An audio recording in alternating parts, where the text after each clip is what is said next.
Okay, I'd like to call this meeting, quarterly meeting of the Minnesota Board of Animal Health to order. We are in Aurora Pharmaceutical, and I guess Dr. Mike Strobel isn't here today, but we'd like to have Dr. Peggy Hawkins make some comments, and thank you for opening this opportunity up for us to meet here.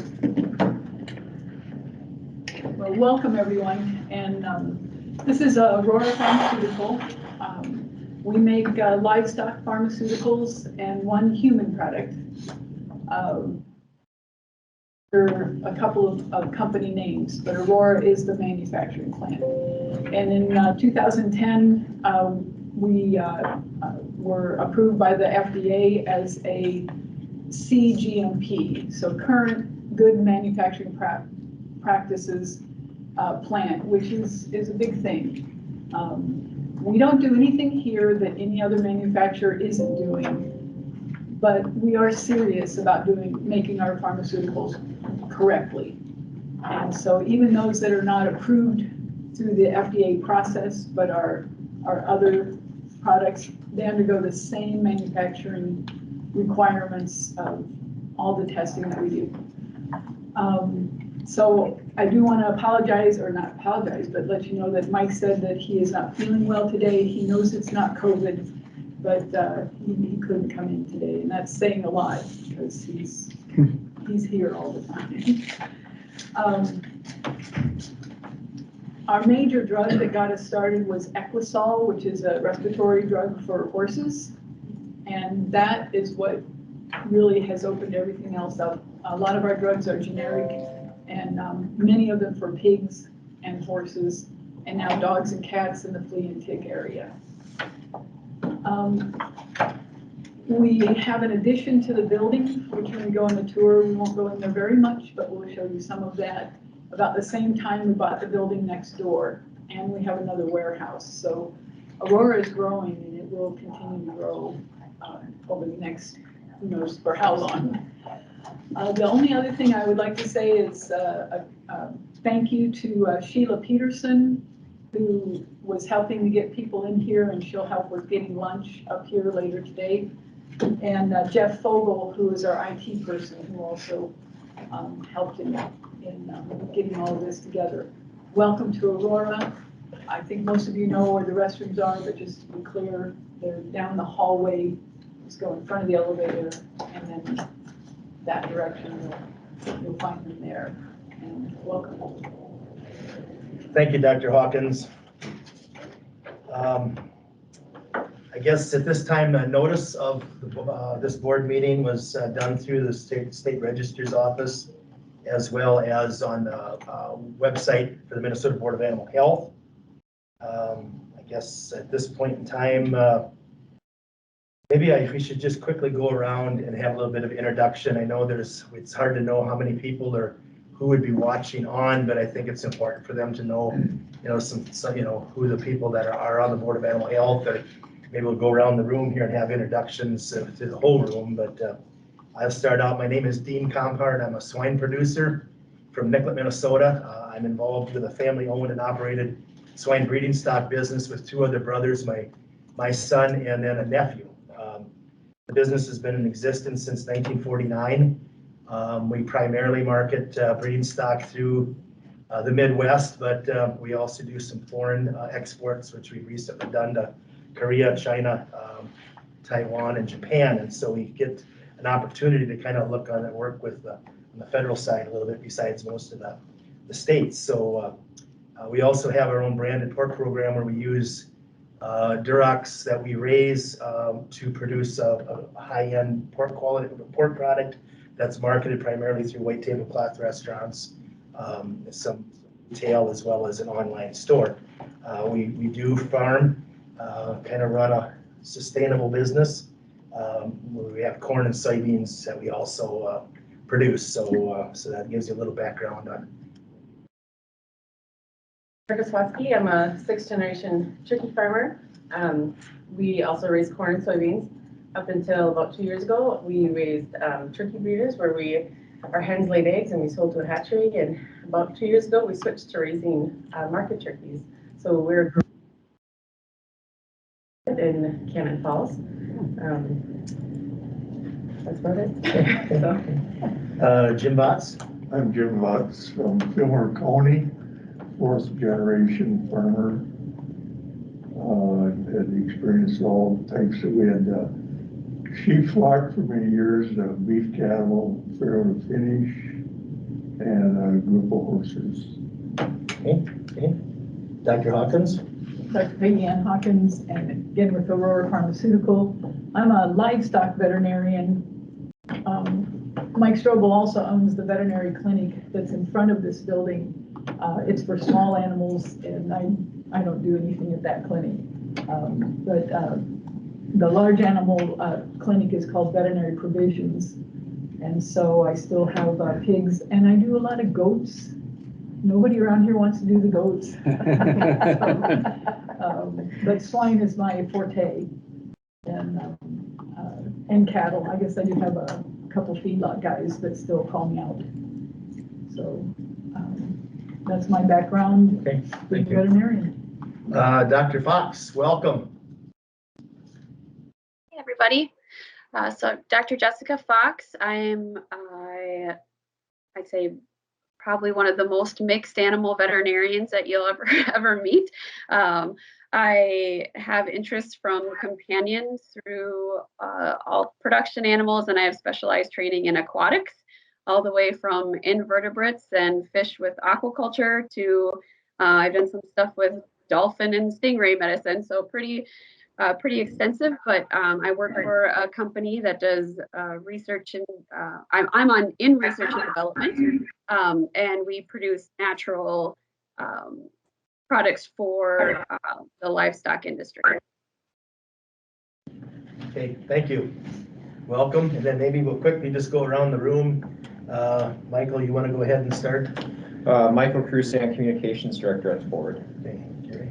Jerry Torrison, Director of the Veterinary Diagnostic Lab at the University. Okay. Beth Thompson, State Veterinarian, Executive Director of the Board of Animal Health. Greg Suskovic, Senior Veterinarian for the Board of Animal Health, Director of Emergency Planning and Response. Yeah. Okay.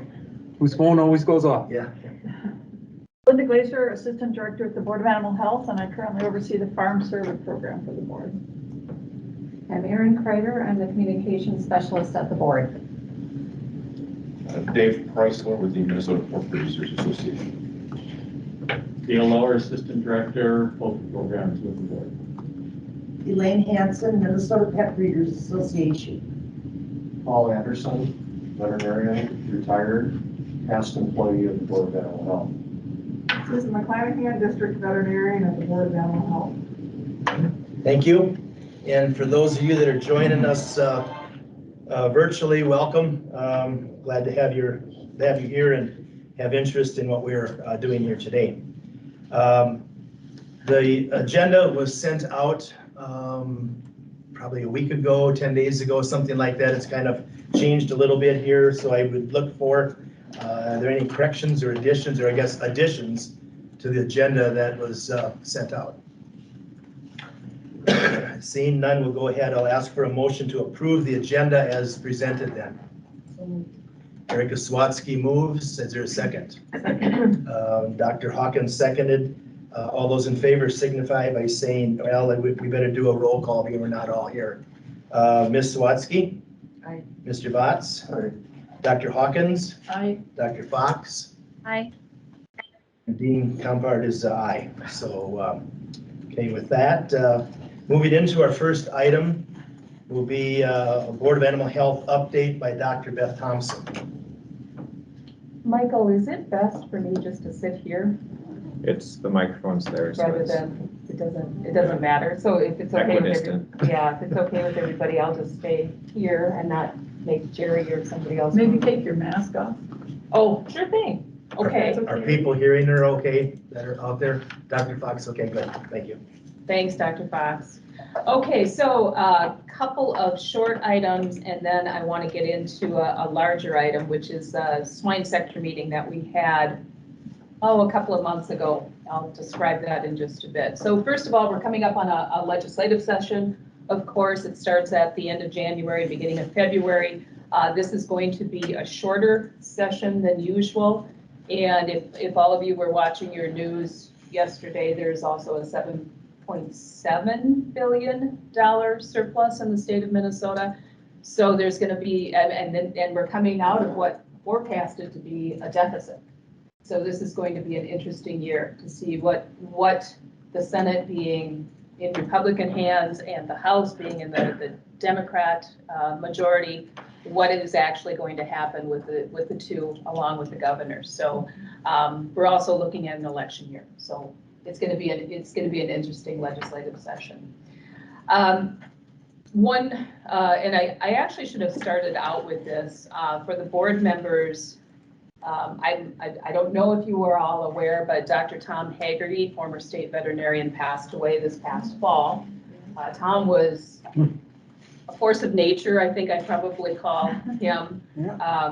He, and I found out, I went to his wake, his family also, just the civic engagement was, throughout the whole family. And when I went to his wake, looking at the flowers that were lined up in his, at the funeral home, there was, and I'm not going to get the order right, but, the Minnesota Veterinary Medical Association had flowers there, and the state fair, because Tom was a state fair vet, they had flowers there. And then the local police department had a nice big bouquet there. And then right next to that was the local bar, and sent flowers.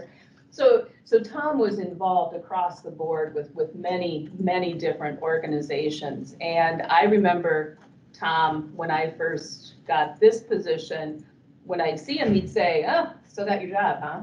And the first couple of times I was kind of offended. But then he also said to me, "You're the first female in that job. I'm going to try to push you around. Don't let him."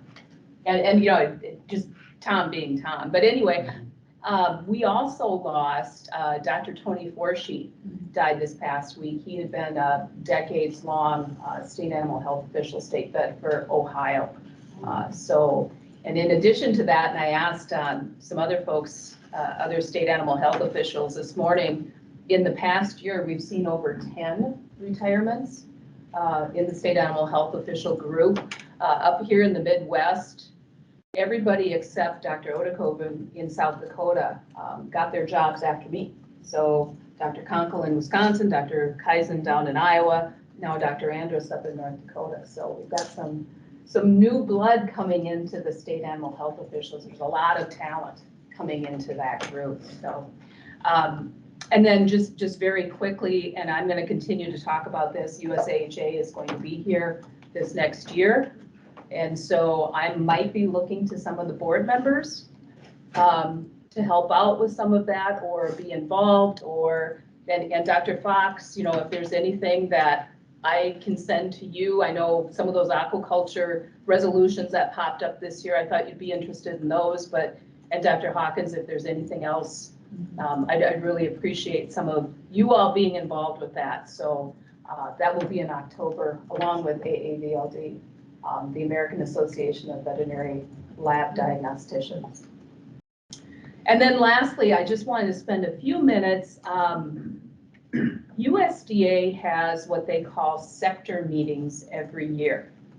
And so there's a cattle sector meeting, there's a poultry sector meeting. Dale, I don't know, I think you've maybe been involved with those. Swine sector, cervid sector. I was involved with a couple of those meetings this year. Of course, they were virtual, but the swine sector meeting, because we are looking at African swine fever here in the hemisphere, classical swine fever, I just wanted to bring you up to date with what USDA has agreed to do. Hey, Bruce, how are you? Involved, not bad, convention's over. A couple of state animal health officials, industry, and then also USDA folks too. So coming out of that swine sector meeting, I received a letter from the administrator, Kevin Shea, on the plans going forward for this next year in the swine industry. And some of those plans include APHIS is going to conduct a response exercise, probably in Missouri. And that exercise is going to include feral swine, some aspect of feral swine.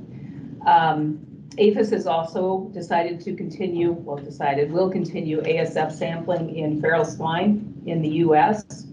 And the number that I got from them was that there have been 22 feral swine morbidity or mortality events in fiscal year 21. So they will continue to watch that. APHIS has committed to work with the Dominican Republic, and I try to get that information out to all of you when it comes across my desk. Right now they've got, I think Dr. Shear and others are down there. They're working with the labs in the Dominican Republic, trying to get them stood up. They're also trying to include incident command folks in the response down there, but again, that political climate isn't good. So and I think once we get through the holiday season and folks in the Dominican enjoy their pig, I think, we'll be able to move in a little bit more.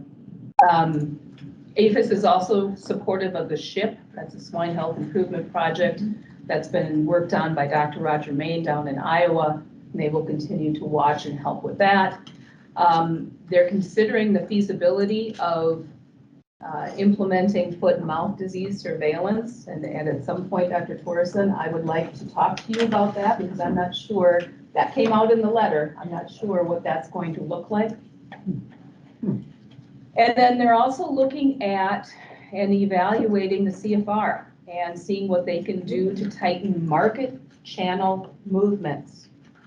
Right? The eyebrows go up for Dr. Suskovic, yeah. But what is it we can do when those sows leave one farm and they go to one buying station, then they go to the next buying station, then they show up at a market? How can we get our arms wrapped around that whole process? Because that's a whole business for a lot of people. But the traceability going through those different points is difficult. So anyway, APHIS is, they've committed to at least reviewing and evaluating the CFR as far as those market channel movements.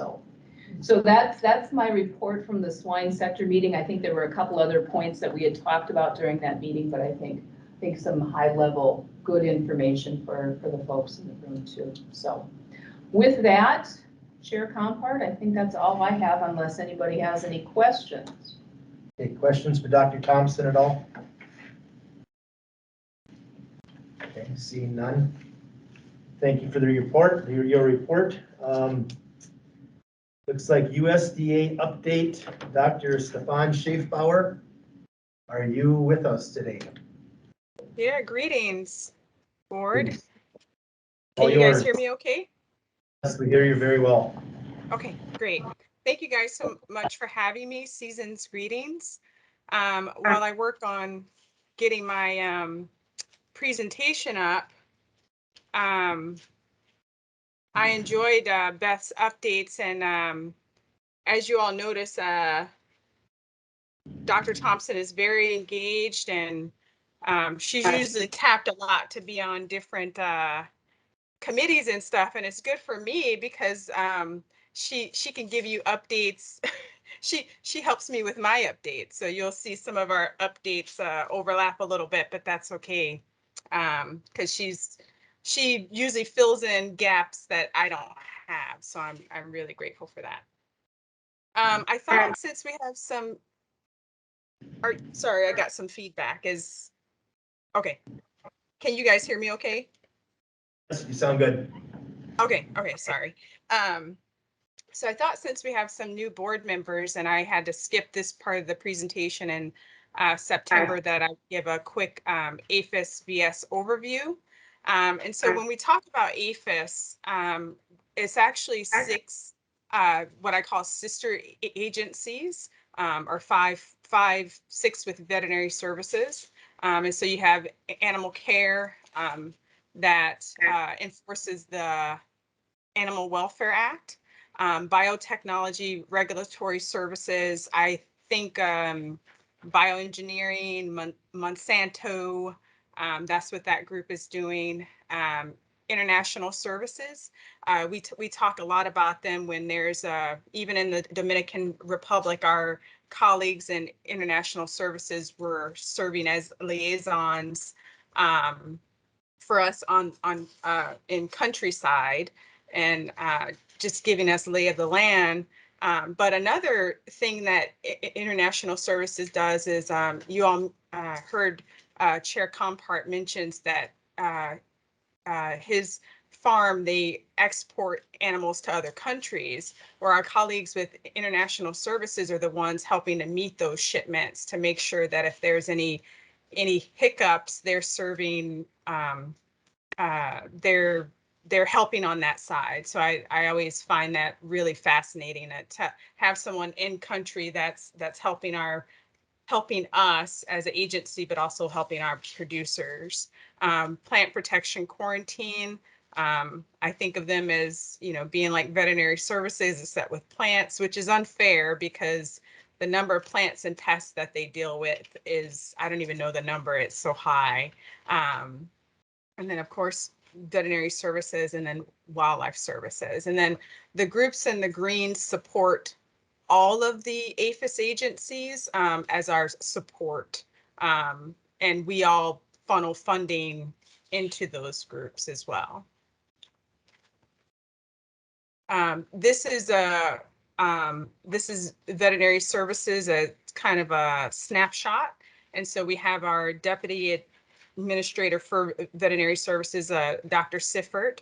And then we have 3 main units, diagnostics and biologics. That's where our veterinary labs live, both in Ames and Plum Island, which soon to be in Kansas. Or it's not soon, I don't remember the date actually, but we're transitioning. Then we have strategy and policy. That's where our commodity groups are, what used to be called our regional epidemiologists, sit in that unit. And then field operations, which is by far the largest unit in veterinary services. And you can see why, because we have our logistics group, all of our ports, the field offices like my office. You have veterinary export trade services, and the cattle fever tick eradication program, all housed under field operations, and we call those our boots on the ground. One unit that I didn't put on here that is also really important is our resources people services unit, and that's our support unit for all the units. So yeah. And I just wanted to show you all a district map. And so you have the districts here, District 1 in the blue. Minnesota is a group member of District 2. So you have 4 districts in all. And then I have your service center East Coast covers District 1. Our service center is called the Great Lakes. And then you have the service center West Coast and service center Heartland. And that's where all our certificates are endorsed for pets going to other countries, products, leaving germplasm, animals, all export go through these service centers. And some of them specialize in certain areas that others don't. And they've been realigned to cover the district. They used to be a little bit like Kentucky was, the service center that covered Kentucky was not in Great Lakes or whatever, but we've realigned so that they match. On to the next topic is the National Animal Disease Preparedness and Response Program, our NADPREP. You all will hear me, I'm sure, hopefully for years to come, talk about NADPREP. It was a program funded by the 2018 Farm Bill. And just like the name says, preparedness and response, we're looking at high consequence diseases and the prevention and response. And the nice thing about NADPREP is it allows us to collaborate with animal health partners. throughout the nation. And so it just kind of opened up another line of funding to do some of the work that many of the universities and state departments of ag, Board of Animal Health had already been doing. Unlike our cooperative agreements that are with just our boards of animal health or state departments of ag, NADPREP opened the door for many groups to be able to apply for this funding. So tribes, state departments of ag, College of Vet Medicine, other federal agencies, universities, so on and so forth. So it really opened the door for more of these efforts across these groups. The most recent slate of projects were due by August, and applicants actually should find out today or will be notified today on whether they received funding. And then a stakeholder announcement should go out by tomorrow. And so it's hot off the press. I included some projects from 2020. So you had composting project, and these are all Minnesota projects. The full list, if folks are interested, you can Google NADPREP 2020 and you'll get the full list of projects, but these are just the Minnesota projects from 2020. And so you have composting, you have a few for depopulation with foam. You have this vaccination project, and then biosecurity focused project. And then Minnesota also had a 2019 project. So we've been fortunate to get projects every year so far. And I don't know about this year because I'm not a part of the process, so I wasn't trying to drop a hint. I don't know. They don't tell me that. And Dr. Thompson mentioned a little bit about this, our continuing efforts for African swine fever in the Dominican Republic. We remember back in July, the Dominican Republic had positive cases, and we've been continuing to offer support to them.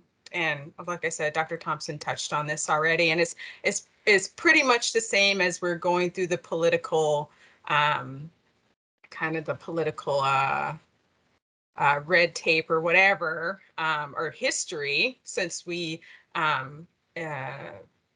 Dominican Republic didn't really like how things were handled in the past. And so, but we're still trying to help in areas that we can, including, like Dr. Thompson said, with Dr. Scheer visiting and serving as incident commander, and trying to figure out exactly where they would like more help and assistance related to people on the ground from USDA. So we're still continuing efforts in Puerto Rico with feral swine sampling, additional ASF and CSF sampling. We're continuing to do investigations of these illegal boat landings or YOLAs. They've had 89 illegal boat landings since August, and 89% of those have been confirmed to originate from DR. And as you can imagine, those long voyages, people have food, and when they get on shore, often that food is discarded. You have feral swine in the area. And so they're really monitoring those boat landings. And they actually also end up doing increased surveillance in the areas, small farms of boat landings. They do increased testing in those areas too. And so that's continuing. I talked a little bit last meeting about the OIE protection zone that USDA had submitted a dossier.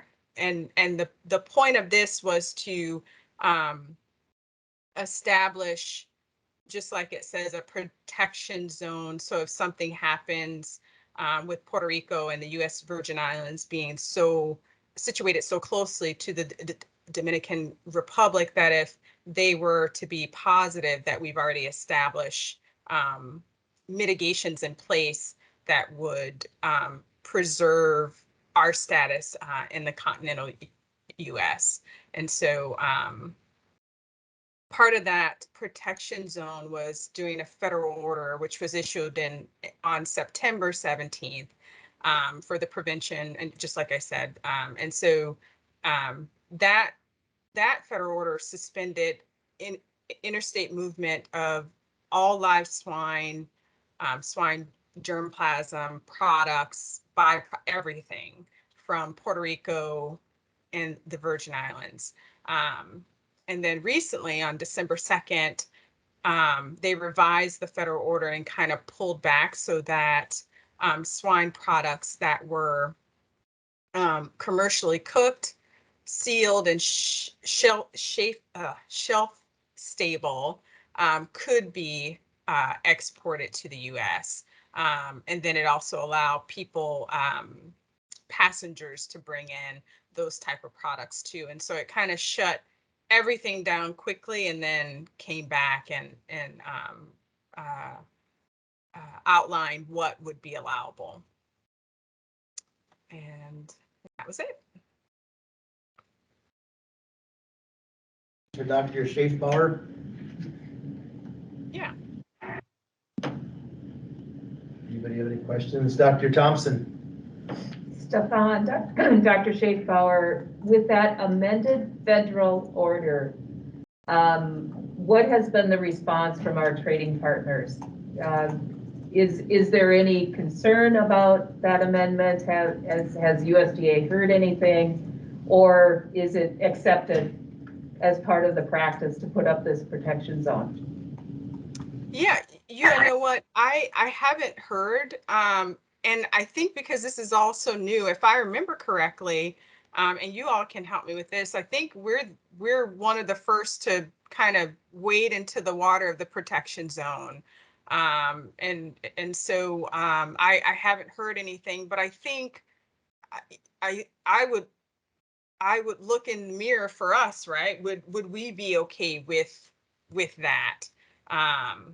And I don't know, it's a hard question, right? Because we always go through these talks of, essentially it's another way of saying regionalization, which I know we certainly want. We don't want everything to be shut down when we have the potential to put mitigations in place to prove that we're not going to spread the disease. So no, that's a good question. I'll have to. One thing that APHIS has been doing is, or just started, is calls with the SAHOs every 2 weeks to talk about ASF. And I think that's to keep that transparency, and I think it'd be a good question for that. I'll have to pass that along to see, because I mean, that's a great question, kind of how our trading partners are starting to respond to this protection zone. Dr. Schaefbauer, I'd have a question. As far as they're going through what, depopulation efforts where it has been found, and these farms that they've depopulated, if that's indeed what they're doing, are they sitting idle while they try to get their arms around the rest of the island, or how are they proceeding and trying to get back into production of pork, because that plays a big part in their culture? Yeah, that's a good question. I actually don't have an answer.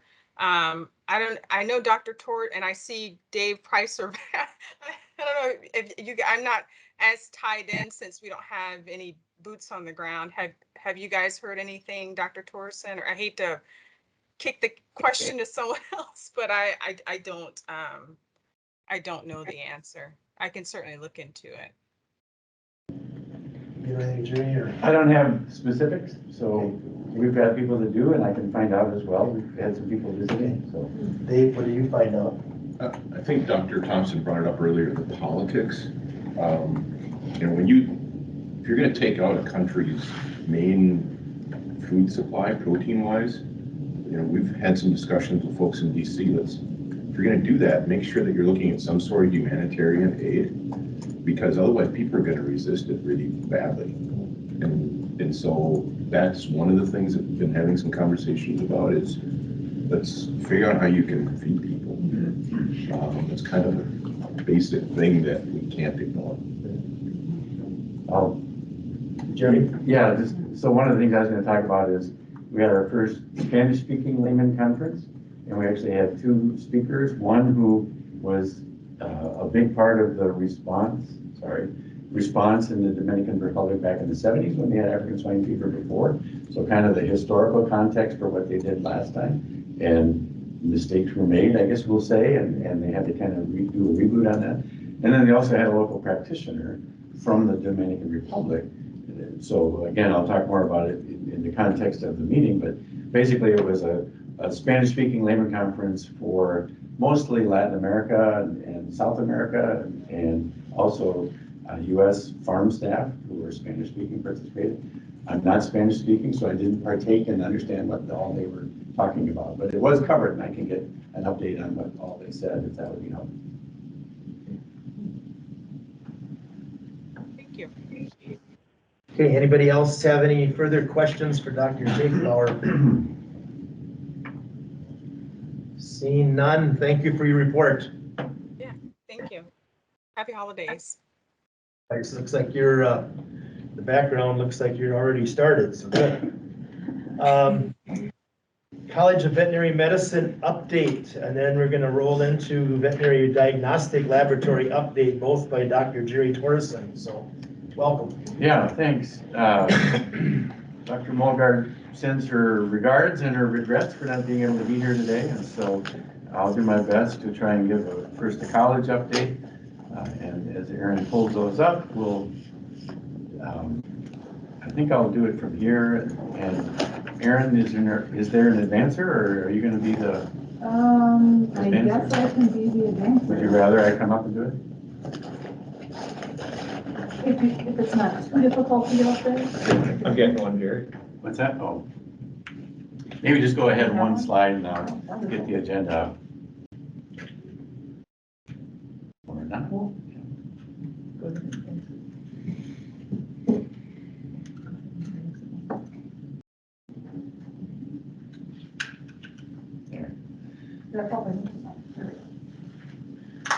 So quite a bit to go through from the college standpoint, and I'll go through it relatively quickly, but then if people have questions, I'll do my best to answer them or find answers. And then also some update from the VDL side. So first we'll start with the college, and really excited. So this is when we get our applications in for the college again, and had about a third increase in applicants to Minnesota this year. And 225 are from what we call the in-state states, Minnesota, South Dakota, North Dakota. So what's different this year, Minnesota did drop the GRE requirement, the graduate record exam requirement this year. Don't know if that was a big factor. Dr. Thompson's looking at me like, what? She did really well on her GRE, and so why would they mess up that really good thing? So, yeah, right. But don't know. I mean, I guess we'll find out more over time. Nationally, applications were also up 5.5%. So something is still appealing. So that's great. On average, students apply to about 5.5 schools each, and that's not a change.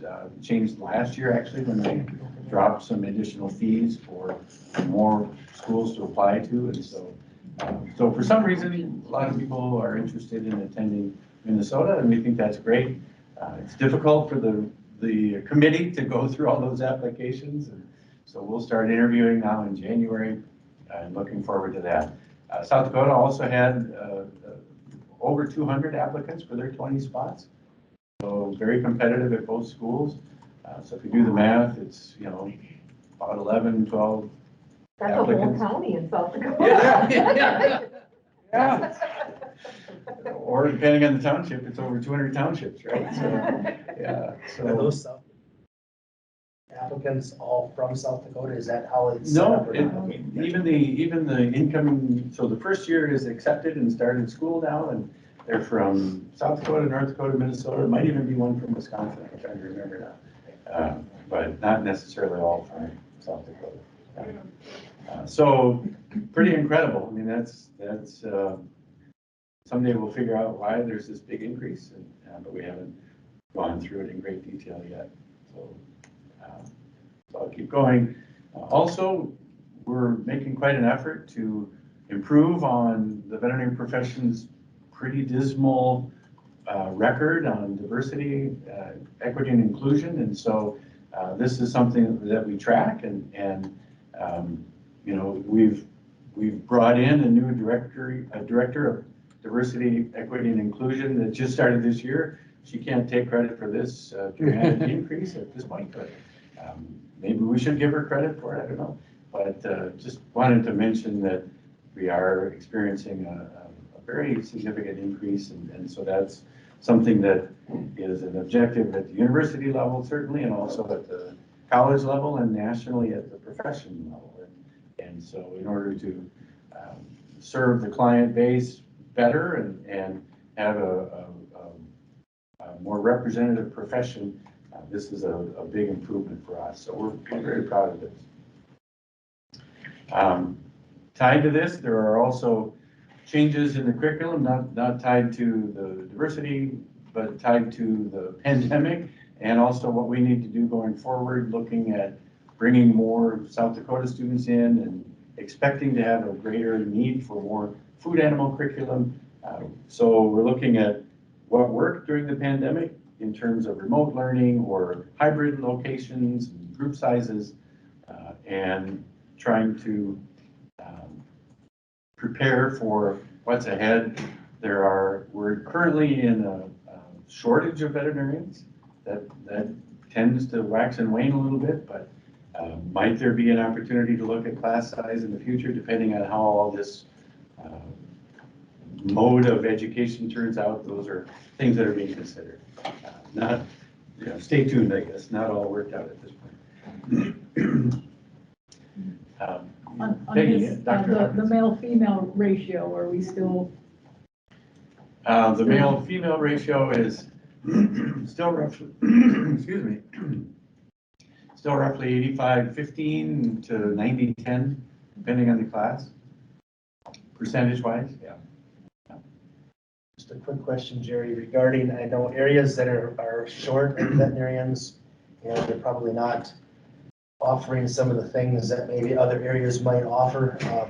Is that looked at all in people who are accepted, who may have a desire to go back to areas that maybe don't have some of the cultural things or whatever, you know, thinking maybe Montana or places like that that are very vast, and you know, some people maybe love to live out there, but maybe most people don't. I don't know. You know, are they looking at that at all to have some chance of these people staying in those areas? Sure, yeah.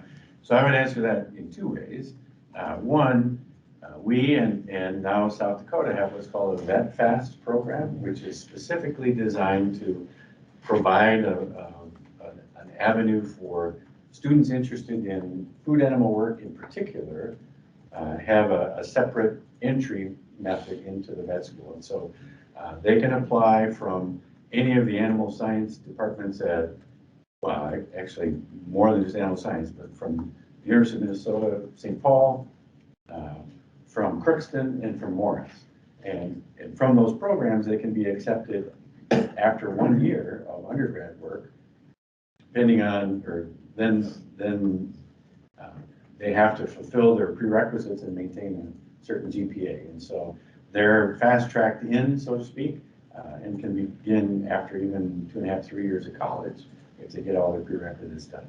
So that is specifically intended to address that. You don't have to be a Minnesota resident to do that. You can, but you do have to go to one of those 3 colleges. South Dakota's got a similar program that they're setting up. I don't know the details on theirs specifically, but it's, I'm guessing, modeled after ours, so it's probably pretty similar. So that's sort of this whole nother track. The other piece of it is the interview process. So there are a couple of cuts, you know, GPA and test scores and things that you have to get in. And that can be a disadvantage for some students coming from more rural schools where sometimes they're not as well prepared for rigorous collegiate curricula. And that's a published thing, so I'm not just pulling that out of my hat. And so that we don't have an answer for that.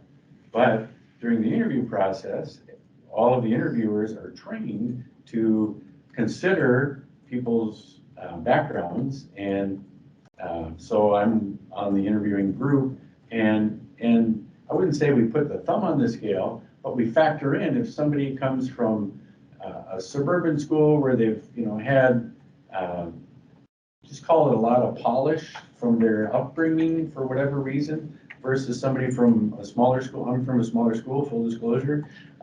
And I'd argue, the whole FFA experience and everything, there aren't better public speakers than people coming through FFA, so balance that out. But we try and factor in just from whence they come with, how they develop through their, wherever they got to it up to that point. And so it factors in, I guess, is what I'm trying to say. So they have to get invited for an interview, but then it's part of the mix through the interview process. Does that answer your question?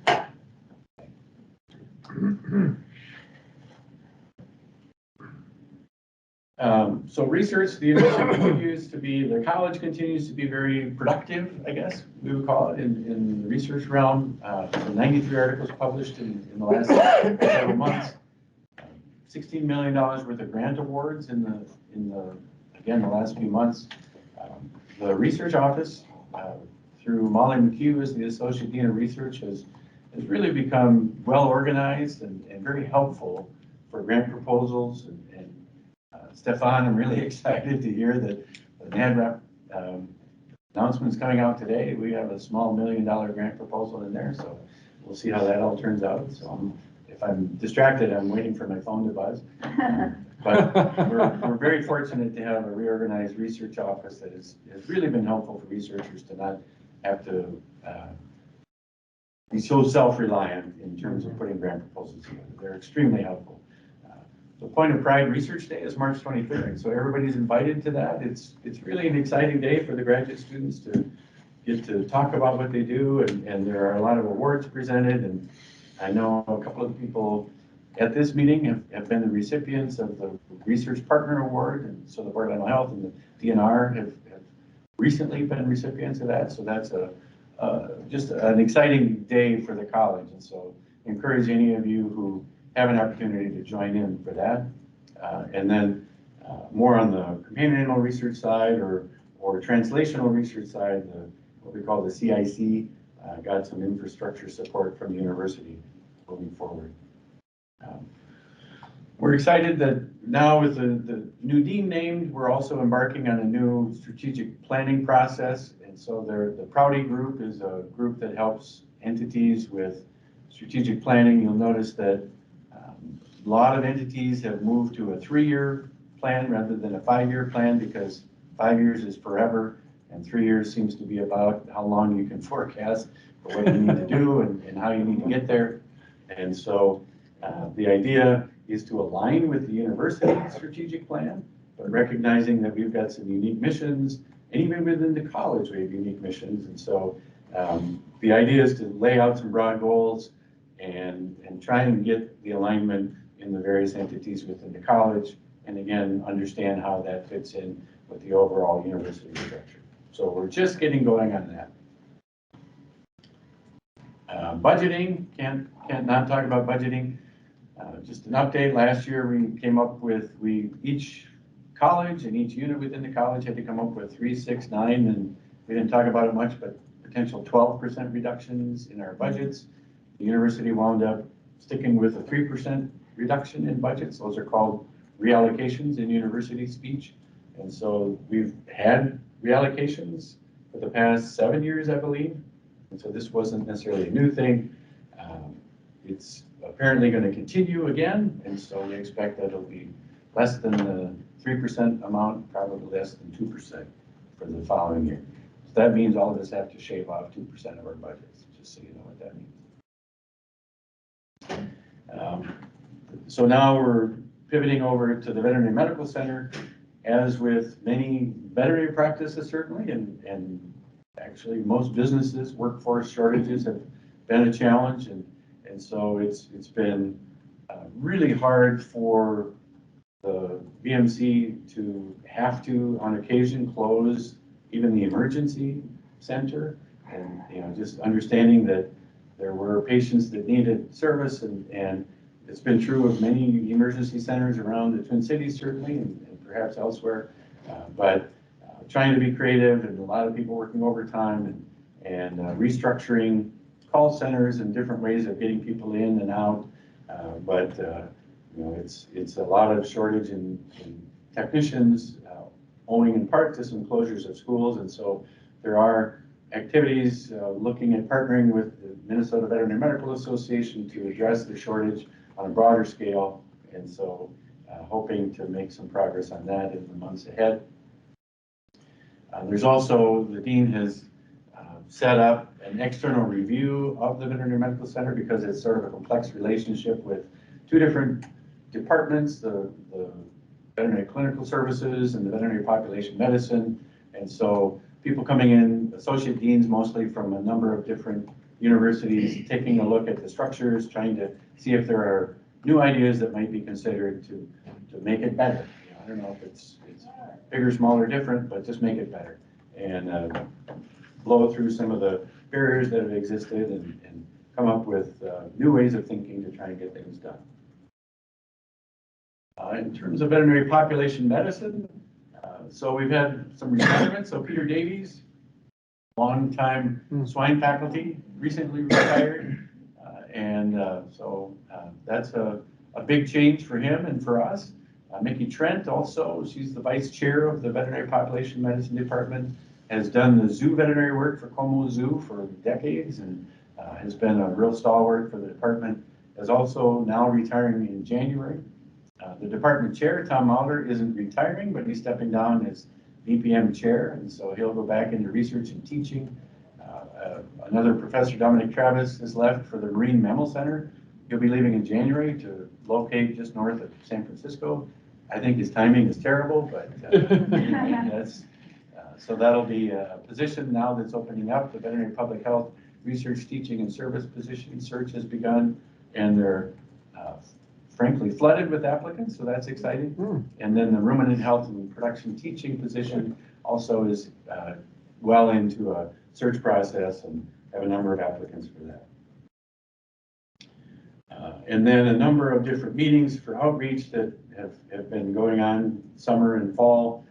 So the Dairy Conference, the Turkey Growers Association Summer Summit featured a number of speakers from the college, and especially from the VDL and MPTL actually. I'll talk about some of the different layman conference presentations, and CAFS has had a number of research activities as well, the Center for Animal Health and Food Safety. Talk about them in just a little bit. The layman conference, for those of you who don't know, is a major, actually international swine conference hosted by the college every year. This year it was held in St. Paul again, in person, hybrid. And so numbers were good. The conference had very good reviews, and a lot of people were really excited to be meeting in person again. There was also now the 10th annual, hard to believe, but the 10th annual Layman China Conference. I was at the first couple and a couple in between, and none of us could travel over to China to participate in it this year, but it was a hybrid conference, and we don't know exactly the number count because there's also a huge trade show at the conference at the same time, but many thousands of people showed up in person plus hybrid online. So that was held in October. And then just last Thursday and Friday, we had this Spanish layman conference, which was virtual. 400 people from 17 countries, including the US. So a lot of Spanish speakers in the US participated in that. And I mentioned that we had speakers from the Dominican Republic, both a past official, regulatory veterinarian, and then a current practitioner that talked about the African swine fever situation there. And so that was a very successful initial meeting that, again, was just held last week. And we're proud, this is a new thing that just came out last week. Center for Animal Health and Food Safety has been officially designated by the FAO as a reference center for veterinary public health. So there are just a few reference centers internationally in various aspects, virology or whatever. And so public health, obviously the college has had a very strong partnership with the School of Public Health and is the largest trainer of veterinary public health people nationally. And so the Center for Animal Health and Food Safety has a public health residency program. And so this is a big deal for the college and for the center.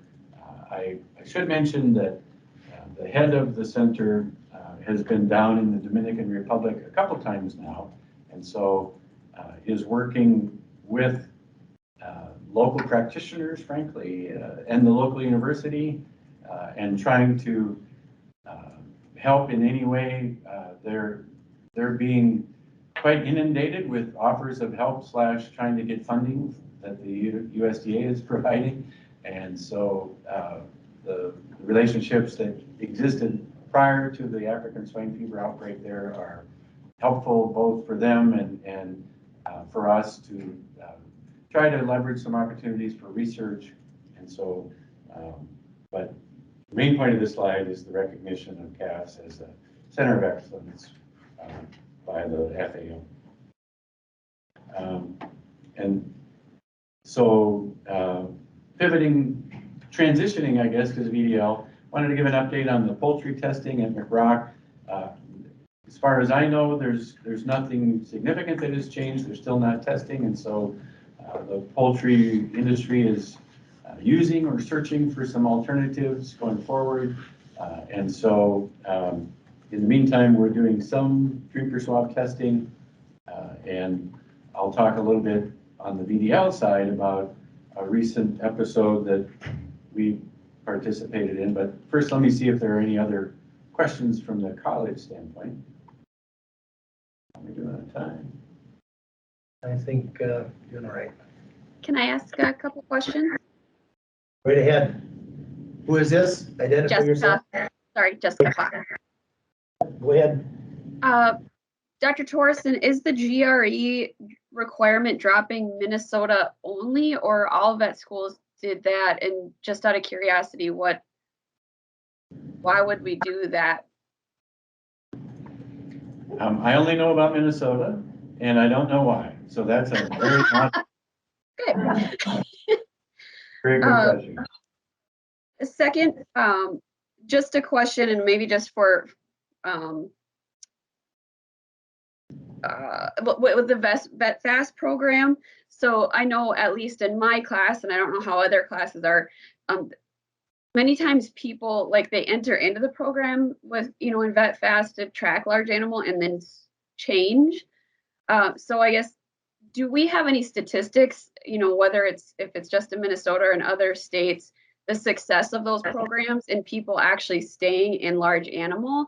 And have we ever considered, kind of like with the USDA shortage areas, where if you take that, then maybe it's just be committed for 2 years or 3 years or whatever it is post graduation. I just don't know how successful those really are in getting people into large animal. You know what I mean? Sure. So first, your question about how many lined up in food animal work.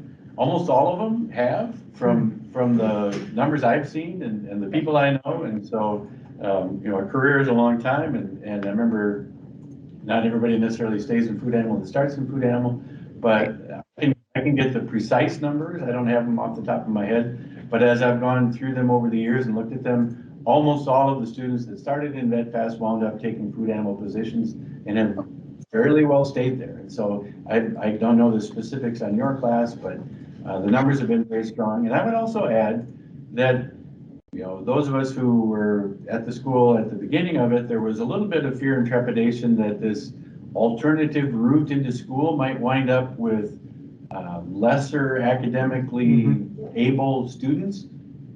Couldn't be further from the truth. They've tracked exactly right on line with the sort of, for lack of a better word, normal application process. And so, as far as grade point averages and whatever, passing rates for boards and all that, they've been right in there with everybody else. And so, overall, the numbers have been really strong.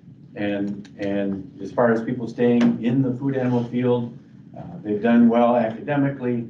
And what was my last? Oh, back to your loan forgiveness or other programs.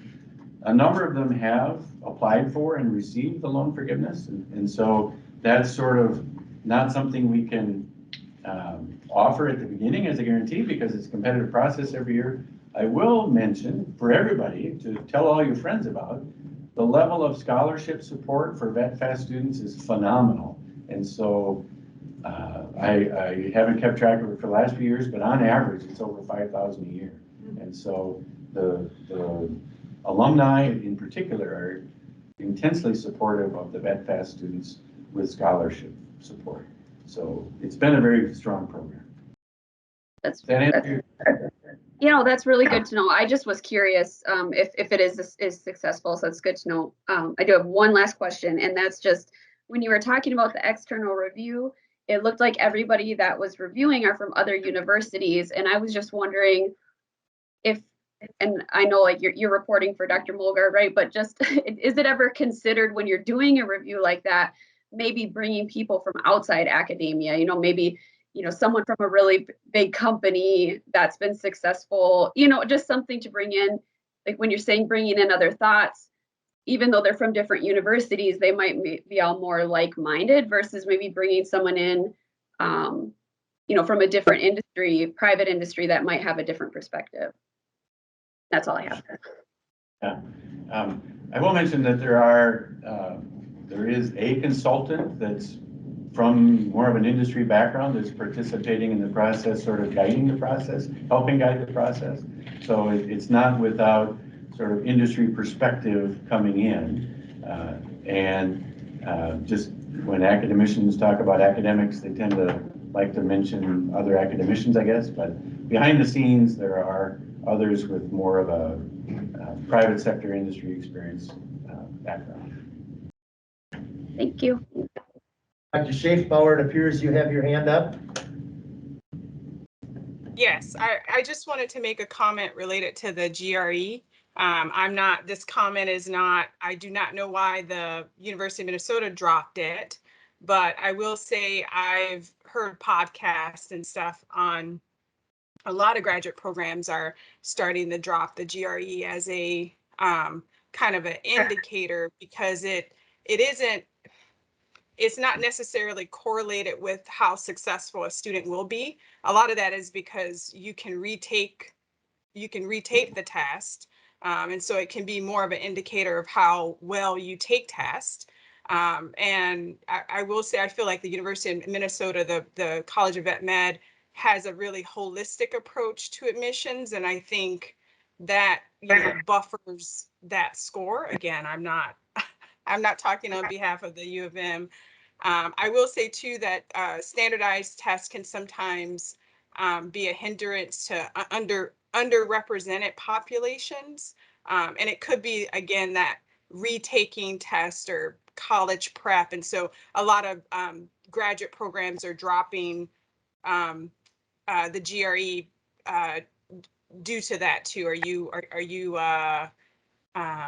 ruling out your underrepresented students based on scores? So anyway, that's just kind of an aside.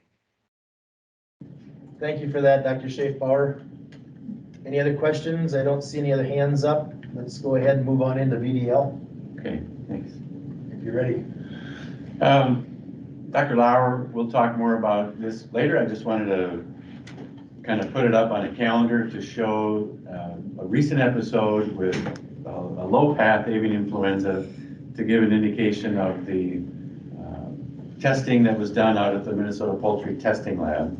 And so on Friday, November 18th, there was an initial set of positives on ELISA, so that's a serology test.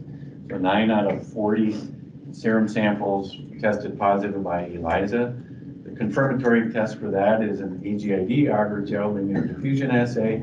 That's an overnight test, so it was set up on Friday and read Saturday morning. Those 9 initial positives on ELISA came back positive also on AGID. And so that set off a discussion, obviously, about what to do next. And so then on Monday, trach swabs from the same farm were brought in and tested, and 11 out of 12 of those batches of samples from the trachea of pigs from that site came back positive. And those samples were then driven down by a USDA person to NVSL in Ames, Iowa, and confirmed that same day at the USDA lab in Ames. Meanwhile, there were an additional 56 tubes of tracheal swab samples that were run at MPTL from sort of high-risk neighboring farms and other contacts, and those all came back negative. Additional tracheal swabs and also drinker swabs were run then the following day on Tuesday from other farms to make sure it hadn't gotten further. And additionally, 91 serum samples tested. Friday, so this is of course the Friday after Thanksgiving, and notably when the MPTL is normally closed, there were 2 additional tracheal swab samples that were tested. Saturday, 18 tubes of tracheal swabs, 97 tubes of drinker swab samples, and additional 40 serum samples for serology tested. And then after that, Sunday was off. Monday, more drinker swab samples. Tuesday, another large group reconfirming on samples taken before. So 42 tests for tracheal swabs, 97 for drinker swabs, and 40 again by ELISA. And then Wednesday, slowing down, 3 tracheal swabs, 10 drinker swabs. And then Thursday, 49 drinker swabs. So obviously a big deal to find a low path positive premises, and a lot of activity and a lot of work by the producers to get all these samples collected and brought to the lab, especially a lot of them early and during a holiday week. And so none of it was easy for anybody, but I do want to give a shout out to the people at the lab at NPTL to get a lot of work done in a pretty compressed time frame. And those of you who haven't seen what a response looks like for an influenza event, this is I guess a case example just for you to see. Okay. Wanted to mention a couple of groups that came through recently. We had the Minnesota House Ag Committee come through and see what they had funded. And so the big box on the right there is a back-to-back set of liquid handlers for extraction for PCR testing. And so this group on this picture is the Minnesota House Ag Committee and 3 Board of Regents, and the Ag Commissioner, Tom Peterson, there is in the picture. And so they wanted to learn more about what funding they had supported. And again, a lot of that was intended and is in fact for us to have expanded capacity for foreign animal disease testing and surge capacity, but also for our day-to-day testing. And so that's in our PCR lab where the people are looking at it. More recently, we also had the Undersecretary of U.S. Department of Agriculture. And so the pictures on the left, you can see that Dean Mulgard is giving a brief introduction, and then we're giving the group a tour of the whole lab, including the necropsy space. And so Dr. Schaefbauer somehow managed to get into both of those pictures. And we have representatives from both senators' offices and one representative office. And so that was a good visit.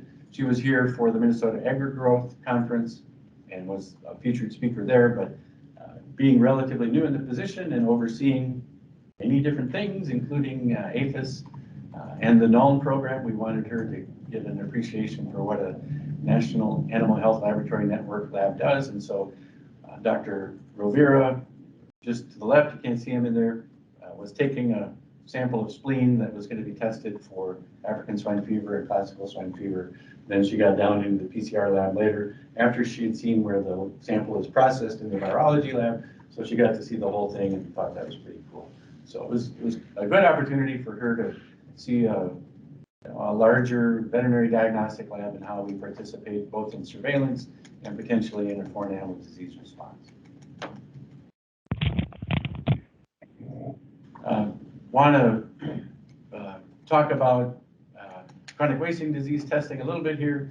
So this is the unit that we bought following the 2018 failure of the the 2019 BioCare immunohistochemistry platform not meeting specifications for USDA. So we had to get this new instrument, and now the new supplier couldn't get some of their key ingredients for one of their stains that they use for the CWD stain. And so we ran out of our product here at the end of November. We've, in the meantime, been sending our slides like we did before in 2019 to Michigan State. They had stain left. They do more of the testing, and so they had a bigger supply of staining. And we've diverted the hunting deer population to Wisconsin and Colorado for their ELISA testing and then confirmation by immunohistochemistry, because the known indicated to us that we should preserve what we had for supplies for the farm Cervid testing. In the meantime, Known approved an alternative protocol, and they gave all the labs using this platform what's called a blanket deviation. So we filed for a blanket deviation, which was automatically accepted. And so we've ordered the new stain, we're validating it, and probably about the time we get that all done, the old stain will be available and we'll be back in business with the old one. So we've had to send out about 100 samples for staining at Michigan. And so that's unfortunate, but this, we heard about it pretty late in the game, and I had estimates from Roche on when it was going to be back available. We thought it was probably going to work out, but it didn't yet. And so we're doing multiple workarounds to try and keep everybody up to date with new testing. And that's it for what I have for the VDL and the college. Any other questions from the VDL side? Any questions for Dr. Torrison? Just a quick comment. Yes. A couple of comments, actually, back to the students and debt and that whole issue that we deal with students coming in, especially from rural areas, and they're trying to get them back out. Linda, how many VMLRP areas did we just send in for approval? Well, VMLRP is the Veterinary Medical Loan Repayment Program, and a lot of those are geographical areas that are out across the state. And Minnesota is eligible to submit 7 shortage areas. I'm not sure how many got submitted this last group. Yeah, so I'm trying to remember too. I signed off. It seemed like it was 6 or 7 at least. So we, that's kind of the back end of what Dr. Torrison just talked about as far as getting some of those rural students up and giving them a leg up, because the payout in some of those rural areas is just not good. We do need vets out there. And we get input from rural veterinarians like, help. Yeah. The average age in northwestern Minnesota is in the early 70s, and they're trying to recruit, and they've had shortage areas in some these nominations that were approved, and then some students have gotten those shortage areas and stayed for a while. Others, that may not even be enough to attract them too. So it's really difficult. And then I was able to meet with Undersecretary Moffett too after Dr. Torrison and after Commissioner Peterson had spent some time with her. And she was very in tune and wanted to learn. She's originally from California. My understanding is very little, if any, livestock background. So she was very nuts. Yeah. She what is pecans or is her background. Oh, that's what you meant. Pecan milk. So she got into that interest in milk production. I got a nice handwritten thank you from her too. It was, so. Well, she's a wonderful person, and not that everybody isn't, but some people come in and want to talk, and she clearly wanted to listen. Yep. And it was, I think, so we get immediate feedback on the USDA side, more or less, and the feedback we got was that it was a very productive visit for her, and she enjoyed it. But back to your comments about the student debt, I don't want this to sound defensive, because tuition is still really expensive, but the college has really made it a focus to not increase tuition. And if they do, it's 1% or maybe 2%. And I frankly don't remember exactly what it is projected to be next round, but very, very low increase. And so, yeah, it got pretty high pretty fast, and it hasn't increased now significantly for several years. So trying to be more time is there. Anybody else have any questions here? Is there anybody out there with their hand up at all that you're aware of? Sorry, I I'm couldn't missing. There aren't any. Okay, all right. And that's probably, is that a Michael question? Yeah. Okay. Sorry about that, Aaron. Okay.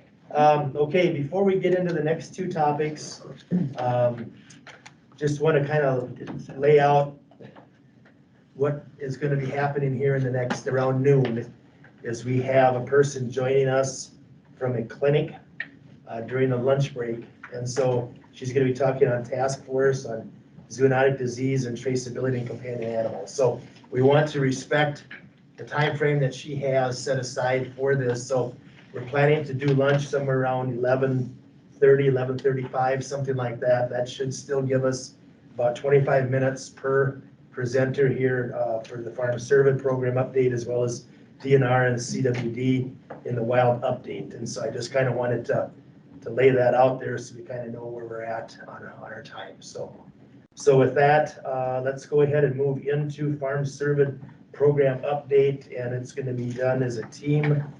Dr. Glaser and then Ms. Annie Balghiti.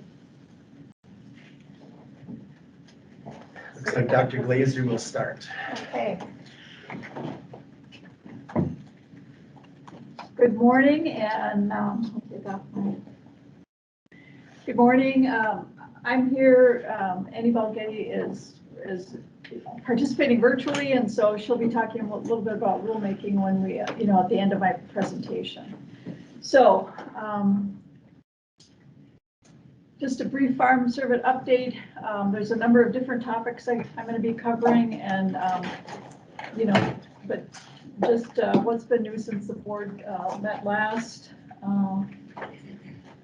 Oops. What was that? Sorry.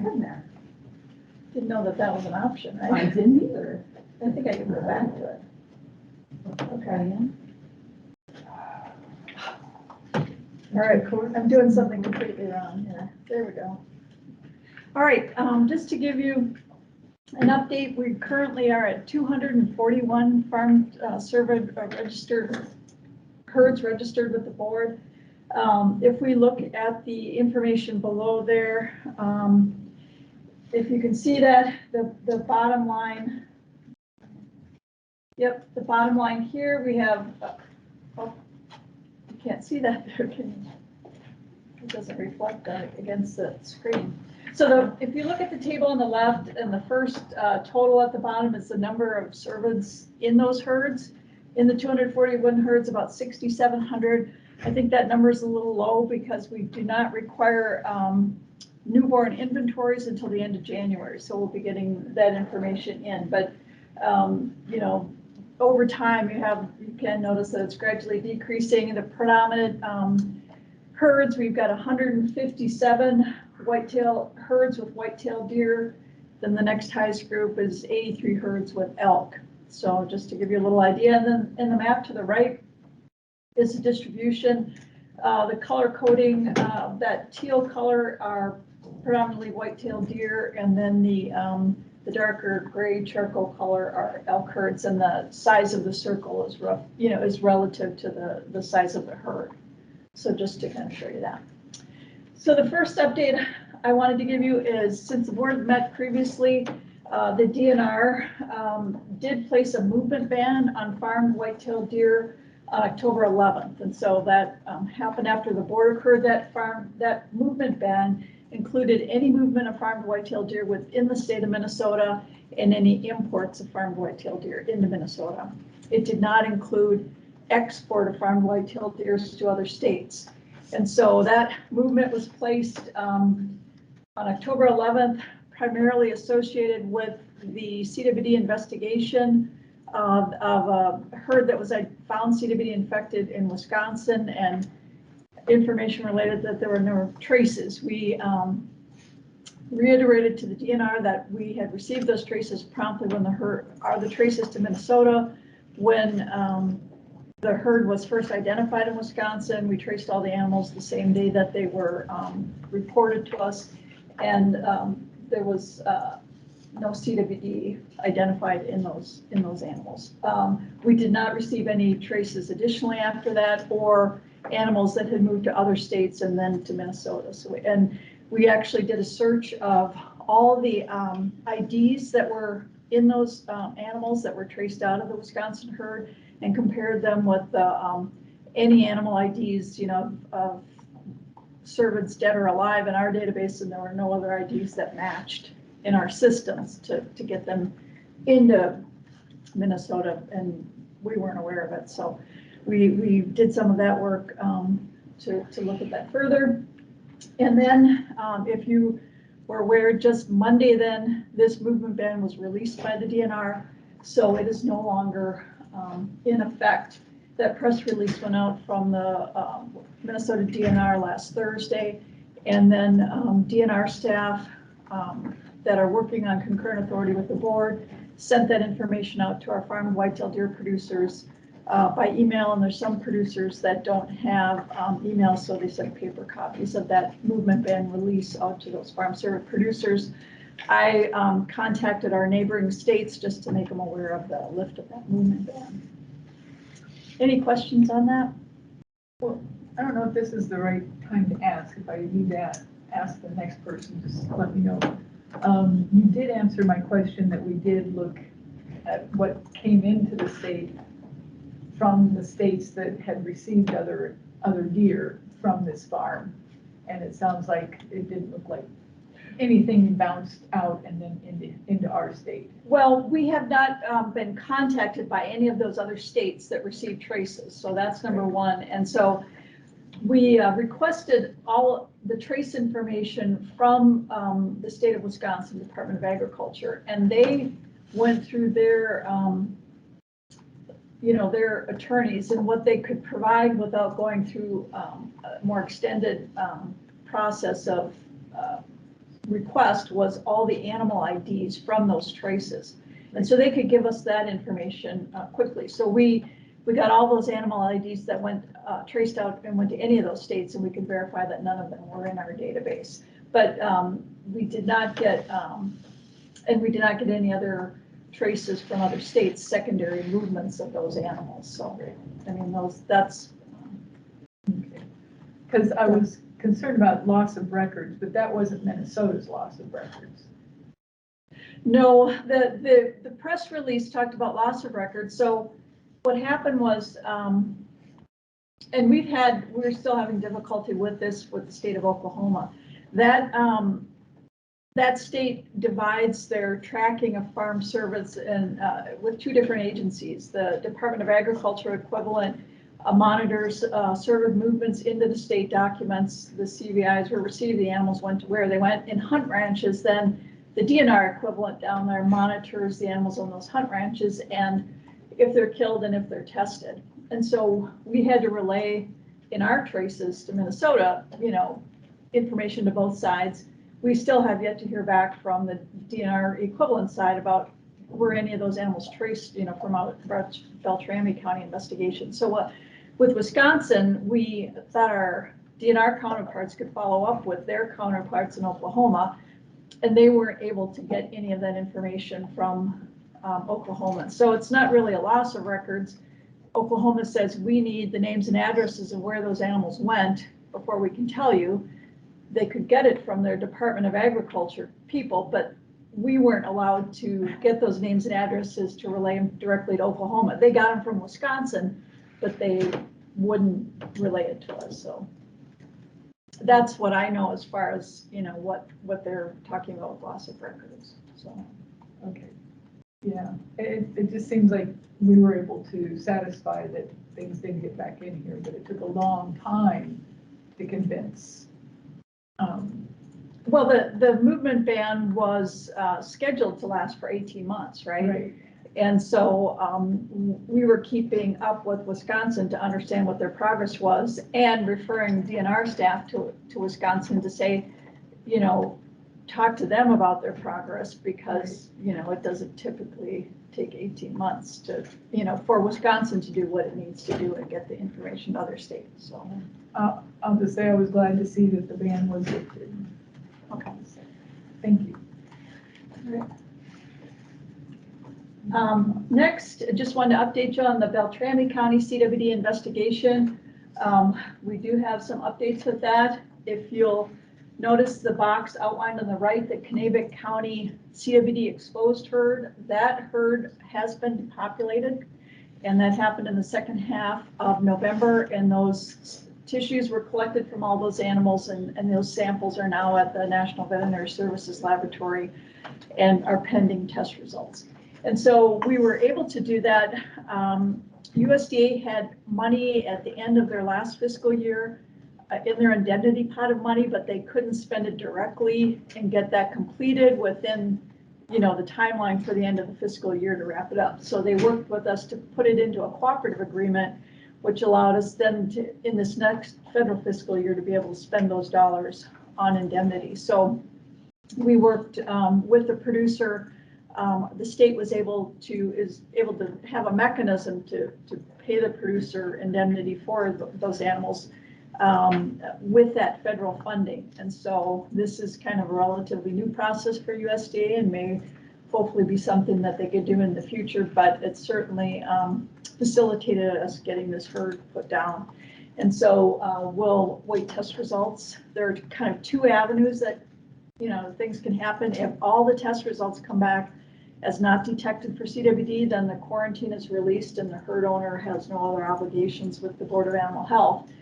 If it is if we find CWD infection in the herd, then we go through the process of a herd plan for cleaning and decontamination inspections, and then the fence must be maintained for 5 years and posted with biohazard signs like the other CWD infected sites.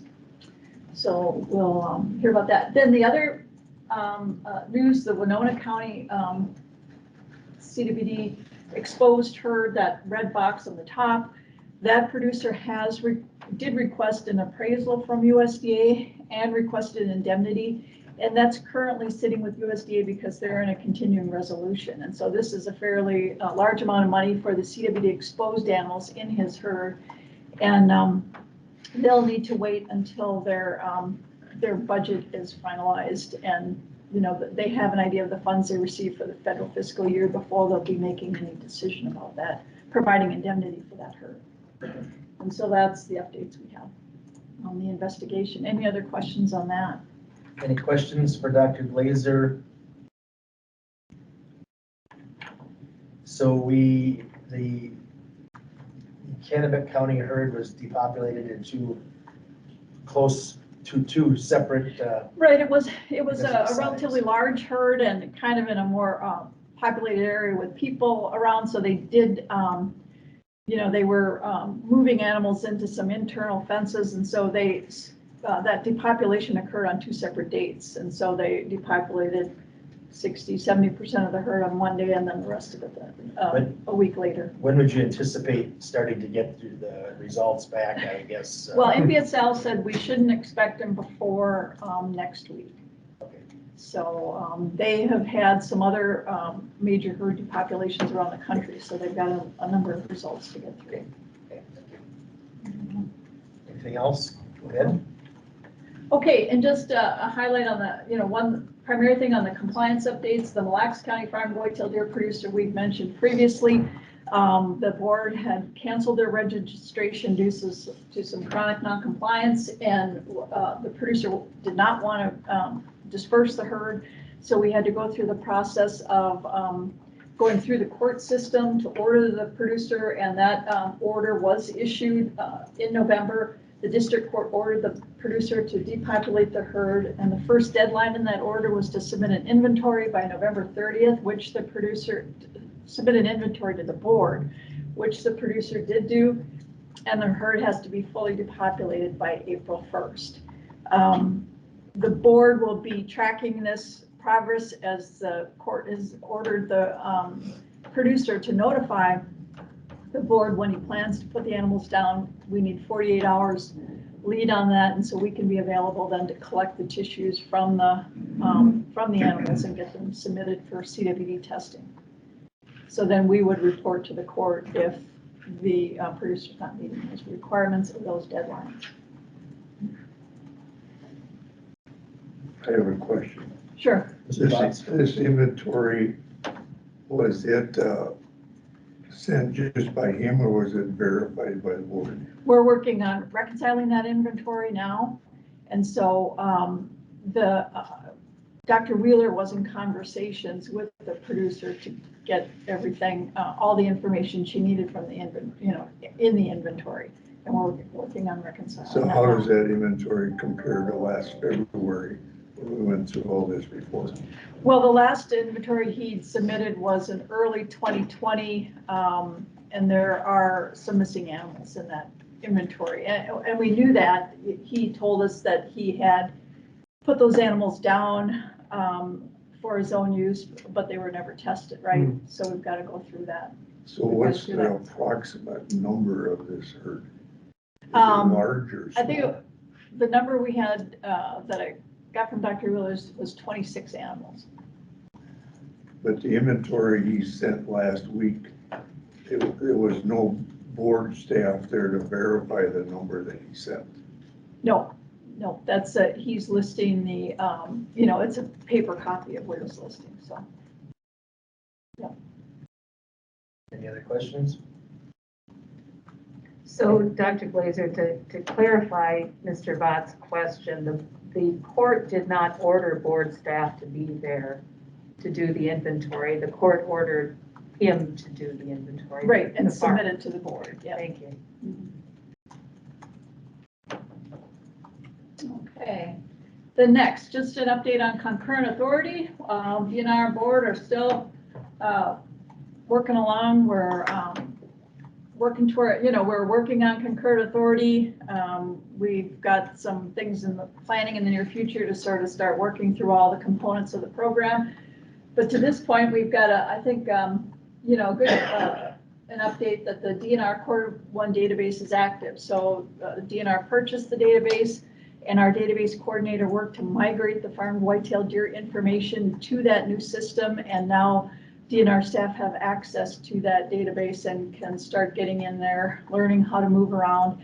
And our office staff have been available to answer any questions for the DNR staff that are working on that, figuring out, how do I find this, how do I find that, and moving around in there. So that's good. There are, our database coordinator, Chris Allen, is going through that new system. She's really great at identifying, gaps. Maybe this didn't get transferred, maybe something transferred kind of wonky. So we'll be working with Trace first to refine that. And so we are still working on entering 2021 data for the farmed white-tailed deer.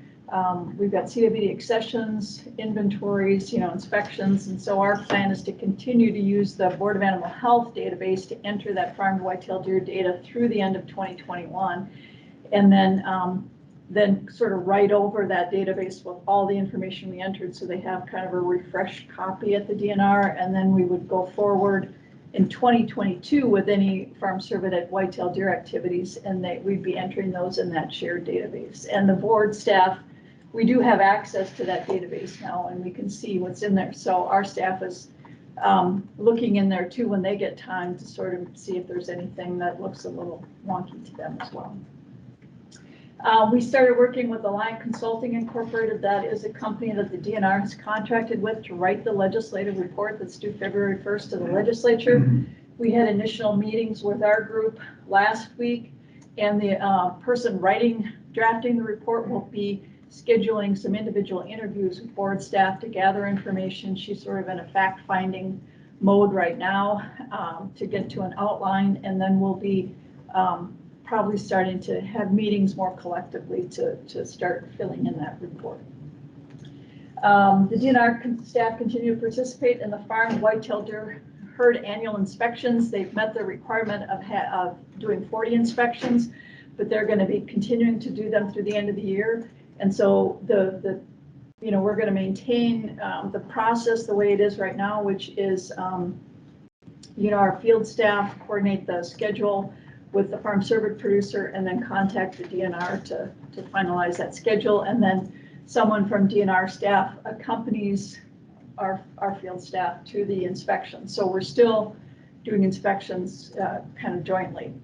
And then I just want to point out that our Board of Animal Health staff load work was increased in the Cervid program with concurrent authority.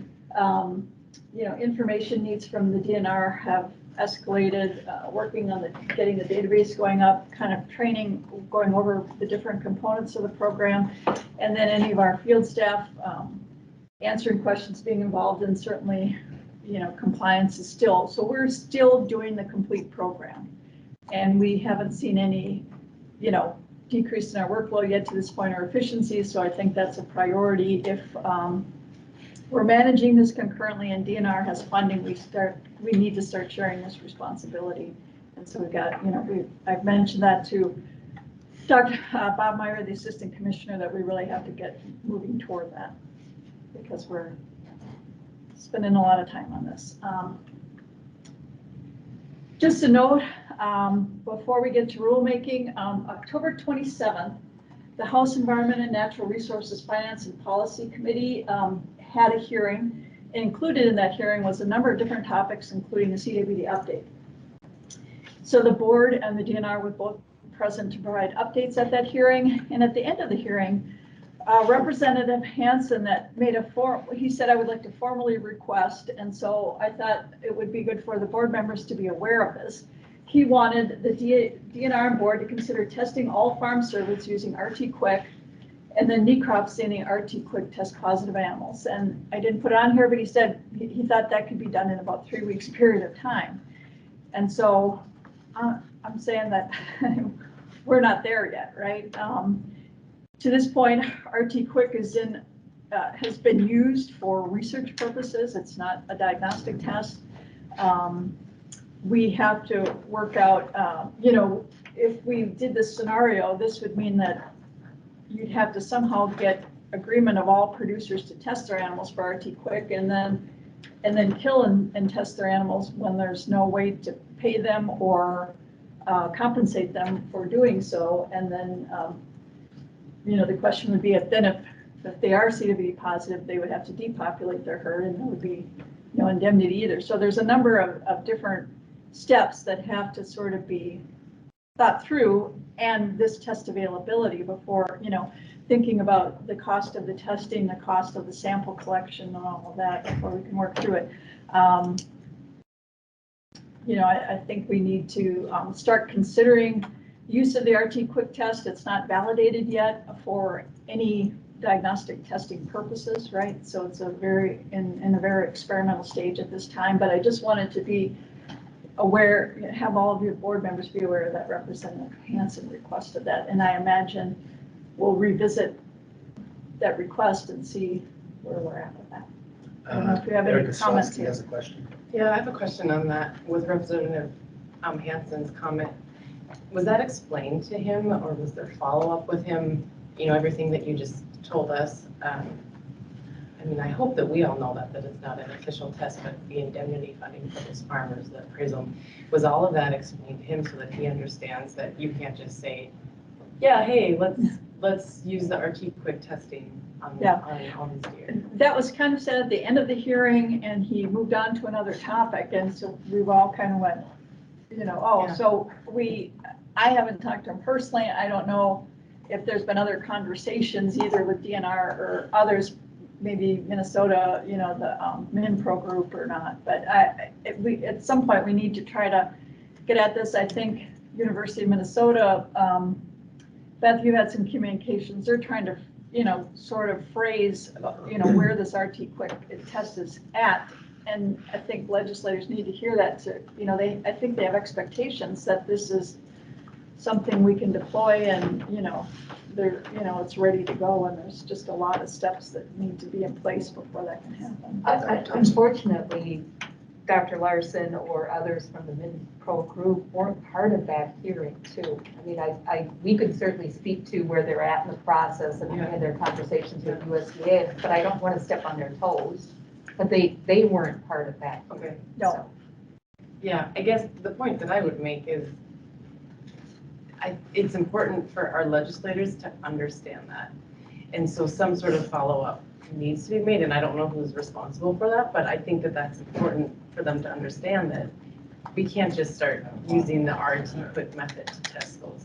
There's a process to that, and it's not an official test yet. you know, right, so. And the university, I have been part of some email chains where the university is putting together that information. I don't know that they're actually pushing that to legislators yet, but they are addressing at least the RT Quick, the testing piece of that. Okay. I think Brenda Hartkoff, I think I saw that she had a hand up. Maybe we should, it's been up for a little bit. Okay. Brenda, do you have something? Yes, thank you. I do appreciate Erica's comments here just now. There is, and as Dr. Glaser said, there is no safety net for a producer that would use this exploratory research. And we saw what happened in Beltrami County. There was pretty swift action by the DNR to enact a fence and put a $200,000 bill on this farmer for this fence. So I think we're a long ways from, putting those safeguards together for any producers that would want to participate in this exploratory test. But my original question actually went back to the concurrent authority, the report on February 1st that you're working with Alliant Consulting on. Dr. Glaser, what will that report include? The statutory language outlines sort of generally what's in that report, but basically the report is to look at concurrent authority, how it's working, what are the challenges, and how it's being implemented, as well as any recommendations that would come out of either agency for changes to be made for managing farm cervids and trying to control chronic wasting disease. I mean, that's my paraphrasing it, but so that's sort of the basics of the report. The legislature is looking for how well we're managing concurrent authority and what can be done to improve that, and then also challenges to controlling chronic wasting disease and changes that would be recommended to statutory authority for regulating farm cervids. Oh, thank you for that. Do you think those recommendations will be made jointly or separately by each agency? I think all of the, each agency's opinions will be in there. So I think, whether we necessarily, I don't think it's necessarily that we would concur with everything. So I think all of our opinions would be in there. That's at least my understanding. I have not seen an outline of the document yet, and we have not, it hasn't started being written yet. So we're in the pretty early phases. Thank you. Okay. All right, Dr. Glaser, is there anybody else that has a hand up? Okay, go ahead. Okay. And then the next one, I'll turn it over to Annie, who's virtually about an update for our rulemaking. I got a comment first. Oh, sure. Jim, go ahead. Going back to this black farm who has been in violation for a considerable length of time. Mm-hmm. And last February, the board dealt with him extensively and put out some stipulations and some fines, and he agreed to fulfill these requirements plus pay the penalty, and he did not come through and complete any of them. So now, several months later, we had a hearing that put out some new rules for him. And so he submitted inventory a few days ago that was his doing. The board did not verify that the inventory was done correctly or accurate. And going forward, he has several more things that he has to do by the 1st of April. Mm-hmm. And it's somewhat questionable whether he will fulfill those requirements or not. So we get to the 1st of April, and if he hasn't fulfilled them, we are kind of back to the same place we were almost a year ago. So I would suggest that when we proceed with doing some more work on rules and regulations, that maybe we should implement some new data or new groundwork, that the board has more ability to deal with this type of situation where the producer doesn't fulfill his commitments, instead of this going on for an indefinite period of time, involving a lot of staff time and financial commitments, and still not ending up with a solution, because we don't really know if this is going to be resolved after months and years. So it appears that we may need some more teeth in the rules that your staff has worked diligently for a very long time, and it keeps going on. It seems to me we need a little more enforcement ability going forward. And I know you and I have talked about this recently. Yep. Would be a suggestion, when we enter a new stage of this rules and regulations, I would suggest we look at putting some more data in there to that effect. Thank you. Okay. Okay, thank you, Jim. Annie next, she's Okay. out there Annie? somewhere. Here I am. Annie, are you there? I'm here. Can you see and hear me okay? We can hear you, and we have the rules making screen on. Excellent. Okay. Can you see me as well? My camera's on. See you.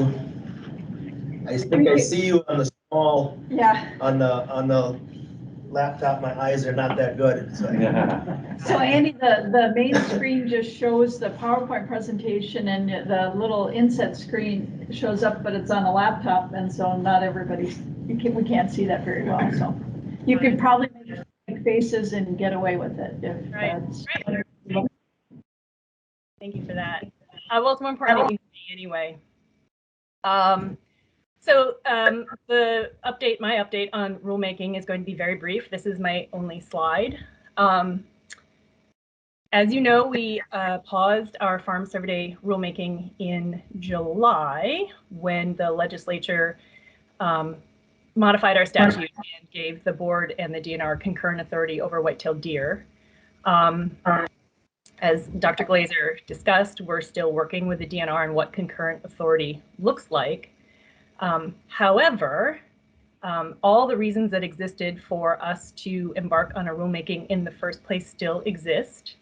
And so we are going to resume our rulemaking in January, but our rules are going to be for all farm cervid herds except for white-tailed deer, because we've got that concurrent authority with the DNR. We can't do or won't do a rulemaking for white-tailed that involves white-tailed deer unless and until the board and the DNR do a joint rulemaking. So what will this look like? Well, we're still figuring out the details, but at a minimum, we're going to be publishing a new request for comments and a new proposed rules draft. We don't have that proposed rules draft yet because, as I said, we're still figuring out the details and what that rules draft will look like, but I can tell you that that rules draft is going to incorporate all the work that's been done since June of 2020 to the present, all the work with the advisory committee, all the comments we've gotten, all of the listening sessions. And that comment period will open up a new formal comment period, and that will be a minimum of 60 days. And then while we're working on the rules draft for all farm cervids except for white-tailed deer, we would take care to make sure that the existing rules for farmed white-tailed deer would remain in place.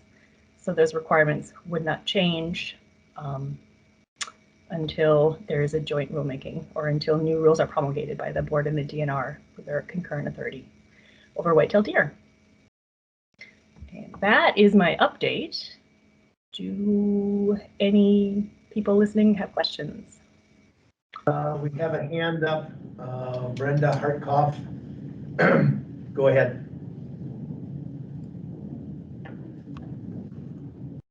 Brenda Hartkoff, you have a question? Yes. Will the advisory committee be resuming then again? I don't know. We don't know. We haven't totally decided yet. Because we're narrowing the scope of the rules, we haven't broadened the scope of the rules. We're narrowing it to only include or just only to exclude white-tailed deer. So we'll have to see what comments we get during the comment period.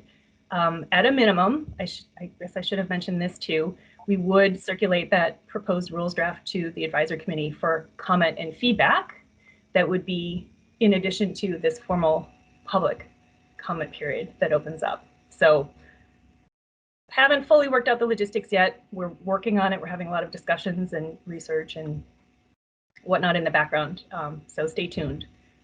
But at a minimum, we'll involve the advisory committee in terms of having them comment on the proposed rules draft. We'll take all of the work that we've already done in this rulemaking and incorporate it into our rules draft, and we'll have that formal comment period. Thank you for that. Does this take us a couple steps back then from where we paused the rulemaking? Because we did a 60-day comment period with a new rule, you know, originally, and then the committee met for several months. Where does this put us in the timeline? It doesn't take us back.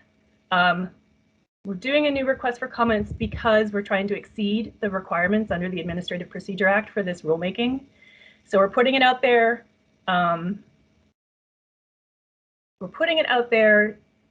In case people have comments that are different from what it would have looked like if it had been all farmed cervids that we're regulating. We're not going backwards. We're not undoing any of the work that we've done. It's a 60-day comment period to get new comments and see what the public and stakeholders have to say about the rules. We're definitely not going backwards.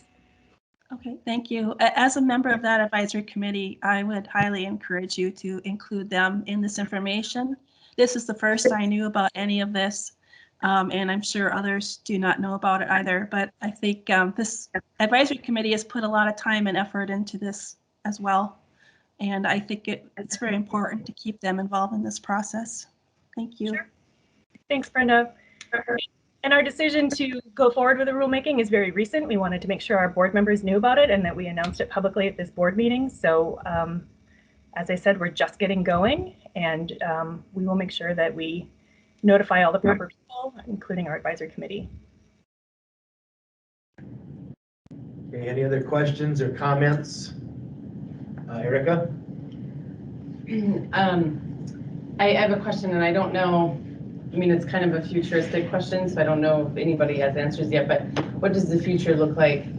So we're not moving forward yet with the white-tailed deer farm, so when we get to that point, what does that look like? I mean, I know we have a lot to figure out on the concurrent authority with DNR, but what does that look like? I mean, are we going to have our own set of rules for white-tailed deer, and DNR has their own, or are we going to work together to have shared rules between both agencies? If that makes sense, are we able to answer that? What I will say is that because there is concurrent authority between two agencies, neither agency would have the statutory authority to go forward with a rulemaking without the other. So if there are farmed white-tailed deer rules that go forward, it would be a joint promulgation. Well, I guess I'm speculating. I don't know. It could be a joint promulgation. We'll see what happens. We'll see what happens when this report is given to the legislature. There could potentially be two sets of rules, one for farm cervids, one for white-tailed deer. It could be, we could modify all the rules. We'll just have to see what goes forward. So I don't know. Sorry. So the DNR is really looking at that February 1st report as their first step in making statements about the farmed white-tailed deer program and the changes that are needed and all of that. So, you know, we really can't, they're not ready to start moving forward on other details of the program without getting that kind of done and presented.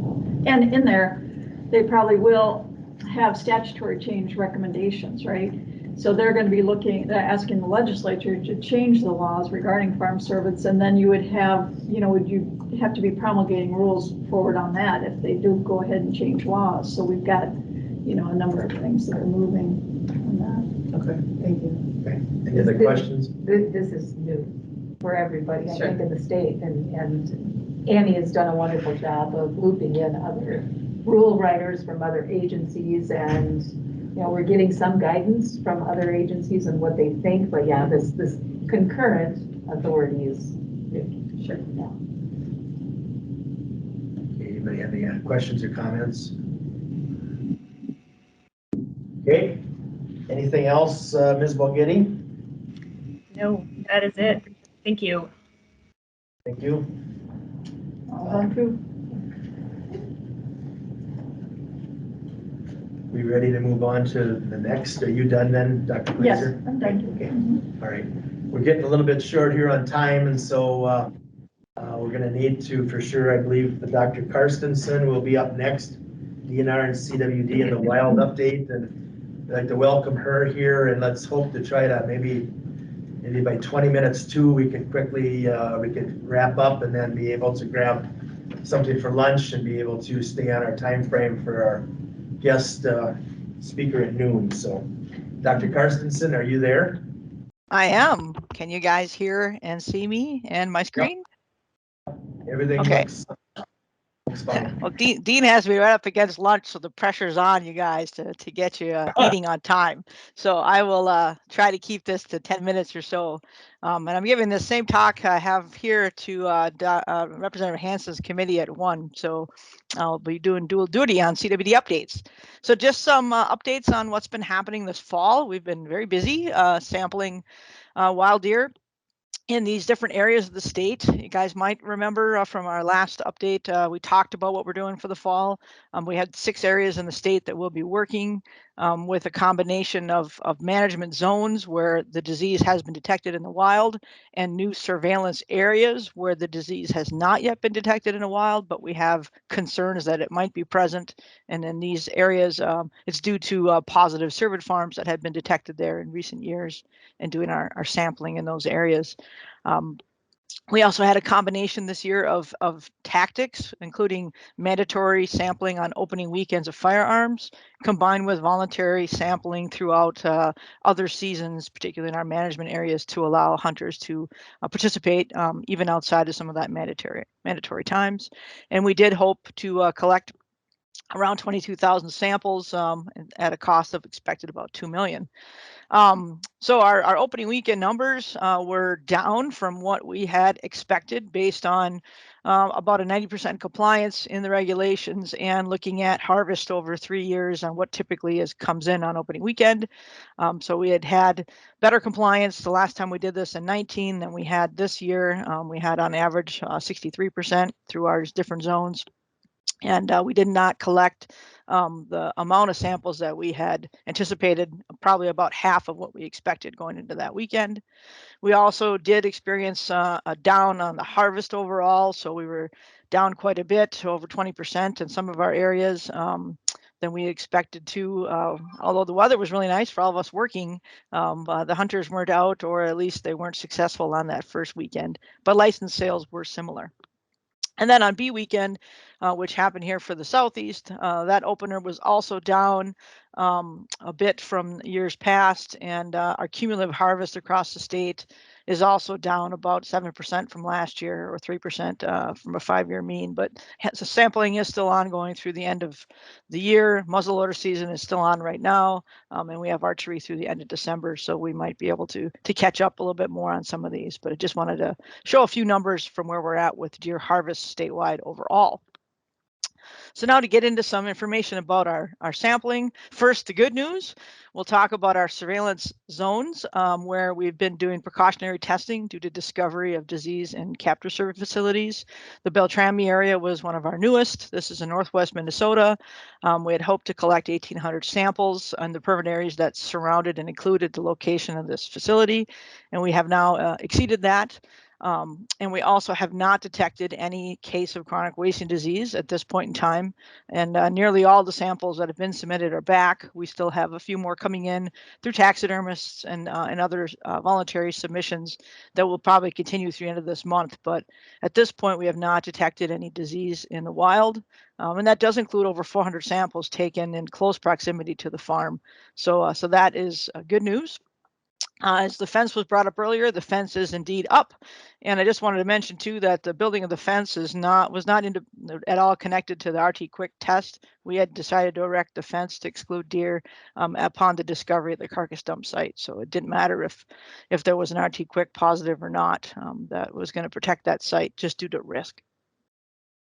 The East Central Zone, which is centered in Pine County, we collected almost 1,400 samples. And this again is an area where there was a deer farm that was positive right on the border. So half of this kind of risk zone falls in Wisconsin.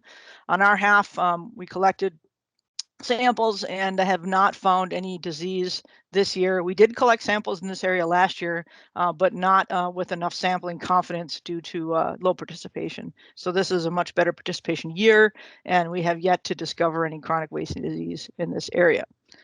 And other good news is our West Central surveillance area, which again is centered around a positive cervid farm.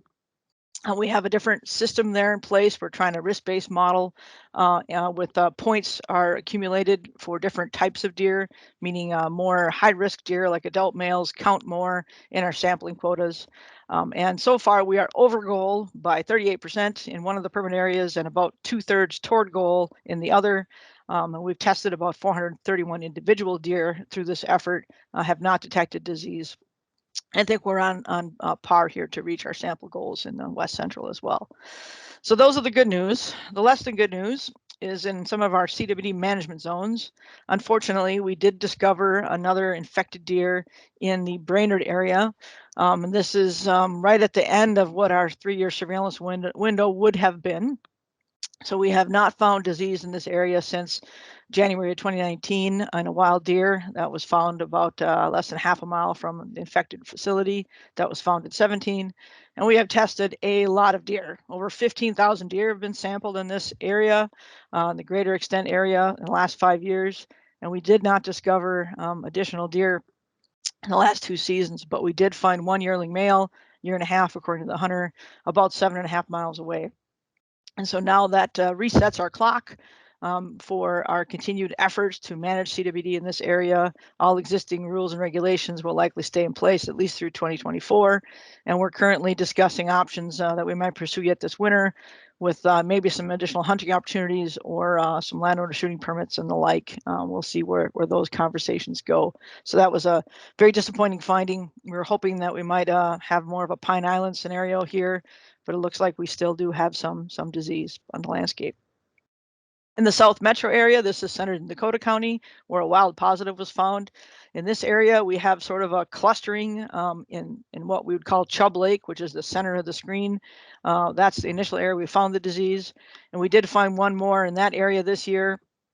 We also now have a discovery kind of to the west towards Belle Plaine, pushing the boundary of that 605 permit area. We have about 1,000 samples, almost 1,100 that we've sampled here so far. So there does seem to be some persisting disease in this Dakota County area, and we'll be continuing all of our management efforts here as well throughout this year and onward. And then in the southeast continues to be where we find the most disease in Minnesota. We have new cases again in our Fillmore County outbreak area and the Winona County outbreak. So we have 27 new detections, 6 of which are still in the suspect phase. They haven't been IHC confirmed, but likely will be. It does indicate, the persisting disease in these areas. Prevalence still remains quite low. We're under 1% currently, at just under 1% of both of those areas. So we've been holding that line the last several years. We don't seem to be going the other direction, but I guess at least we're not increasing exponentially. So there's some good news there. But we do still have work to do to manage disease here and continuing all the efforts available to us. And we're also hoping for some new things coming down the pipe with diagnostics or other ways to help denature prions in the environment that might give us some more tools to deal with disease when there might be an environmental transmission component helping to sustain it in the wild. Our dumpster program, we had that in place again this year, 32 dumpsters in all of our management zones where you cannot take whole carcasses out. They have to be either tested, not detected, or approved carcass parts. We did have some issues that circulated on social media. This is a dumpster situation in Houston where it overfilled on a opener. Unfortunately, the vendor that was contracted failed to deliver the 2 containers as specified by their contract, and then also failed to come and pick up a full dumpster within 24 hours of being notified. And that was reiterated to the vendor. An issue was fixed in 24 hours, but it definitely circulated some interesting photos and comments in the social media world. We also had a dumpster issue in Caledonia where the dumpster was removed due to smell issues because of the early part of the season. And the business next door didn't want to tolerate that. So we moved we took that dumpster away and signed where the next one is, but hunters came to the site, didn't want to drive anywhere else and just dumped carcasses in the site where the dumpster used to be. So we realized that's not going to work. So we did put another dumpster in Caledonia and secured a secondary site and added more signage, and then that issue was resolved. But there's always some challenges with these programs. So lastly, I just want to talk about our newest wild detection in the Climax area that was announced publicly a couple weeks ago. So this is a wild deer found positive just on side of the Minnesota border. It's right in the Red River Valley, just 2 miles from North Dakota. It was a hunter submitted sample, meaning the hunter submitted it on his own through diagnostic submission with Colorado State University, and this animal came back positive. We did some voluntary collections right away to try to respond to this because it was the week before deer opener, and we had 65 samples submitted from hunters in the area. All of those came back not detected. On North Dakota's closest hunt unit, they've also collected 85 samples, and at this point, there hasn't been any additional disease detections, but only about half of those results are currently back. We don't have a lot of recent information about surveillance in this area. Our sampling history, at least in wild deer, is quite old. We had collected samples back in the early part of the 2000s when we did a statewide sweep. So most of the sampling data is from 02 and 03. And then some random opportunistic animals that happen over the years, but nothing really to give us any statistical confidence or basis to infer what might be happening in this area. The closest wild positive in Minnesota is the Brainerd area, and in North Dakota, it's over 200 miles away. There's a captive facility about 25 miles from this area, according to the board, that's in good standing and has no history of CWD. The Red River Valley, is a travel corridor for cervids, so we're not really sure where this deer came from or the extent of its travel or implications for disease. So we're hoping to have this area under a lot of participation from hunters. This special hunts we have coming up later this month, starting next weekend and then the weekend of New Year's. We've added this border area into our special hunts to try to get more data so we have a better understanding of disease in this area for future regulations and zone creation for next fall. So we have late hunts happening not only in this part of the state, but also in the South Metro and in all of the Southeast. Will be opportunities for hunters again to participate. Testing is mandatory. There's going to be some staffed stations as well as self-service, and it's an unlimited bag season. Tags are only $2.50. You can use any unspent tag, and even out-of-state hunters can come in and buy a standalone disease management tag for $2.50 and hunt in Minnesota. So these are unique hunting opportunities, and we hope that our public participates. In response to the Climax deer as well as Beltrami, we did expand our deer feeding and attractant bans. Right now, it's about 2/3 of our state are covered in some sort of a deer feeding or attractant ban due to CWD risk. You can see we've added counties to the northwest primarily. And there's areas here where the disease exists in the wild. You cannot use attractants, so that's like salt mineral licks or urine scents, as well as deer feeding. And in areas where there's only disease in a captive facility and we don't have any indication that it's in the wild, that's just a deer feeding ban due to risk in that area. So these were just published and go into effect on the 30th. And then basically just coming up for us, as I mentioned, our sampling continues to the end of the month. And then we have these late hunt weekends for some more data and hopefully some more information, particularly about the northwest part of the state. And then move into our winter phase. We'll be doing some landowner shooting permits in areas where we have heightened disease risk, as well as a contract with USDA Wildlife Services for additional culling in some of our high-risk areas, particularly in the southeast and south metro. But we might be working in Brainerd or in the Climax area, depending on what we continue to find. So with that, I hope I didn't go too long. It's 11:39, so I didn't totally get in your lunch break. Any questions, folks? I did have a couple questions. It sounds like in the places where they're dropping deer off in dumpsters and things, we haven't had a positive CWD from any of those animals. Is that correct? That any of the deer that have gone to a dumpster have had CWD? No, there has been remains in the waste system from animals that were later confirmed to have CWD. That's correct. Okay, because I was just wondering, do we, I don't know, I know that some of the dumpsters probably were supposed to be lined and everything, so nothing gets out of them, except when the dumpster people make mistakes, I guess. But when we do have a positive dumpster site, do we then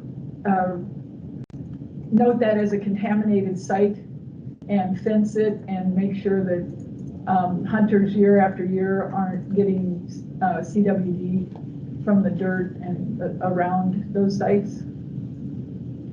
No, we are not doing any dumpster management besides hauling the carcasses to an approved disposal facility, either a lined landfill or an incinerator facility. Okay. I guess I would just suggest that if we know of a contaminated site because we found an animal who was left there, or parts of an animal, you know what I'm talking about. That's maybe a process improvement. It's a process you might consider, making sure people understand, or even as hunters bring their deer to those sites, signage and thing, remind them that they need to clean their shoes and they need to, you know, there's a chance somebody brought a contaminated animal here, act accordingly.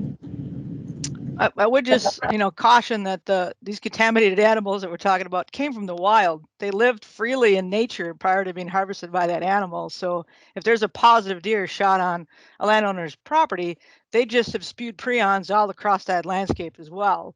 And we're not fencing nature. So, I mean, we're trying to minimize risk with the carcass management program by not leaving carcasses that were possibly contaminated on the landscape for further deer to interact with. So we're trying to minimize that, but it isn't an absolute because there's prions in that whole area, which is why the carcass movement bans are that entire zone to try to prevent disease from spreading outside. We have to recognize we have prion risk in fields and forests and the like in that area, and not just in a site where a carcass might have laid next to a dumpster. Yeah, I'm not concerned about, I agree with you 100%. We can't look at every place somebody spit, so to speak, but the point is we know there's a concentrated area where the prions could be, and we'll be using those areas year after year, correct? The dumpster containers are to be used, yeah. Yep. It pretty much is the same place every year. Okay, it looks like we have a couple other questions. Probably take them in the order that they were asked. Brenda Hartkoff, I believe you were first. Yeah, thank you. My question goes back to the beginning of your discussion on opening weekend when CWD testing was required. Of all hunters, there was a high percentage that did not test. Are there any compliance actions taken against those hunters who fail to test the animals that they're required to test? We are currently discussing any next steps with our leadership on and any actions relative to that. So I don't have that information today. That's happened other years, though. Has that ever been discussed? Compliance action? Well, we would like to, in 2019. Yeah, usually it's an education step in the first year to make sure hunters were aware of said risks and said rules, and then they're followed up with a letter educating them about what the efforts are. Thank you. Dr. Fox, I believe you had your hand up. Yeah, thank you. Thank you for the presentation. I kind of along the same lines, and maybe it's just more kind of thoughts, but about that dumping, because that was kind of my thoughts too. So just wanting to understand better, how do we not kind of see that almost as like a double standard where, you know, don't get me wrong, when I heard like there was a person just like dumping carcasses, like, what are you even doing? Like, what are you doing, right? But if we're then not really encouraging, but almost because of the situation, like the same thing happened, right? And it could happen. Aren't we having kind of a double standard, and how do we rectify that? And how do we justify if we, you know, just wanting to understand. So like if we say the comment like, well, any field, which I agree. I mean, in vet school, I helped do the testing with CWD and whatever, for, you know, helping you guys, and it was awesome. But just understanding that, right? So if we say, well, it's in the fields and it's everywhere, like, do we have to be careful? We make statements like that, and then at the same time, we're saying we have to lift this huge fence and hold this area for 20 years. How do we justify that we're not recommending that in one of these dumpster sites, that there was this spillover, which we don't want, but there was? How do we rectify that, I guess, is my question. Well, I guess I'll respond this way. Like in the Beltrami area with the fence that we brought up, you know, we do not believe or know at this point in time that there is disease in the wild.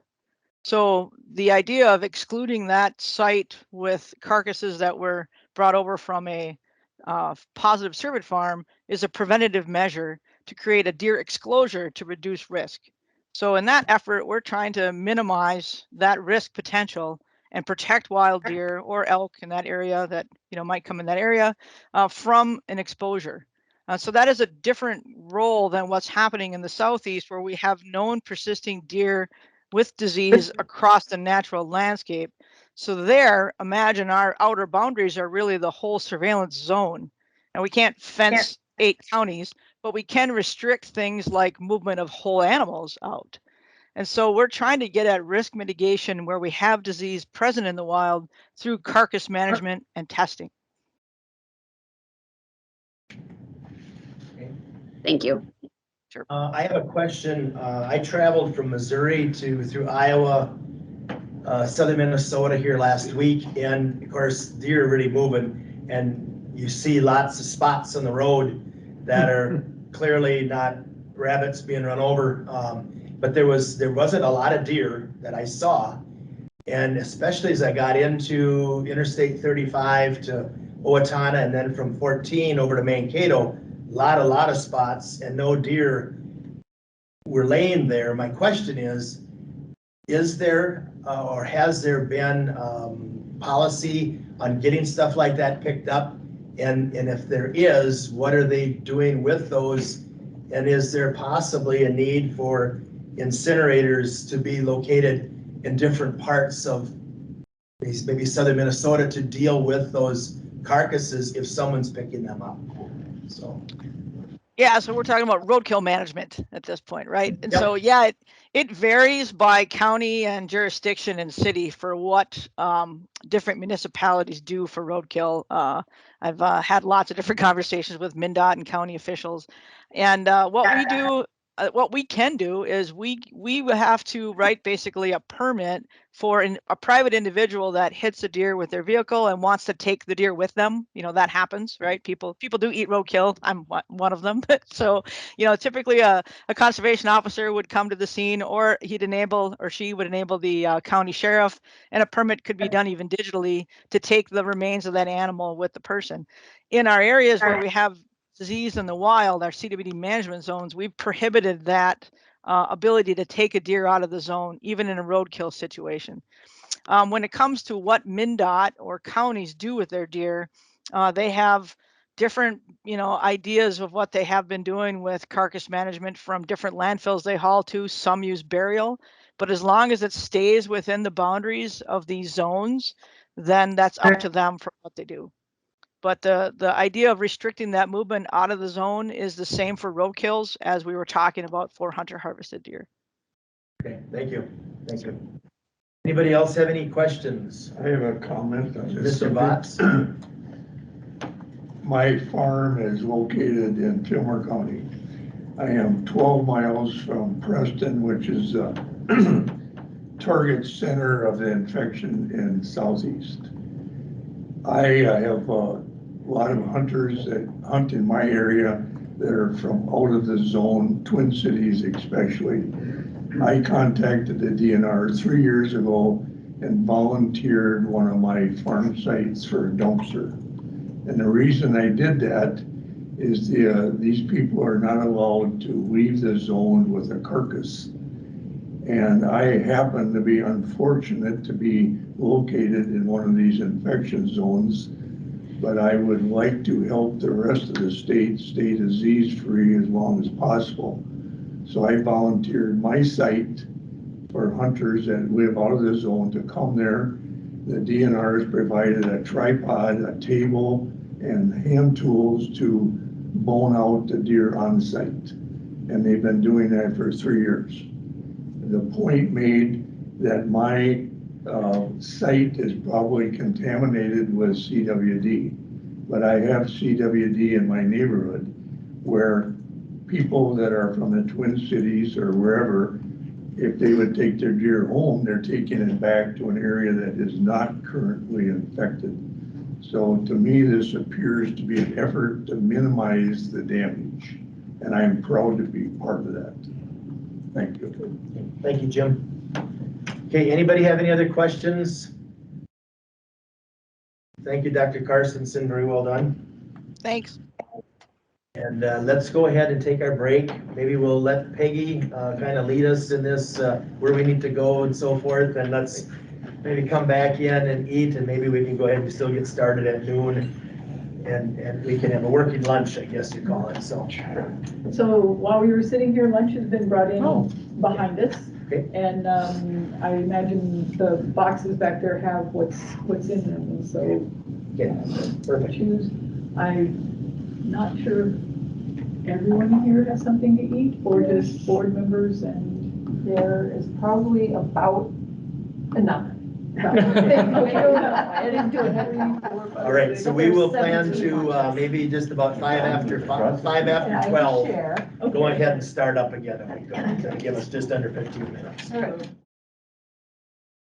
Started, Dr. Thompson has an announcement to make. I put her in the spot here. She's still chewing her food, so whenever you're ready, the announcement. It's bacon, I want to enjoy it. Okay. I forgot during my opening comments, the AgriGrowth annual meeting was, about a month ago along those lines, and Dave Preisler is sitting in the room here, and we want to let everybody know he was awarded the Distinguished Service Award at that meeting. So congratulations to Dave. Thank you for all that you do. I don't remember a meeting, a Board of Animal Health meeting that you haven't been at, and your input and your insight on all things, not just pig related, but on all things is just really welcome. So congratulations. Very helpful. Good job. Okay, with that, we will get to our next speaker. Her name is Connie Sillerud, DVM. Is that correct, doctor? That's correct. That's correct. Going to be speaking a task force on zoonotic diseases and traceability in companion animals. So with that, welcome, and good to have you here. Thank you, and I'm very sorry to have had this placed on your schedule, so I'm interrupting you guys' lunch. I do apologize for that. My name is Dr. Connie Sillerud. I'm the president of the Minnesota Veterinary Medical Association, and I'm approaching you with a request from the MVMA to the board, asking you to form a task force for the purpose of exploring the zoonotic potential and species-specific diseases in dogs and cats being brought into our state. Why this request? Many dogs and cats are coming into our state through the multiple rescue organizations, into shelters, and through private purchases. We, the practicing veterinary community, don't know how many animals are coming in. We don't know if they have CVIs or health certificates. We don't know where they're coming from, whether interstate or intercontinental. But we do know that recent experience tells us that international rescues may then travel from state to state before they land in their permanent home. We also don't even know how many rescue organizations are operating in our state. In addition to better understanding the movement of these animals, we also know that zoonotic diseases can travel with these animals. We, the practicing community, need to understand this better, and we need to understand the risks they may pose to Minnesota dogs and cats. Other states have had rabies outbreaks from dogs brought in from other countries, and these dogs have actually been infected with a type of rabies that we don't even see has been eradicated. We don't even see it in the United States anymore. And we don't want it back, and we certainly don't want it in this state. We are also concerned about brucellosis, about heartworm, about tick infestations, specifically the Lone Star tick that could affect so many species, and also new fungal diseases brought in by dogs and cats from other parts of the country. Although the rescues and shelters that are bringing these animals in are nonprofit organizations, they're actually businesses that sell dogs and cats. I question if Minnesota has a surplus of unwanted, stray, surrendered dogs and cats, why are these same organizations bringing in so many animals from other states? These dogs and cats are often purchased at auctions or through breeder release, where a breeder will just cull out a bunch of animals that they may have and aren't sellable to anybody else. These auctions and these breeder releases just create an ongoing market for irresponsible breeding. Isn't the goal to eliminate puppy mills? So then these less than perfect animals are rehabbed somewhat by the rescue organizations or the humane societies, and then they're sold for adoption at $350 a piece or above. In many cases, these buyers who believe they are doing a really noble thing, such a good deed by getting a rescued dog or cat, they're actually being sucker punched by getting an animal that will need expensive and ongoing veterinary care. Let me just give you a couple of examples. I have an ophthalmology practice, so I'm only talking about one organ here. We're just talking about eyes. Just on Monday, I saw a young rescue dog. It was billed out as a young cattle dog. It was not. It was largely husky, if not all husky. And it came in for an ongoing inflammation in its left eye. Dog actually has a cataract and accompanying uveitis, which is inflammation in that eye. These are hereditary in the husky. So this is going to require lifelong therapy and eventually cataract surgery if this new owner wants to keep that eye sighted on a long-term basis. She's looking at a cost of $2,000 to $3,000 for the surgery, plus she's going to have ongoing lifelong therapy for this inflammatory disease. So that's just one example. Let me give you another one. Cherry eye surgeries. If you're not familiar with that, that's prolapse of the third eyelid gland that we see in a lot of dogs and occasionally in cats as well. These are done improperly all the time by rescue organization veterinarians and humane society veterinarians. And they're tacked down for a little while. The animal gets adopted out because now they look fine, and they get into their new home, and very shortly the cherry eye comes back. So now they're seeking help from me to correct this problem. In many cases, there have been 1, 2, and in some cases even 3 surgical attempts that were unsuccessful. So now these third eyelid glands are all scarred up, they're a mess, and the resection and repair is time consuming and much more difficult. We're looking at $1,000 an eye in my practice to fix these. And this has been passed on to a new unsuspecting owner. So those are just 2 examples of eye things that we see. Think about all the other organs and limbs in the body that can be affected. I also wanted to share with you a couple of disturbing cases that I have been made aware of. A young dog sent from a Nebraska reservation rescue arrived via transport to a rescue organization here in Minnesota on August 10th of 2021. When the dog arrived, it was in respiratory distress. Fortunately, the the rescue volunteer recognized that, and the animal was sent for emergency care. It was diagnosed with both distemper and parainfluenza. This dog was sent with a health certificate issued and signed on August 9th. So one day before this animal arrived. I sincerely doubt that animal was in great shape on August 9th if it was in respiratory distress on August 10th. Another dog sent from the same rescue organization in Nebraska reservation, but a different location on that reservation, arrived via transport with parvovirus, covered in diarrhea, and later broke with distemper and had to be euthanized. Now, this dog was sent with a rabies certificate, but the rescue volunteer never saw a health certificate with this animal.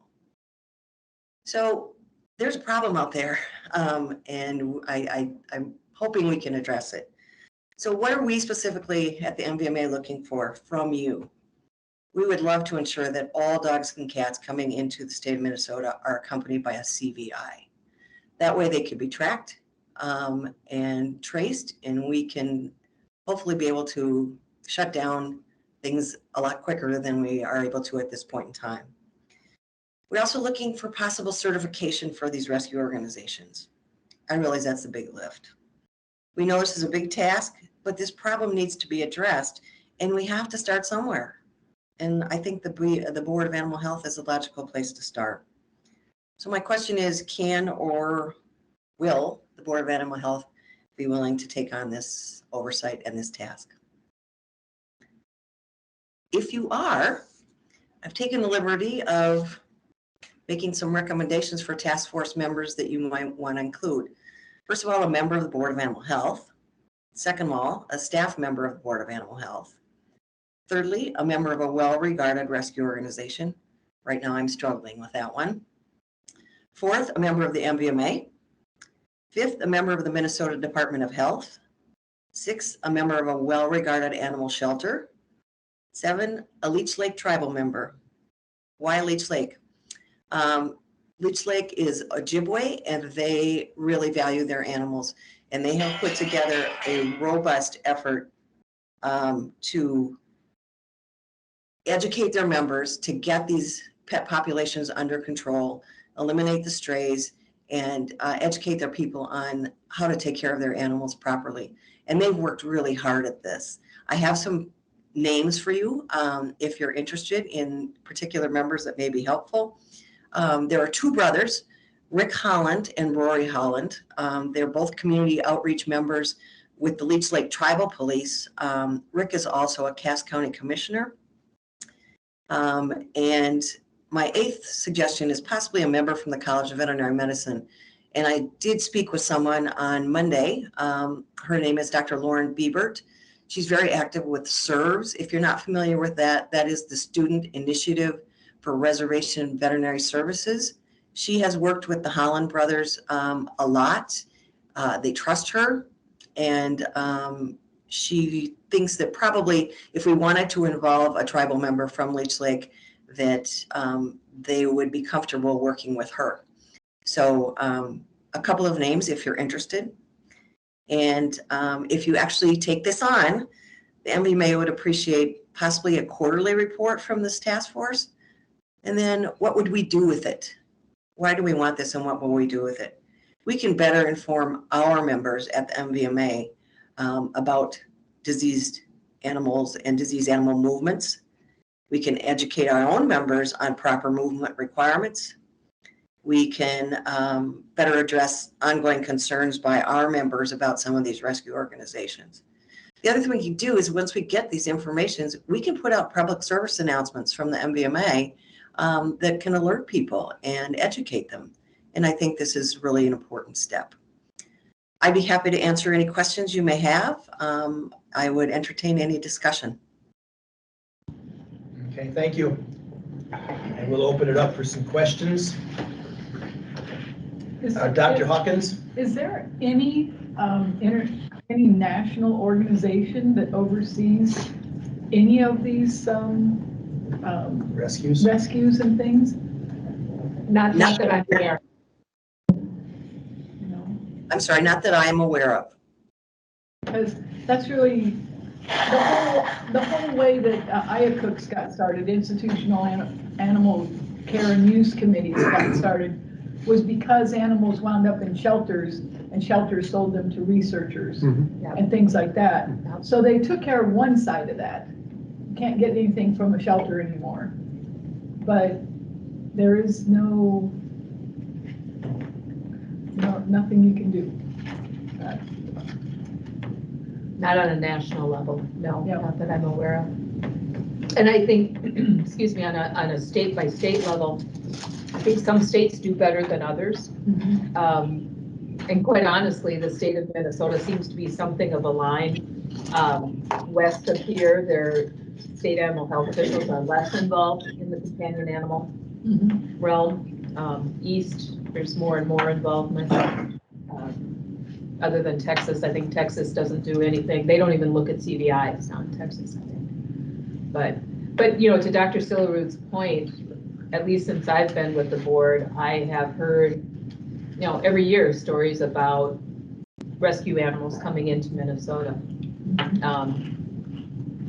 The thought, and to her point, that there are zoonotic diseases that could possibly travel in.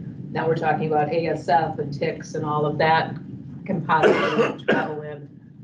That becomes very concerning. And I think Dr. Sillerud wants us, the request is to take a step back and let's kind of assess what's actually out there. So, not to put words in your mouth, Connie, but I think no, that's exactly. We just don't know. We don't have this information, and I think if we had CVIs on every animal coming in, it would be really helpful. We would know a lot more. We could put a strong halt on some of the things that are coming in, advise rescues not to work with certain other rescues, and stop this whole thing is self-perpetuating.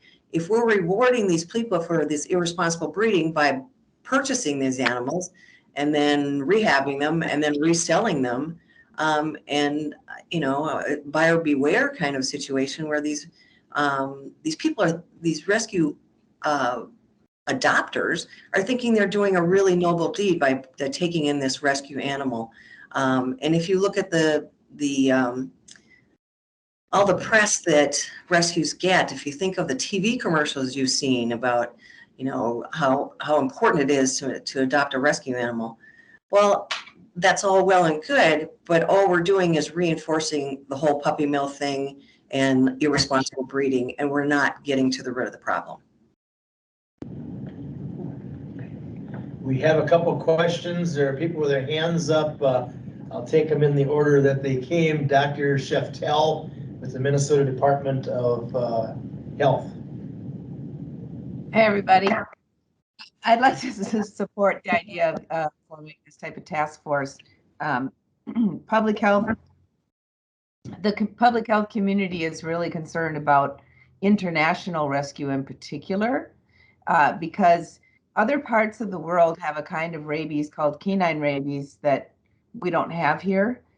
And it's a specific variant of rabies that is spread from dog to dog, and almost all of the human rabies deaths in the world are due to canine rabies. It spreads very quickly through wild and domestic canines and then easily spills over into people. And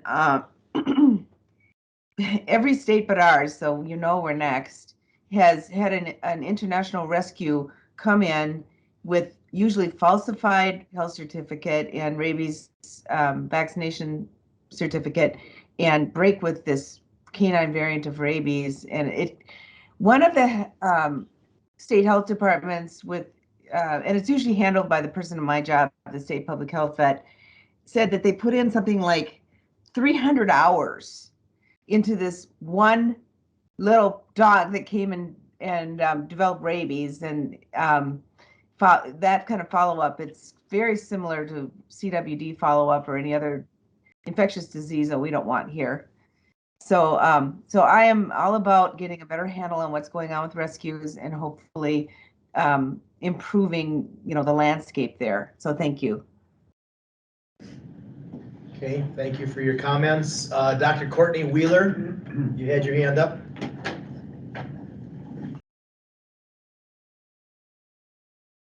Hi, everybody. I just wanted to say, as the Director of Companion Animal Programs for the Board of Animal Health, I agree that having a task force is an excellent idea. Good timing, Dr. Sillerud, because we've just hired a companion animal field veterinarian who can help us coordinate that. I do have some suggestions for additional positions on the task force, despite the 8 that you mentioned. I also wanted to point out, though, that part of the reason why we don't have such a great handle on CVIs and cats and dogs specifically coming into the state of Minnesota is we don't have the staff to track that information as closely as we would like. So maybe that would be step 1 for our task force members, is try to figure out how to get a better handle on the information we currently have, and do something with that. Thank you. Okay. Any other questions? Dr. Fox. Dr. Fox, your hand is up. Yeah. I forgot to lower it, I think. Okay. Yeah, so just again, pardon my naivety, I guess. So we have like this breeder certification in Minnesota, but we do not have, there isn't anything similar for rescues. I guess I just kind of assumed that when you're in that process of applying to be a nonprofit and doing rescue, that there would be something where, you know, like with our Board of Animal Health folks or USDA folks are going out and checking, you know, with these ducks and these chicks and looking at breeders and all these things. And then I'm just a little bit surprised that there isn't that for rescues, if that's what I'm understanding. And I guess that's kind of a concern. I think that's something, you know, through MVMA or Board of Animal Health that we should really be discussing with our legislators, because I had no idea. So I think that is very important. And I really believe, I'm in Southwest Minnesota. We have lots and lots of strays. In my rotation, I think it was Golden Valley for the spay neuter rotation. I did like the idea of, like, here you have all Labradors, right? And like California is all Chihuahuas. So they were kind of swapping. I think that's good, but it would be really shocking to me that you weren't making sure that those animals, you know, had those health certificates when you're trading. But also my concern is this bringing in internationally when, and if these folks are really just pouring in animals from other states, there's lots of, I mean, we just have our city police department that does that stuff out here, right? But there's lots of animals that do need homes. And I think that is a concern if that's not being monitored. Like, hey, if this is supposed to be supporting our population here of helping rehome animals in Minnesota, and there's, I'm assuming, government dollars and tax breaks going to those people, we should be controlling our own pet population, and there should be limits on bringing things in if we're not doing that. So those are just kind of thoughts I had while you guys were talking. Dr. Wheeler, you would have raised your hand just after Dr. Fox started, so you might have some insight for her. Sure. I just wanted to respond to your comments, Dr. Fox. Thanks. So first and foremost, I want to make it clear that not all rescue organizations are licensed by the Board of Animal Health. For example, if it's a foster-only based rescue, which many of them are, and we don't have any idea how many there currently are in the state of Minnesota, they do not require a license with us. Minnesota Federated Humane Society partnered with MVMA recently with some input from the Board of Animal Health as well to try to get a rescue certification program up and running, and it didn't really go anywhere, and I'm not really sure why. But again, something to look at and think about for the future. Is that the place to start before we go to our legislators? I'm not really sure, but I think that's why this task force is a really great idea. Thank you. And my understanding is there's so many of these rescues, and I don't think we even know how many there are. I mean, are there 30 or 40 in the state, or are there 900? We don't know. But it would certainly be nice to know. And some of them are much better than others. But again, to your point, Dr. Fox, is why are these rescues going outside of the state? If there is a surplus of animals right here in Minnesota, why aren't they being dealt with, and why this outreach to several other parts of the country? I know there's just a whole train coming up from Kentucky. I know there's a lot coming from the reservations out west from here. And as I told you, just those 2 horror stories coming from the same rescue, reservation rescue in Nebraska, that if we could control this somehow, and we need to, like I said, we need to start somewhere. And I think the Board of Animal Health is the place to start. Thank you very much, everybody. And again, I apologize for interrupting your lunch. If there is anything else that you would like from me or from the MVMA, please don't hesitate to ask. But I encourage you to really consider this task force. And if you would, once you've had a discussion on it, if you would let me know what your final result is, I would be thrilled. So thank you so much. I appreciate your time. Thank you for taking the time to be with us. Well done.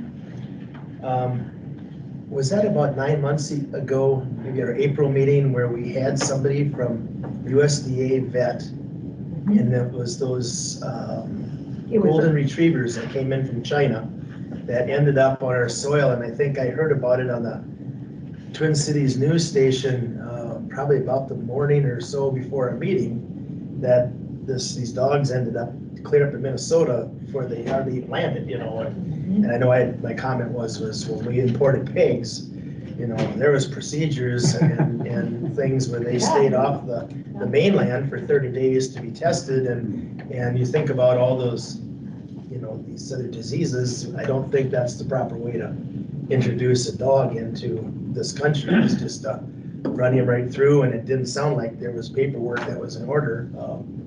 Otherwise, I don't know how they'd have gotten here, I guess, quite honestly. I think that was rescued from a group over in China. Go ahead, Jerry.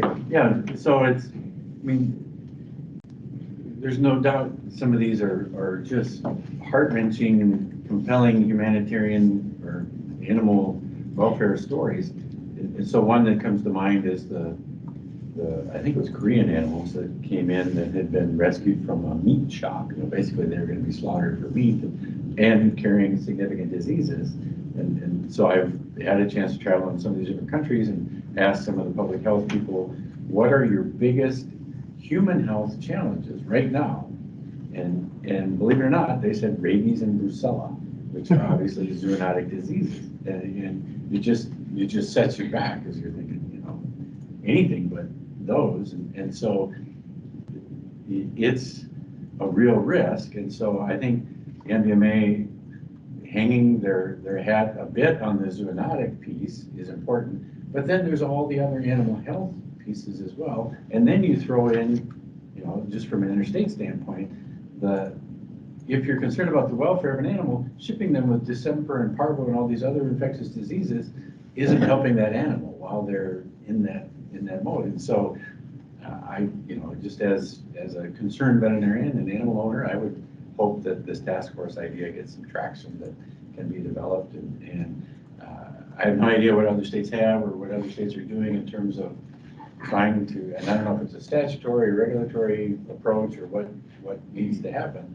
but it's a really rapidly growing thing, it seems. And so now would be a pretty good time to try and take it on. Thank you for your comments. Anybody else have any questions or comments at all, Dave? The only thing, excuse me, that I would add is that I know that Dr. Thompson and I talked about this before too, the dogs that are coming from other countries. So as we look at whether it's, you know, foreign animal diseases, not on top of the zoonotic side, and the risk may be low, we don't know, but all it takes is one. And the consequences are just so huge. You know, we've been talking with our folks in DC about this, that we just have to get a better handle on these things that are going on. And we can't leave any stone unturned because the risk is too big.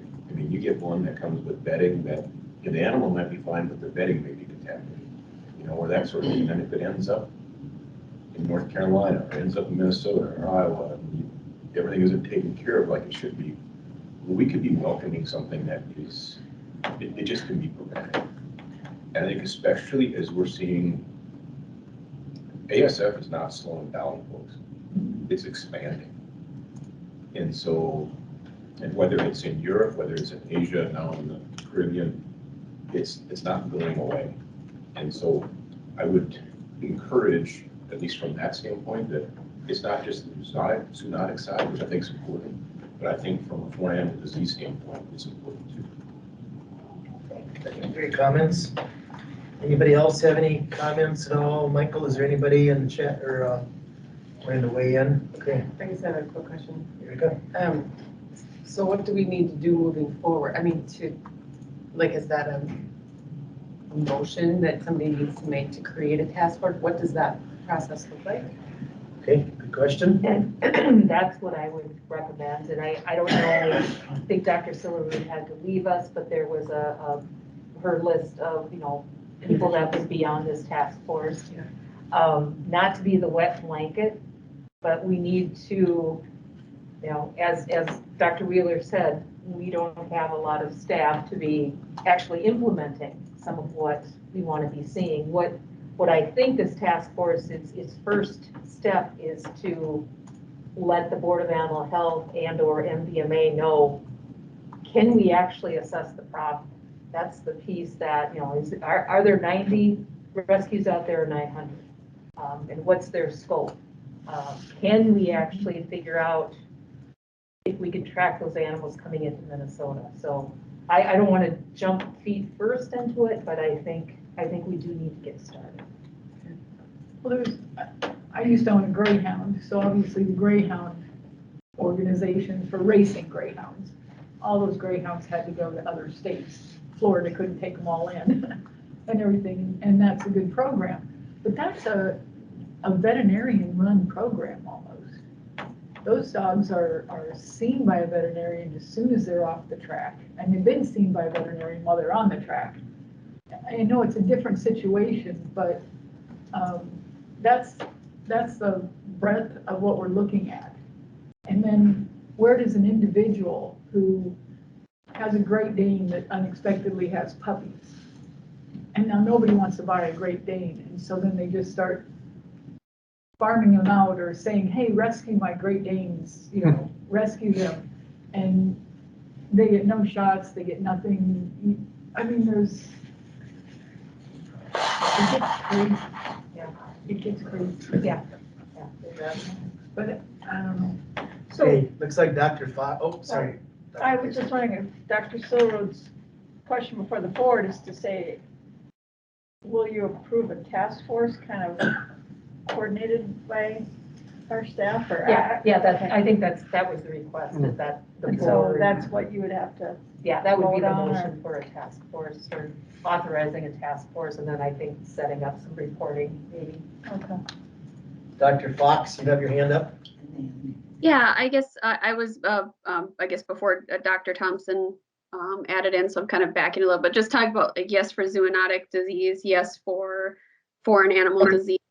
But I do think, like as a veterinarian, right, in our oath, it is welfare. And I volunteered when we did have a humane society here before it turned into the police department and the St. Cloud Humane Society. And I really have a heart for welfare, and rescuing animals I think is important. But again, I would just say, I think I support this task force because I'm blown away that there isn't something regulating that. I also know, kind of like, you can get out in the weeds, right? And be like, there might be this individual doing this thing with their one litter of puppies, but I think those are your outliers, right? So how can you kind of control what you can control, right? And kind of see what is that size of that pie that is needing to be tackled. So I think that this task force is a really good idea from a disease perspective, as well as an animal welfare perspective, to make sure there are those checks and balances and that we're protecting our Minnesota pets as well, so. Thank you for that. Go ahead, you have a question? Yeah. Elaine Hansen, Minnesota Pet Breeders Association. I simply want to point out, because this is something that the board does not enforce, but people may not be aware that the state has what's known as a puppy lemon law. It's Minnesota Statute 325F as in Frank .91. And it has a number of very stringent requirements for record keeping, including sourcing and health history and conditions for any dog transferred by anyone in the state of Minnesota except a nonprofit. Any and every breeder or anyone else who has a dog that they're transferring to another person is supposed to provide this notice and guarantee. And this does not, the statute specifically exempts nonprofit organizations.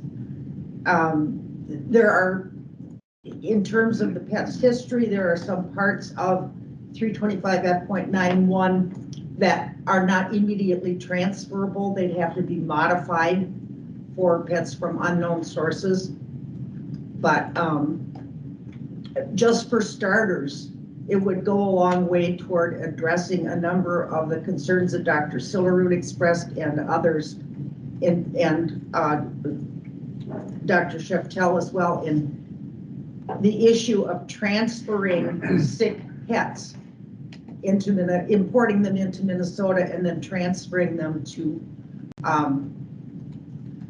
owners who have absolutely no idea what they might be getting into.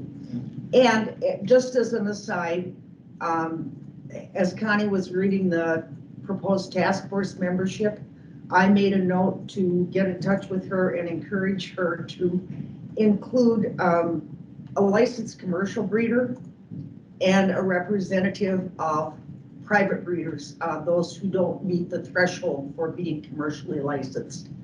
Because this is something that concerns dog breeders enormously. One pet imported with canine brucellosis can wipe out decades of dedicated selective breeding. So that's 2 cents for today. Thank you. Thank you for your comments. Yeah. Okay. Anybody else have any comments? Did you have anything, Dr. Glaser? Okay, well, I guess probably to push forward here, sounds like we should entertain a motion to go ahead and develop a task force to investigate dealing with these type of issues in the companion animals. Would somebody make that a motion?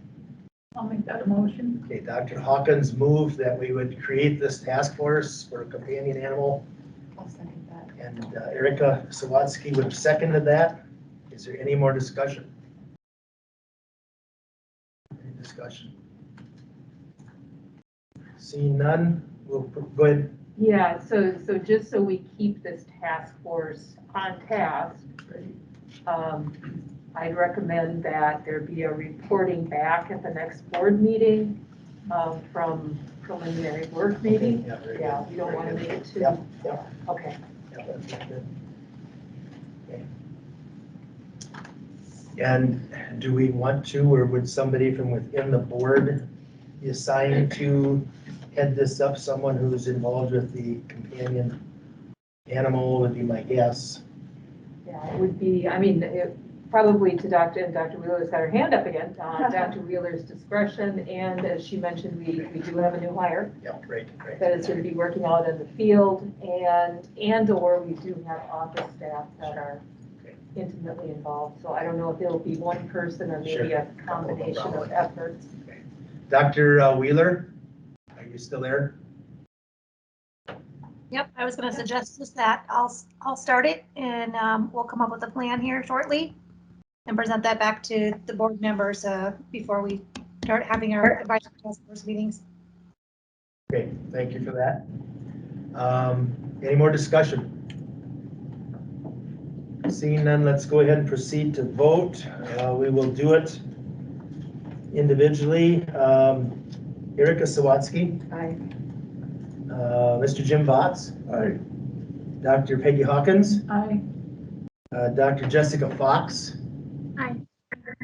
And then Dean Compart would be an aye. So with that, the motion has been passed to to form this task force.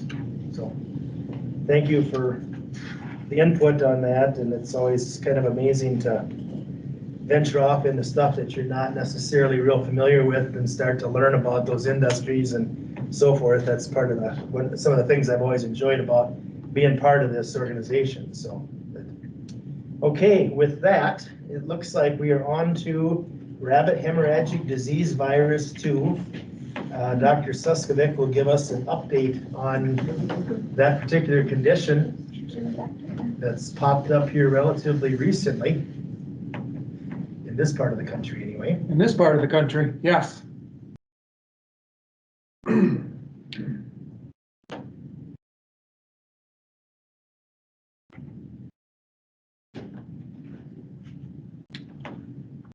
My plan is to give just a brief overview of rabbit hemorrhagic disease virus, and then talk about what's happening in Minnesota and how this has happened. So, briefly, rabbit hemorrhagic disease is a single-stranded RNA virus. It was first seen in China. Actually, there's two subtypes of the virus. It's first is the classical RHDV 1, or sometimes called A, or just called classical, or might not even have a number. But that was the very first one, first seen in China in 1984. And then we have the second one, which is RHDV2, which was first seen in France in 2010. Now you see both of these viruses worldwide, but RH is the 2 serotype is, or subtype, is the primary virus that we're seeing throughout the world. And what's the difference between the two of them? Well, both produce basically a very severe viral hepatitis in rabbits. One thing about it, type 1 will produce 80 to 90% mortality rate, and the other thing about it is only domestic rabbits are infected. When I say domestic rabbits, I'm talking about the European strain of bunnies that we have, that we see in hutches and people are raising and the like on that. The wild rabbits are the cottontails, the hares, the jackrabbits, the things like that.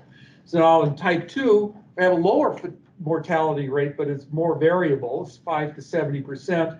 However, this also affects both domestic and wild rabbits, and it will also affect hares too. The virus is found in all secretions that you could possibly think of. It's very resistant to many things in the environment. It could survive for long periods in carcasses.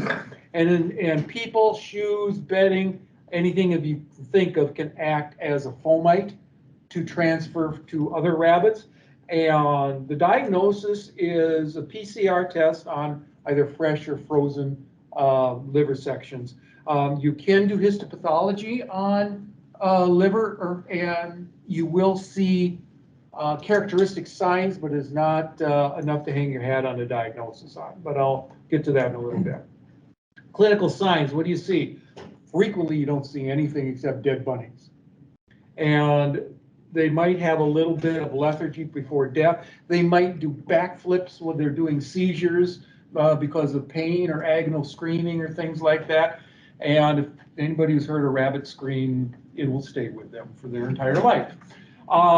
You might see seizures, like I said, and I think that might be more agonal than anything else. One of the things we get most worried about is that we see a sudden death and we see some bleeding, either epistaxis, nosebleeds, bleeding from the rectum, bleeding from the genital urinary tract, bleeding from their mouth. And it, as I said, is spread by direct contact with secretions or through contaminated food, water, bedding, or clothing. So there's been some type 2 going on in the United States for some time now. Since 2019, there's been multiple outbreaks of rabbit hemorrhagic disease type 2 in the United States. 2 have been resolved, more on the New York one though in just a minute. I'm going to say just Ohio right now, but there's 2 areas that they still have ongoing, San Juan Islands off the Washington coast, and I'm going to say southwest United States, but it's actually more of the entire western part of the country that's seeing a lot of this. And in March of last year, it was first seen in New Mexico in a domestic rabbit, and right after that, it was seen in a wild rabbit in New Mexico, and that was the first time we'd seen RHDV in a wild rabbit in this country. It's been reported in Arizona, California, all of those states, both domestic and wild rabbits affected. However, we're also in some states, we're seeing, in Colorado, Idaho, Montana, and Utah, we're also seeing feral rabbits. Now, when I say a feral rabbit, it's not the same as a wild rabbit. Feral rabbit are those domestic rabbits that people have let loose. And they can really become a nuisance because, well, they breed like rabbits, so that can become a problem, and they're seeing that usually in the same places they see it in the wild rabbits. We've had it reported in domestic rabbits in South Dakota, Florida, Georgia, Mississippi, and now in Minnesota. I will also say this, just recently, there's been a case diagnosed in New York again. And so that was also a domestic rabbit in a pet rabbit that two of them have died. One was tested and it was positive. So they're doing sequencing to see if it's going to be the same one that they saw in New York previously, or if it's the one that we've been seeing in southwestern United States. Here is a cumulative map of where we've been seeing rabbit hemorrhagic disease in the United States. The blue, the various shades of blue or gray, those are domestic rabbits. And the darker the color, the more they're finding it in the area. Those are usually counties that you're seeing. The pinkish, purplish, those are feral rabbits that they're seeing it, and same thing. And then if you see that blue outline, yeah, I do have a pointer. I thought it doesn't go on the screen. Doesn't bounce back off of the other. Oh. Well, that's a bummer. It's the only reason to give a presentation, so you can use a laser pointer. Anyway, you see those those blue outlines, that's counties where they're seeing it in wild rabbits. And that red line all around those states, that is considered by USDA to be stable endemic areas. I'm not really quite sure I know what that means, but it means some of the things is that they can set up their own laboratories in those states and do their own testing. Right now, if you're not in that area, you have to go do your testing through the Foreign Animal Disease Diagnostic Laboratory in Plum Island. So, and then if you see on the outside of that, you see little areas where there's little blues, in South Dakota, Minnesota, Florida, Georgia. That is where we've been seeing those pet rabbit cases that have been taken care of. All right, what's going on? I mentioned it's stabilized endemic. Most states are releasing quarantines on those places after they've been cleaned and disinfected in the last date of death, usually up to 120 days. There might be different recommendations in different states on how to remove quarantines on places, depending on whether they depopulate all the rabbits, or if they let them live, or whether they're cleaning and disinfecting certain areas, or whether they're indoors or outdoor rabbits. Many states have had been importing the European Union licensed vaccine for rabbit hemorrhagic disease. There is none in the United States, no licensed vaccine in the United States. And they have been doing that either through individual veterinary clinics, or in some cases, states have been importing those and been distributing it that way. There has been, in September of 2021, USDA granted MedGene out of South Dakota an approval for its experimental rabbit hemorrhagic disease type 2 vaccine that is produced by a vector virus. It's an insect baculovirus vector, which is an insect vaccine. So they're producing the antigen for the vaccine not by using the virus itself. That's why they can make it in this country.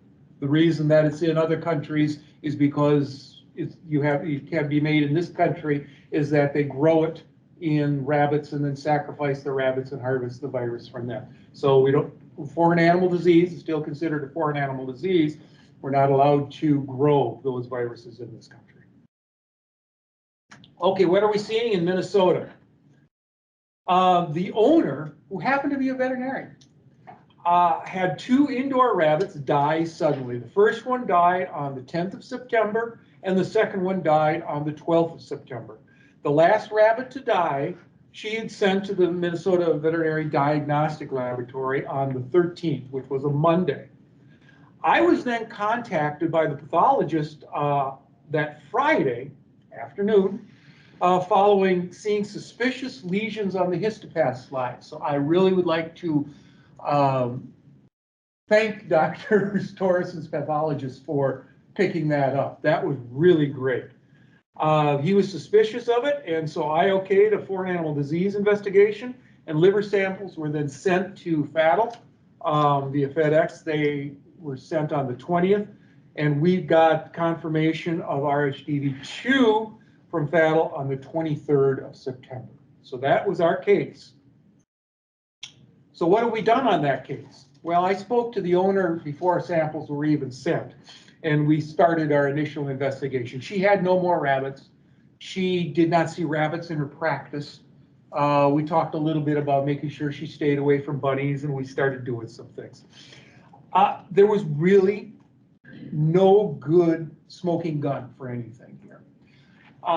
The best epidemiological link we had was that on the 24th of September, the owner had visited, or excuse me, an epi worksheet was done on the 24th. Dr. Donahue and Dr. McClanahan went out and quarantined that premise and did their epidemiology. And as I said, there was no strong links except that the owner and the family had returned from visiting and hiking in California national parks on the 4th of September. And remember, the first rabbit died on the 10th of September. All cages, living equipment, few utensils, everything had been cleaned and disinfected. They used Lysol for a cleaner, and then they used a 1 to 10% bleach solution as their disinfectant. And as I said, they have no immediate plans to get any more rabbits ever. Was cleaned and disinfected. We kept that fallow for 60 days, and the quarantine has been released on that site as of the 24th of November. I have had notified with the confirmation, the DNR, that we did have confirmed RHDV2 in the state, and so they have a coordinator for monitoring that in wild rabbits. They were going to monitor wild rabbit mortalities. As of this date, they have not seen any real die-off of wild rabbits, so it doesn't appear to be an issue there. We've also given out many press releases. I've been interviewed on the radio several times. We've updated our website. USDA has a very excellent website, and Michael Cruzan and his department have made some excellent biosecurity handouts. And so, as I said, we've updated everything. The other thing is that RHDV2 vaccine, as I said before, there is no licensed vaccine for this virus in the United States. There was a licensed killed vaccine in the European Union that USDA allowed to be imported with permit and permission from the state animal health official. We decided that we would not allow importation of that prior to getting this virus in our state. Right before we had a confirmation of this, however, we did have a talk with the MedGene people because they had received approval for their experimental RHDV2 vaccine, and that also needed SAHO approval to be used. We did approve that vaccine, I believe, 2 days after we had our first confirmation of that. So how are we using the MedGene vaccine? Well, only Minnesota licensed veterinarians may administer this vaccine as they would administer any other vaccine. We are not partaking in any activities of getting that vaccine out. We're just telling people that it is available and they may contact MedGene and get that vaccine sent to them. I don't believe that MedGene realized just what a demand that was going to be, because they announced it to several states at the same time. And I heard, and they had one phone line that you could get into it. And I heard there was really a difficulties getting through it. But they did seem to get enough vaccine. So we recommend that, well, we require that veterinarians record any IDs that bunny might have, whether it's a tattoo, microchip, or a unique description of that rabbit. We recommend if we don't have it, or a tattoo or a microchip, that they do microchip that, but we are not requiring it. Simply because this is not a regulatory issue with this vaccine, because the difference between whether they're vaccinated or not isn't going to make any difference on how we respond to it. We request that they report any adverse reactions directly to MedGene. And many, until I started doing this, I had no idea that there were so many companion animal rabbit rescue, friends, societies, lovers, breeders associations that were quite vocal in Minnesota. And so they have set up many vaccination clinics throughout the state where they, and it was interesting, one of them happened to have an MPH and had set up COVID testing things. And so she set up a bunny vaccination clinic at an airfield in South St. Paul that I think the military would have been proud of that. It was really successful. These things were really, really successful and really popular. There's one in Rochester, there's several other outstate areas. So that's it on rabbit hemorrhagic disease specifically. I just wanted to give an update on foreign animal disease investigations so far this calendar year. We've done 47 in total, which is down considerably from the last few years. And I think one of the reasons is that we've only done 29 swine vesicular cases. 29 swine cases, 28 of those were vesicular, and one was a septicemia. And of those 29, only 4 were initiated at the slaughter plant. So the producers were getting really good at seeing the lesions before they started shipping pigs. And then the other thing is that we're continuing to keep our FADD rotation going on at Hormel, and we're including a non-FADD in that rotation with USDA and Dr. Schaefbauer, and they were going to do some pilot programs with that anyway. So we actually got started on that before there was even a pilot program on that. We did have something in one production system in Minnesota. They also have farms in Iowa also, where we were seeing atypical vesicular type lesions. So there was some money generated to start doing some further research on this. University of Minnesota was working on it. Iowa State University is working on it. And I don't think anything was really definitely found what was causing these, but it was atypical, but it showed how we can all work together to see how these things work. These are, not, of course, FMD negative and consistently SVA negative also. 2 cases were in poultry, and 1 each in bovine and caprine. And then we had 13 rabbit cases this calendar year, with 1 positive on the 23rd of September.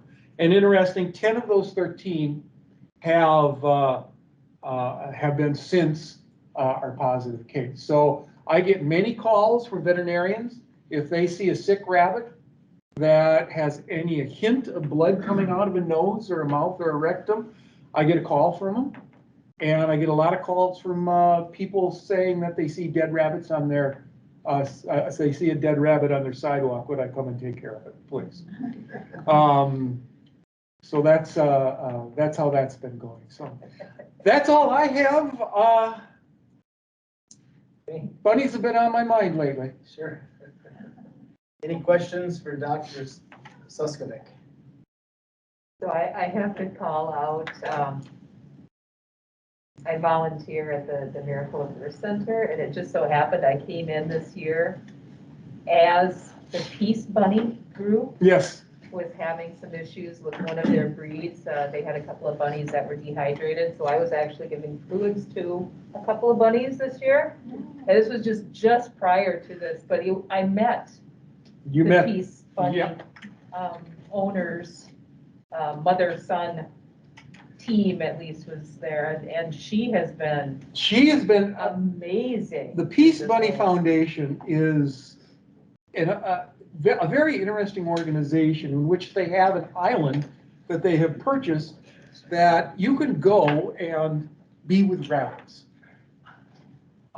This is not to be confused with the bunny cafes that are spouting up, in which people have coffee houses where they have rabbits and you can bring your rabbit there. And we've recommended not doing that. There any permutation on having a rabbit with you, I've heard of or seen something like that. So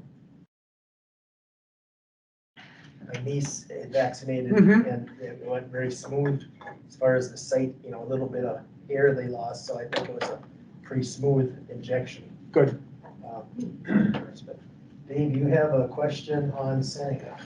I do. It is, so when you looked at the investigations on Seneca, which are way down. Way down. So do you think it's like the comment that you said that producers are catching it, or do you think the virus itself is kind of burned out a little bit? Or maybe there's a better term for it. Well, I see what you're getting at, and you're proposing the same questions I have. I can't answer that question myself, but I'll say this is that I have seen clinically how this has changed since we first started seeing it in 2015, end of 2015, where I would go into finishing barns and there was like about 70% morbidity, and these pigs were sick. They were sick. They were sloughing their hooves. They were spiking fevers. They didn't want to move. They were so ouchy. And really the therapy, you put them on aspirin for a day and they get better the next day. But some of them had to be euthanized because they'd sloughed their hooves and the like.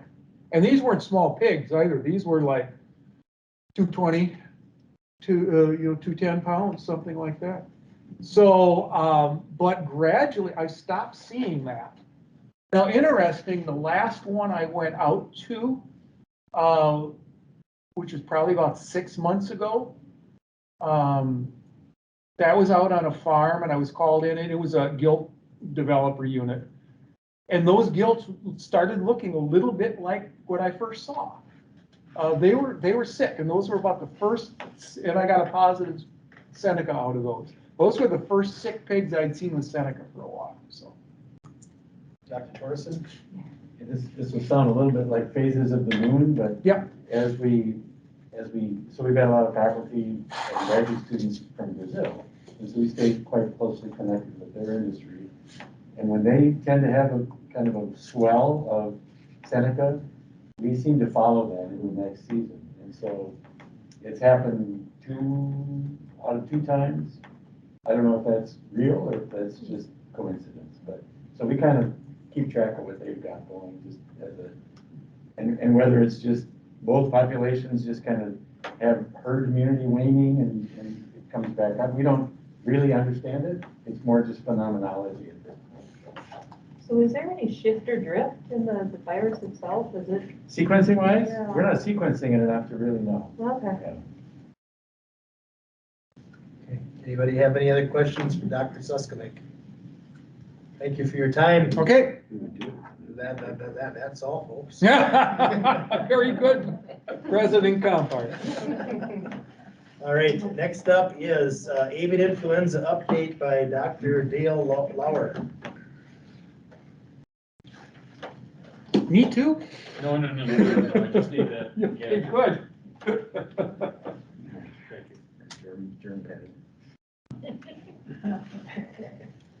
We can disinfect that in beer dog if you want to. I'm sure they can find some here.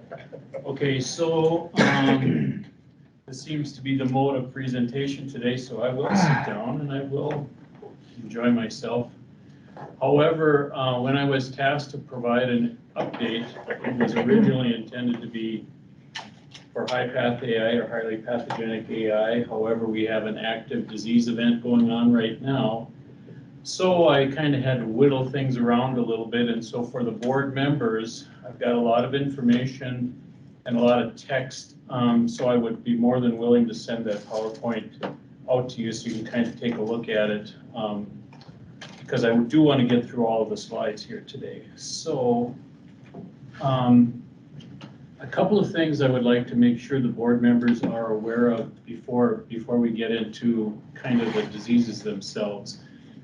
Because at previous board meetings, I've talked a lot about H6N1. And so we've got an event going on right now and a couple of slides that I'll describe that is now in H5.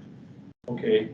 So just to explain the differences here is because, and as I've mentioned at previous board meetings, because it is a non-H5, H7 low path, for example, the H6, that is an industry-led response, and the board is kind of in a support role. So as far as testing and as far as federal support or funds, they can be used to rule out 5 or 7 right off the bat. Okay, and so once that has been done, then it's kind of, those funds really stop essentially. However, if we do identify a 5 or 7, then we start to follow our Minnesota plan. We assign a case manager. We've got a book. We've got a lot of documents that we go through, and we can follow it. And on the federal side, they help us with additional surveillance. So we do circle testing, we do surveillance zone testing. We actually are tracking these positive flocks weekly to see where the virus is in their status. So we have a more active component with the surveillance. In addition, what they bring to the table, if needed, is indemnity if we're going to put down a flock. Okay, so that is really not available with a H6, for example. And they also bring to the table funds for compensation, which would be depopulation, disposal of a flock if necessary, and then the compensation also covers virus elimination activities. And so that's on a square footage percentage, they have a rate that the federal government has figured out. So that's what they bring to the table, and that's why our responses can be so different with these different events. So the other thing I think it's really important for the board members to know is how quickly we can diagnose AI in a flock. And that road that we go down is the same whether it's low path AI or high path. And so, and again, you can't see it very well on the slide, but oftentimes we will identify flocks on our pre-market testing program. And so that's based on serology, and that's actually how we identified the H5 flock that we are going to talk about on the next slide. So when we get those positive results, we immediately go into the flock and we start to collect samples to see if we can identify a virus. Sometimes we can, sometimes we can't. I will give our MPTL crew a lot of credit for their action really all the way through with all of these, because we are able to do the matrix test, which is just, we have influenza, but then it's also really important to rule out an H5 or H7. So if we can do that in Wilmer, or we can do it in St. Paul, those samples go down to NVSL because they're the official national laboratory. And what they can also do, but it takes probably a couple of days, is do the virus characterization with whole genome sequencing. So that takes a little bit, but at least they can confirm our 5 or 7 diagnosis. And that's really important for some of our response activities. So I'm here to tell you, and if you saw the news release that came out and saw some of the other information, here's a little bit more detailed of what we've got going on. So last month, 19-week-old Toms, Candy, Ohio County, pre-market testing. We do this on all of our flocks. Of course, it's on a Friday afternoon, right? So Saturday, so since they were screened on an ELISA, which is a great screening test, however, any positive samples need to have a second test, which is an AGID, which Dr. Torrison talked about this morning. They were positive. Samples were collected on a Sunday, tested at MPTL on Monday. Samples are down to, and they were then matrix positive and H5 positive. They're on their way to NVSL. We've got results by 9:30 that night from NVSL. Very impressive, very quick. And I do have to give a shout out to Greg, Dr. Shauna Voss at NPTL, Stephan Schaefbauer with USDA, Mary Donahue, and then Heather D'Amico, who was assigned as the case manager on this case. I mean, all of those folks, there's a lot of moving parts and there's a lot of stuff happening right away. So when we had those PCR samples positive at NPTL, immediately flock is quarantined. Heather was assigned as a case manager. We initiate some of our surveillance. And on the Wednesday before Thanksgiving, we've got a report back from NVSL that we've got an H5N3 low path virus, North American wild bird lineage. Probably should look very similar because that's what the H6 was, that same wild bird lineage pattern. So then, one of the things when we have one of these official, if you will, response plans is that we have to develop a flock plan to contain and eliminate that virus. And so that's what we look at, and basically you've got two options. You've got an on-site depopulation with indemnity, so the USDA would pay indemnity, or you've got controlled market. We were able to continue testing on that flock, and they were PCR negative yesterday, so they will be controlled marketed tomorrow and Friday. And so they will be gone from I have to use a CWD term now, from the landscape. They will be gone from the landscape. However, let's see, we'll go one more slide. And so this should look very familiar too. It's the interactive map that we have practiced a lot with our H6 event. And this is really in the same geographic area that we had a lot of our H6 positive flocks. The good news is that the index flock was virus negative and control marketed. The bad news, as a result of some of our surveillance testing, we identified a second flock that is positive. 9-week-old hens, approximately 3/4 of a mile north and west of the index farm. So it's kind of in the circle. It was actually our second round of testing that we did, and it was only positive in one barn. 1 out of 5 barns, I think. Mm-hmm. That's correct. 5 barns on that site. We repeated the samples. We collected, I just was on the phone, sorry for being in and out, and the CT values were even lower than the initial. Yeah. So again, since they were H5 positive, the company is now looking at, are we going to control market this flock, or are we going to be looking at indemnity and putting them down? So I think that's kind of where we're at right now with this particular deal. So, how old would these normally be when you did market them? So you're looking at sitting on them for 7 weeks? So you're probably, so since these are hens, they could market those as light hens, and they could probably go at about 11 weeks. So 2 weeks. 11, 12, 13 weeks. It kind of depends. It kind of depends on what the plant is looking for in their orders and all that kind of stuff. I don't know if you have any input on that, Eric.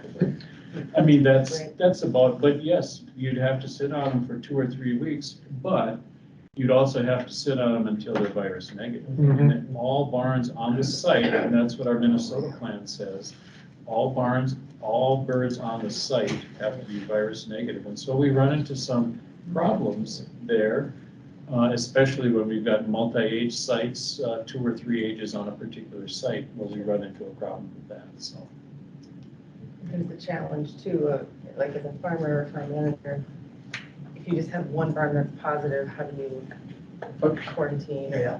and handle chores. How do you do chores? How do you do all that kind of stuff? So that's kind of my low path event that I wanted to just briefly talk to you about. And then I also wanted to just mention, because there has been so much chatter about highly pathogenic avian influenza. And as you can see on this chart, you can see that Europe, Africa, and Asia are really on fire. Because all of those dots would indicate cases, whether they be in domestic birds or wild birds of different types of high path avian influenza. Typically, they are the H type. The N type kind of changes, N1, N8, N3. But the important component that I've gleaned from NBSL is that the H5 is very stable. And so that apparently is the pathogenicity. That's what really makes birds sick.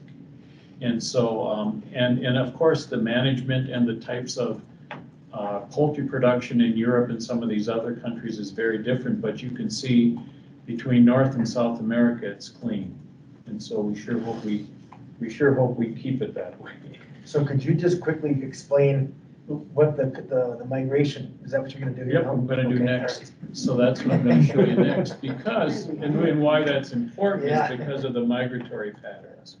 Okay, and so that when we look back to 2014-15, you can see that there's a lot of wild bird movement, and so that apparently a lot of that has moved into Europe, and where they're getting the introductions of high path AI. But certainly this shows what we saw in 2014-15, and if you look a little bit more, pan out a little bit more, you can see that there's just a lot of movement. And so from our standpoint, as a state animal health official, is, well, it sure would be nice if we had some surveillance going on in some of those geographic areas of the US. And yes, indeed, there is some on the West Coast and the East Coast. And Dr. Thompson is pleading with the USDA folks to, let's see, how about some Mississippi flyway type surveillance as well.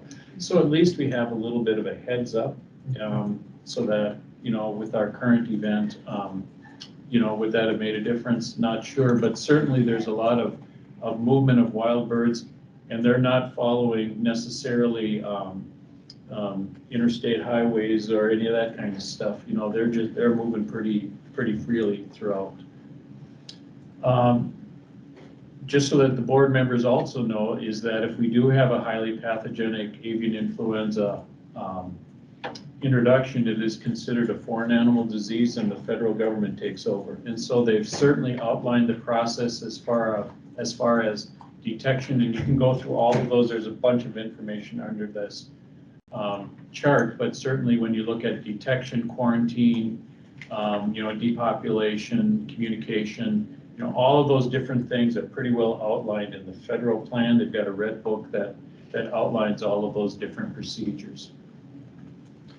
But for us at the state level, and what we need to do with our producers is continue to bang the biosecurity drum. And I think that's one of the things that, because of our event and because of other disease events in poultry, not necessarily just here in Minnesota, but previous outbreaks really do kind of show where's the soft spot, where do you really have to look at things. And so I was very fortunate to be on a HPAI webinar in October, I think, and we, or I guess it wasn't last month, and we talked about, and what has really come out with some of the studies is enforcement of this perimeter buffer area line of separation. Some of those terms producers are probably not real familiar with, but they certainly should be familiar with visitor restrictions and equipment moving around. So we continue to beat that drum, and we continue to talk to producers about that. And then finally, just so that the board members are aware of, there have been some changes at the international level with OIE. So, and what those changes have provided are changes in the reporting of influenzas when you find them, you know, in the United States and different states. And basically, if you've got high path, that's going to be reportable. Domestic birds, live bird market, wild birds, that's reportable to the OIE. However, H5 and H7 low path viruses, unless they meet certain conditions, are not reportable to the OIE. So what they have to do, so basically, if you look under that summary bullet there, it says that all influenza viruses H1 through 16, doesn't matter, it could be an H8, could be an H6, are now notifiable if we see a sudden or unexpected increase in the virulence in poultry. So you have a massive die-off because if you can attribute it directly to influenza, not another secondary disease, but you can attribute it directly to influenza, that then would be reportable, or if we have proven transmission to humans. Okay, so they've changed that definition, and I think in the long run that really helps us with our surveillance as far as our international trading partners. And in Minnesota, it's, you know, our turkey industry is #1, but our broiler industry is not to the level of a Georgia or a Mississippi or Arkansas or Alabama. So, you know, for them, international commerce is a bigger deal than it is here in Minnesota. However, I'll get to your question here, hang on a minute. However, in the United States, we still have a very active H5, H7 program. You know, we've got federal support, reporting is required to the state animal health officials, and so under and these are actually taken from the NPIP provisions that indicate people have to report knowledge if they have these information. However, you know, Minnesota, we're a little bit different because of the makeup of our industry. All influenza in poultry is reportable. That when we do have H1 or an H3 in a turkey flock, that is reportable to the board, and we do work it up and make sure that it's not moving around too much. So I think that's it. Okay. So sorry for blasting through that so fast, but appreciate it. Yeah. I think I wanted to make sure you had both and you saw all the slides. Yeah. So questions? Any questions for Dr. Lauer? I'd encourage you to send us these. Absolutely, we can do that. It's a lot of, it's really. It is a lot of stuff, but I think it's good to, I want to get it all in there. Because I think when you have an event, I'd rather you have the information beforehand and than after the fact. So. I have a couple of questions. And I think actually the first one is probably for Michael. But I'd like, can you just kind of talk about so the first case was the week of Thanksgiving. So for the turkey industry, you know, that's a very important time to have avian influenza, which we don't pick, obviously, but can you just talk about the process of putting together a press release? Because there's a lot of new board members, you know, on the board, and so what does that look like for you? You know, how is, you know, like the governor's office is obviously notified, but then what other agencies are involved and what does that process look like? So if you could touch on that, and then I do have another question. I'll give a really high overview because it's. And I know every situation is different, but just kind of, you know, in general, because I never thought about, I had thought about before that there would be other agencies necessarily involved in a press release, and there is, especially with H5, because there's a potential human health aspect there, if that makes sense. Let me just pull up a quick slide here so I can share the process. And while he's doing that, just to make a statement, and I don't think we talk about this enough, but the board doesn't do press releases by itself at any point in time. We are a state agency, so there is oversight up to the governor's office, no matter what release goes out, whether it's AI or rabbit hemorrhagic disease virus or anything like that. So I'll let Michael take over. This slide is just in general how a Yeah. press release works. So you have an event that triggers it, obviously. So in this case, it was that the MPTL got that Saturday over the weekend result, which led to the Monday mornings or the Monday morning, Monday afternoon discussion on what we have and what we're going to do about it. So then from a communication standpoint, what I begin to do is gather information on it. What do we know about it? What do the experts know? What do the veterinarians know? And then I get into this cycle of drafting and reviewing the press release. I do this with other state agencies, stakeholders, and the governor's office. Okay. So in this case, the state agencies that I involved were the Department of Agriculture, the Department of Health. This wasn't one where it was like, we have a smoking gun that wild birds did this or anything like that, so I didn't see it really pertinent to involve the DNR. But if it were a case that we thought, this is something we need to involve the DNR, they'd be another primary agency that we get involved. But we go through that process kind of back and forth reviews and discussions about what should be included in that. And then it gets moved to final approvals. And the final approvals come from within. So my copy goes to the veterinarians who I'm working with directly. So that would be Dr. Lauer reads it over, Dr. Voss reads it over from the poultry lab. They say, okay, looks good. Then I go to Dr. Thompson. She looks it over, says, okay, it looks good. Or they provide edits. We go back and forth. And then lastly, I send it to the governor's office and their team, and they look it over and they say, it's good. And then when I send it to the governor's office, they also want to know, okay, what's your timeline? What are you publishing? Those types of things, which was obviously very relevant, very important in this situation because we also had a unicorn moment of avian influenza during Thanksgiving week, which is a relatively slow media time, so the media had interest in it.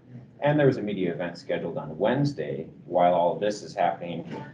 This process was going on Monday night, Tuesday morning. So in the end, we got the release out midday Tuesday to allow for a full news cycle to take effect before they had that media event with the governor's office and with the turkey industry. Because we wanted people to be able to digest that ahead of time, the media to kind of calm before that event. And then when they had that event, they could instead focus on the positives of the turkey industry at the Capitol. So kind of the end one there that I didn't touch on, but that's published, and that's where we published the release, and then we followed to see how did it track in the media? Do we have to correct anything? Is there any issue there? Yeah, thank you for that. I appreciate it. But that's, since I've been on the board, that's something that we've never actually really covered. So my other, I guess, question for you, and Dale can certainly chime in, but when I worked for the Turkey Growers Association before coming home to farm, I was part of the Poultry Communicators Group, which I think you had a meeting yesterday. So I just want to know, what sort of direction did you get from them? Like, just with press releases, with the language, like, did they give you any direction on press releases? And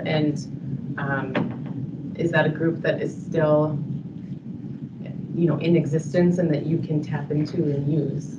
Yeah, the group kind of ebbs and flows. Yeah. After this event, I got much more involvement, so I'm very thankful for that. Prior to the event, though, I didn't have a ton of significant involvement from communicators. It's more been cobbled together from veterinarians, because not everybody has, not all the industry groups or companies have communications people. So it's understandably, it's people from different aspects of those companies. But I've had great involvement from those people. So what, on that time frame, on the Monday night, that's when I sent them the copy and said, here's the release that we have, here's the estimated timeline of when it's going to go out. Let me know if you have anything that, red flags or anything that you really want to incorporate into this, or let me know about. And then I heard back from a couple of them, just, looks fine, no major things. But, if they do have edits or anything, that's a group that we communicate with, and we would say, okay, what are your edits? Let's get those incorporated before we proceed. Great, thank you. Any other questions? Okay, thank you, Dr. Lauer. It's always enjoyable to listen to. You do a very nice job educating those of us that aren't necessarily proficient in this type of stuff. So, thank you very much. And Dr. Lauer is going to keep it at this number of cases because Minnesota doesn't want to be a sentinel, right, Dr. Lauer? We're going to keep it that way. You got it. Right. Right, right. All right, moving on to COVID deer study. Jeff Bender. We will go ahead and let you take over. Welcome. It's great to be here. Let me just see. Can I share slides for you guys? Is that possible? See you. Can you access the share content button? That's what I'm looking for. I'm not a Teams player, so I'm a little lost. It's next to the big red leave button. There's a little rectangular shape with an up arrow.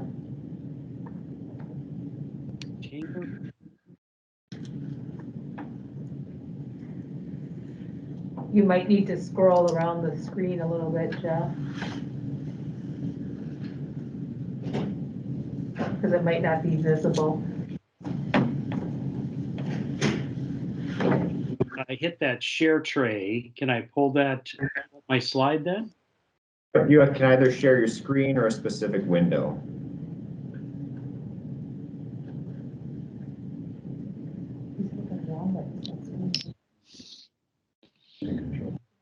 Yeah.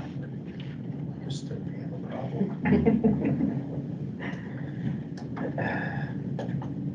So are you seeing, Michael, my slides? No. Okay. Well, I did share them with Aaron. Aaron, do you want to just bring up the slides and I'll go that route? Sure.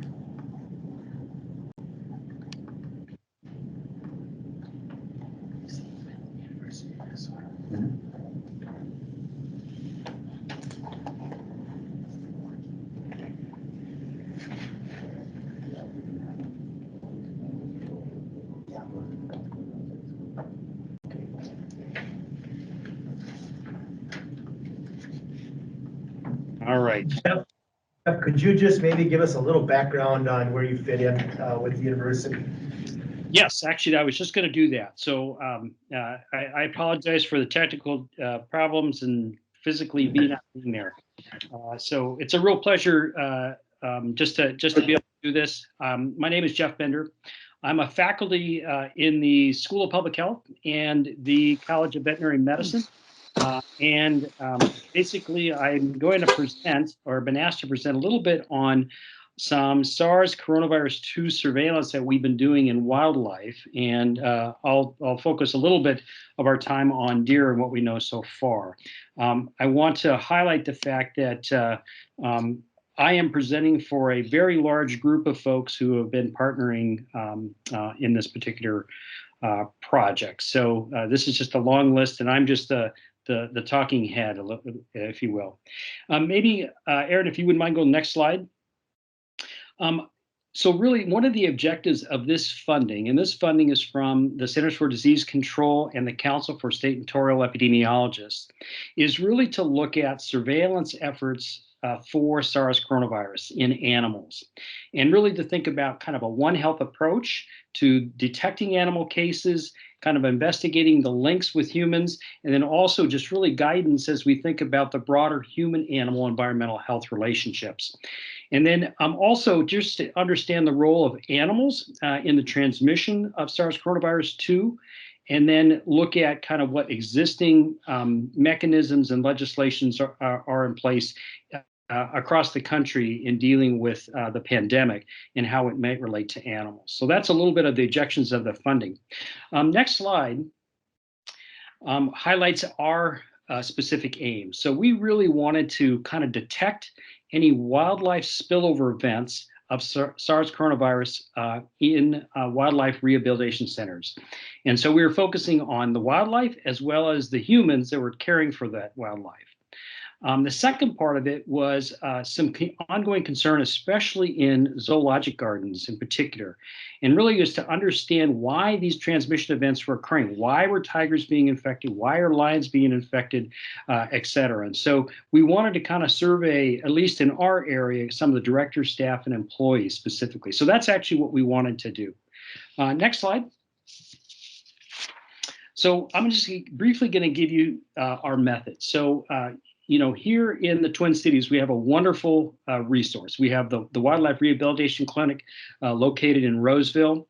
And so Back in June, we started sampling basically animals there. We were focusing on specific animals in consultation with a number of key individuals who said, hey, these are animals we want to focus our attention on. So mustelids, bats, felids, cervids, rabbits, squirrels, and mice were really the target animals that we wanted to do.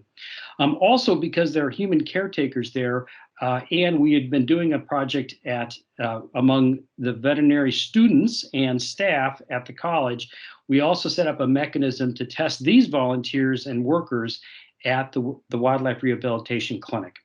And so basically the idea is that, cases would be submitted to the WRC. Those high-risk animals would be sampled. We would take oral, nasal, rectal swabs, and serum if possible. And then if there was any massive die-off issues, we would also target some sampling to that end. So that's a little bit of the study methods for sampling at the Wildlife Rehabilitation Clinic. Next slide. Now, the human sampling, again, was kind of a unique, opportunistic thing that we could do. One is weekly sampling of basically the care members. So they voluntarily, they liked the idea that they could get some weekly sampling done. They can get their test results. They would self-swab their anterior nasal cavity. And then basically we would send those to the University of Minnesota Genomics Center, where they were pooled. Basically, 5 swabs are thrown together in a common pool. They are then tested, and then if there were any positive, they would be basically identified which of the 5 was positive if a pool is positive. So it's a cheaper way to really screen lots of folks. So basically, that was a testing strategy for humans. Next slide.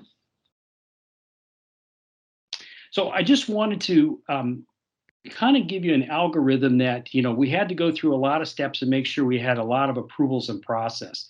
So I won't walk you through this directly, but basically, we had to get, institutional review board approval that we were going to be collecting human samples, that we would recognize that it was volunteer samples, that it would go through an official laboratory to do the PCR testing. And we also had to have a mechanism if we were to get a positive. And so basically, that information would be shared with the Minnesota Department of Health, MDH, and then basically, the participant would report their test results to their WRC supervisors, and then also we would try to sequence that sample if it did come up positive. So that's just a review of how we deal with the humans. So next slide actually deals with the animal issues. And so with animals, we work very closely with a number of our key partners. So the board is part of that. So we really reached out to them and basically get approval to say, hey, are you okay with us doing this? And this is the mechanism. Do you have any comments or questions, as well as the DNR and the Minnesota Department of Health? So basically, getting that approval, also getting the approval of handling these animals. Sampling these animals, identifying or getting the samples to the appropriate laboratory for testing, and then working with study investigators. If we were to get a positive, basically notification of the state veterinarian and the state public health veterinarian is key. And then also to then coordinate with the reporting laboratories, the official reporting laboratories, so our veterinary diagnostic laboratory, if that be the case, and then also the National Veterinary Services Laboratory in Ames in regard to that, and if we can, to do any sequencing of those samples. So basically, that's just a flow of how our sampling and approval process went. Next slide.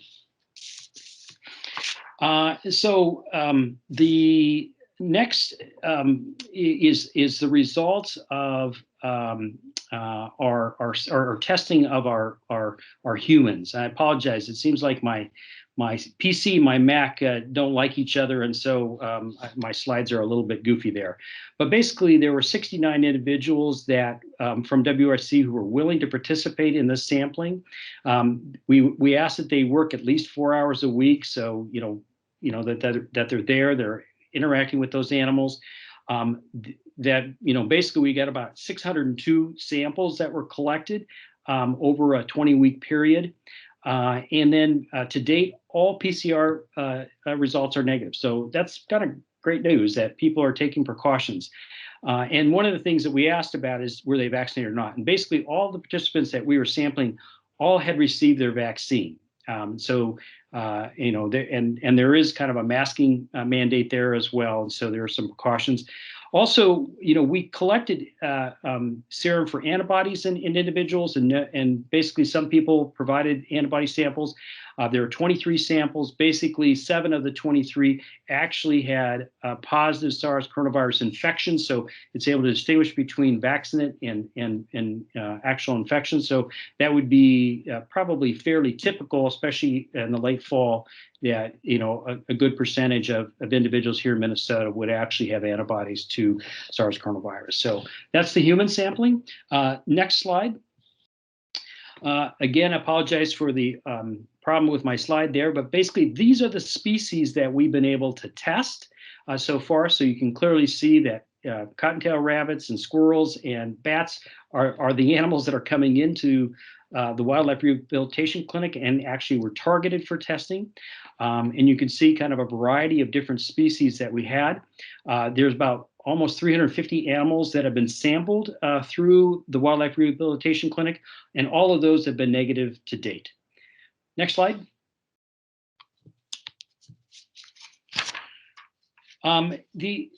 With this, both the Centers for Disease Control and the Council for State and Territorial Epidemiologists wanted to enhance some of our surveillance efforts. So they asked us if we would provide some additional testing broader than the wildlife species that we had focused on in WRC. So we actually reached out to the Twin Cities Coyote Fox project, which is an urban carnivore project, and asked if they would be willing to, if in their sampling, to be able to collect samples for testing. And so they actually, this was toward the end of fall, and they were actually winding up. And so, but they did collect samples from a coyote, a gray fox, and a red fox. And basically the PCR and serology results on those are pending as well. The other animal that actually has been susceptible and actually has raised some concern are deer-footed or white-footed mice. And so they asked if we had access to that. So I reached out to Metropolitan Mosquito Control District. They do some sampling in various areas of the 7-county metro area. They were able to also collect some white-footed mice, and basically the PCR test on those mice have all come up negative. So an example of kind of the expansion and being opportunistic to look at that. Next slide. So the next one actually deals with an opportunity to look at white-tailed deer, and probably many of you in the room know of the results that have come out of Ohio with the detection, the serologic detection, the USDA study, the recent release in high prevalence noted in Iowa and in Pennsylvania. And so there's been a lot of interest focused on deer. And so, we had approached the Department of Natural Resources before the deer opener and asked if we could do some targeted sampling in and around the metro area at some of their checkpoint stations. They were willing to do that. These, again, were kind of drop-off heads that were submitted to these the checkpoint stations. About 163 deer heads were sampled. The PCR and sequencing results are pending. We collected samples from nasal swabs, conjunctival swabs, submandibular lymph nodes, tonsils. We also collected some FTA cards with blood and retropharyngeal lymph node smashes on those cards. And so those are just some pending samples. Next slide.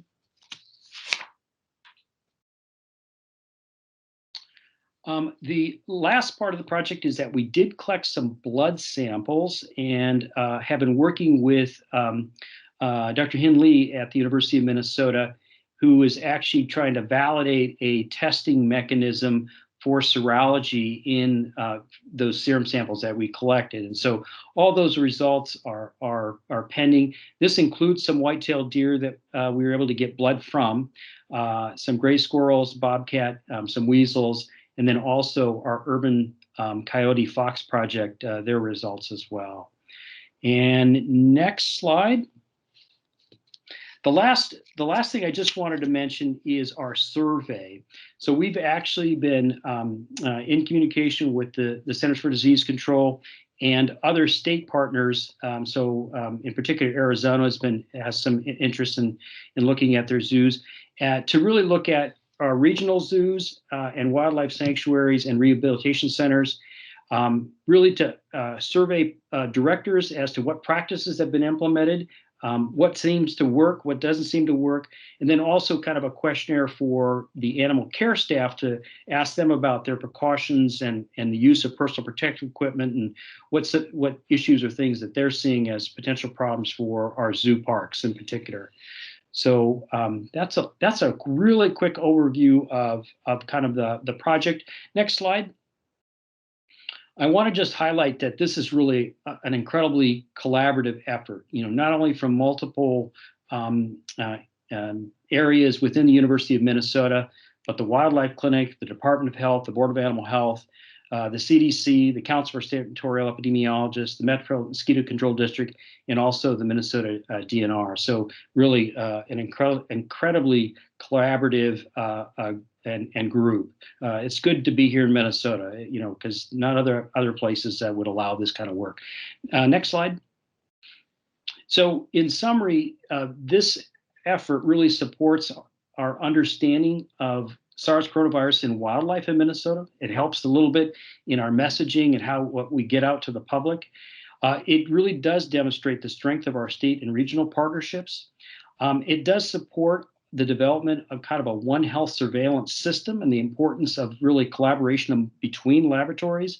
And then lastly, it really helps inform the public of the challenges of SARS coronavirus control and the potential risks that we have there. So next slide is really just a thanks and acknowledgement to a number of folks, the funders, as well as our key partners in that, and also our tireless students who went out and actually swabbed heads of deer or have been working with our Wildlife Rehabilitation Center. So Aaron and Michael, I will entertain any questions, and I apologize that I seem to have lost control of my slides and I'm not smart enough to figure out how to do this with Teams. Okay, does anybody have any questions for Dr. Bender? Yes, Dr. Hawkins. So one of the people who I work with here in this company is a hunter, and while they were hunting over Thanksgiving, the conversation kept coming back to how does so many deer test positive for COVID? How is it spreading when they are kind of loner deer? And I mean, it's spreading like they're all sitting in a meeting together. Yeah. And I, of course, had no answer for him, but is there some little rodent out there that's taking it deer to deer, or do we even know that answer? Yeah, that's a great question. And that's actually one of the things that's really fascinating actually from the Iowa study was the high prevalence that they showed. It was really disturbing to see the serologic evidence. And then the next phase with the Ohio study was the fact that they actually got virus out of the nasal passages of the doggone deer. And then, then also the fact that we had such a high prevalence. But as for why, we don't know. And I think that that's actually part of the question. In particular, the Pennsylvania Iowa study showed that looked like there were multiple introductions. So different sequences were being added, and most likely that human spillover to deer. What is that mechanism? Is there an intermediate host in between that? Is unknown. So yeah, unfortunately, we don't have a good answer yet. Then I answered him the right way. Yeah. Yeah, it's just mind-boggling to think as elusive as deer will be. I can't hardly find them when I go deer hunting and disease. Yeah, it's kind of incredible. But anybody have any questions at all? Okay. Well, thank you for your time.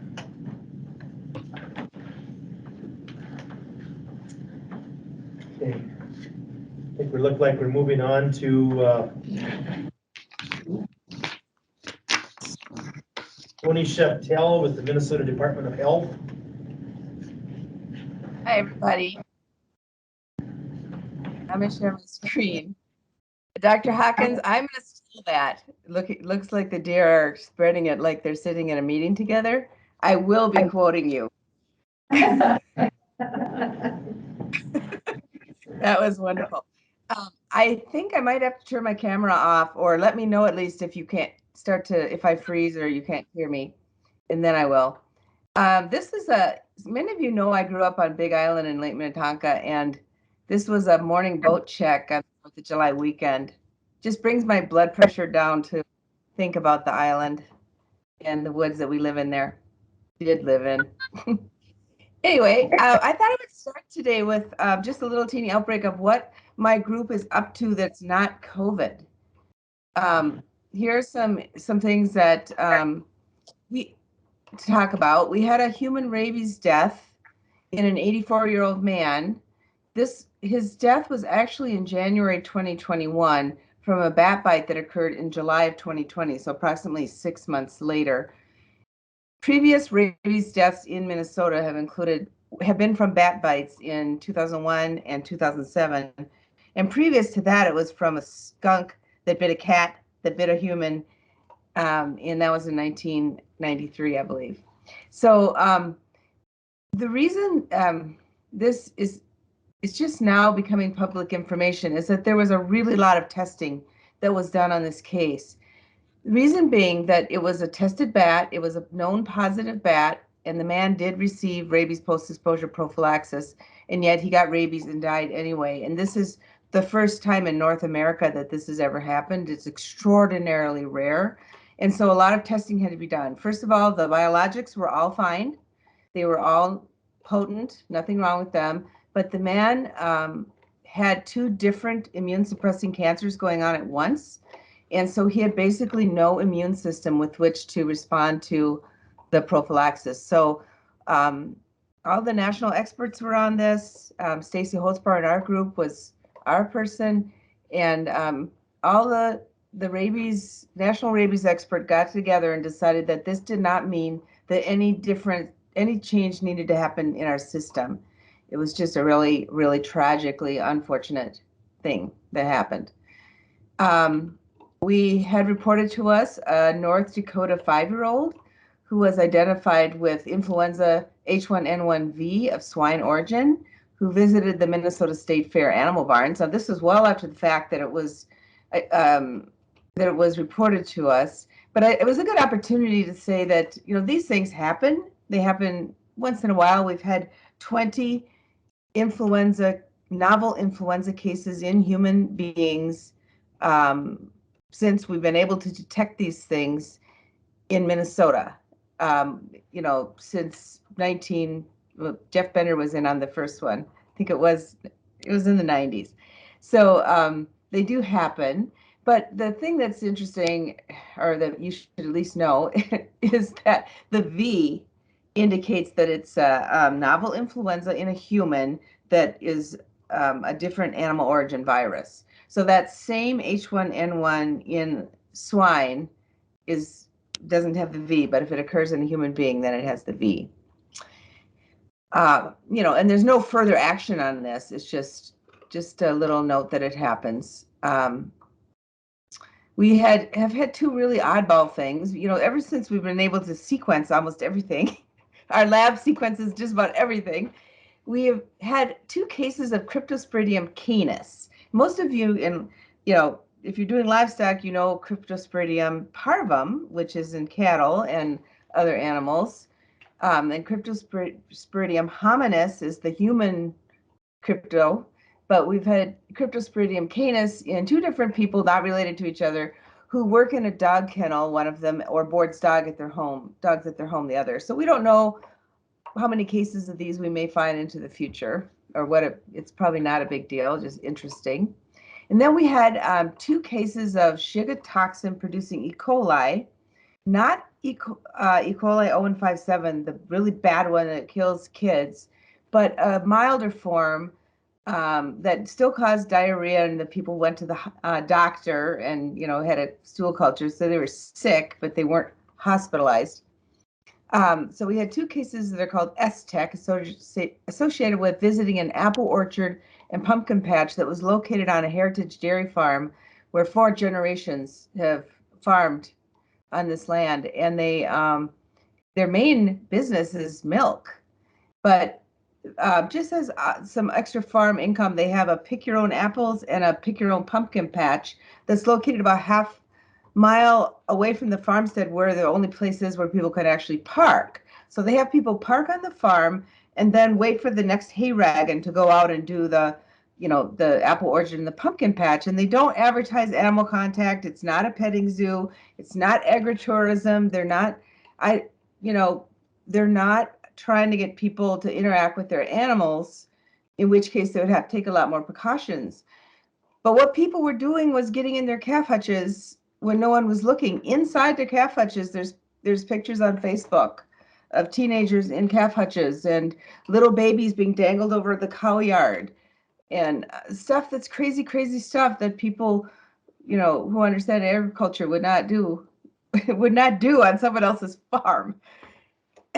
So we did identify the same organisms in 2 calves as the people had. And I and another epi, we actually went out to the farm because we wanted to make sure that these folks understood how much risk they were putting this heritage dairy farm under, because this was not a bad S-Tech, but 0157 is a related organism that's found in most cattle, especially calves. And so you can lose your farm if people get sick enough. And it's, so they were great. It was wonderful. I was mainly interacted with generation 3, but I saw all the generations, and they made some changes where they kept people, they put up some barriers and some signage to make sure that people understood that mixing it up with their dairy cattle was not part of the experience.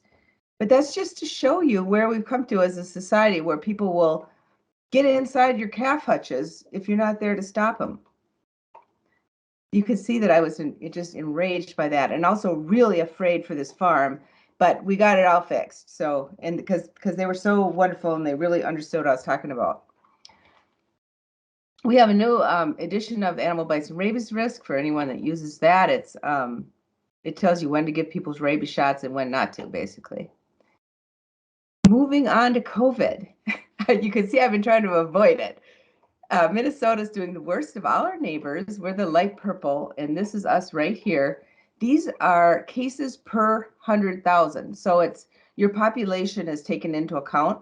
Like I also switched, this is from the CDC website where you can switch the parameters, and I switched it to just raw cases. And of course, North and South Dakota are down here because they have such smaller populations. But when you take the population into account, Minnesota's doing really poorly compared to our neighbors. And Iowa is doing the best right at the moment. It goes Minnesota, Wisconsin, North and South Dakota are so close together you can't see them, and then Iowa in terms of the rates in the last week or so. Here's where we're at, and this is not what I forecasted. The people who asked me to forecast, I have to say I was 100% totally wrong. I thought this last surge would be short-lived and we'd be down here with very few cases by now, but I completely wrong, and it shows no sign of ending. It's blunted a little bit perhaps by vaccination, but it's seriously bad. And it's the longest lasting surge we've had yet. And Delta variant accounts for just about all of our isolates. We really have not seen Omicron except for in the one case that was identified. So if we look at where it's affecting, the map on the left is where the cases have been highest per 10,000 population in the last month. And on the right, it's cumulative for the whole pandemic. So I just thought I'd read the counties off that have the highest incidence rates for right now. And that is Dodge, Goodhue, Benton, Mille Lacs, Sherburne, and Douglas. Kind of all over, right? And for the counties that have been hit the hardest for the whole pandemic, It's Nobles, right down here, where we have JBS, Benton, Candy Ojai, Wadena, Stearns, and Douglas. And what's interesting is Nobles County used to have the cumulative incidents that looked like no other county would ever reach it. And now Benton County is very, very close. Some of you have to unfortunately hear my outbreak, my COVID updates on a regular basis. Know that last time I talked about COVID, I showed the ages of the most recent cases that had come into the lab, into the case intake, and what ages they were. So this is just the last 3,965 cases, which was 1 day's worth. I think it was yesterday. And what we're seeing here is fewer cases 5 to 9 years old. The last time I showed this age for the most recent cases now, when you look at the whole pandemic, the working age people are still the highest. The 5 to 9 year olds were the highest. And so I asked our schools team leader, and they also do daycare, if she thought the cases were actually dropping in this age group. And she said no, they actually receive, it was some ridiculous amount, 1,000 cases a day from schools with sick kids, but a lot of those tests are in-home tests or run at the school, and they don't come through our normal system. So we still are having just a tremendous lot of cases in 5 to 9 year olds. The median age of most recent cases is 35. So, but we are getting vaccinated, and what I like about Omicron the most is that it's scaring people into getting vaccinated. Even though we're having like 50 deaths a day from Delta, and we're having this huge Delta surge, it's the threat of a couple of Omicrons that is getting people out there vaccinated. So yes, Omicron, and for now anyway, I'm saying that. So when you look at people who have one vaccine dose in as the whole population of the state, remember we have something like 5.7 million people in the state, 66% of us are vaccinated. But when not everyone's, under 5 is not eligible. So when you look at the people who are eligible, we've got really high coverage of our 65 plus, 18 plus, pretty good coverage compared to other states. And 25% of our 5 to 11-year-old kids have at least one dose. That's really, really good. Lots of boosters. And we have over 8 million doses given in Minnesota now with no serious consequences. That's a lot of doses. Breakthrough cases are always of interest, especially to some radio personalities. So this goes up because more and more of us are vaccinated, more and more of the cases are going to be breakthrough cases. But when you look at all of the people who have been vaccinated, 3% have gotten COVID. If you look at all the people who have been hospitalized, 0.13% have been fully vaccinated. And then when you look at people who've died, who've been fully vaccinated and died, 737, which seems really alarming, but the median age of these cases is 85.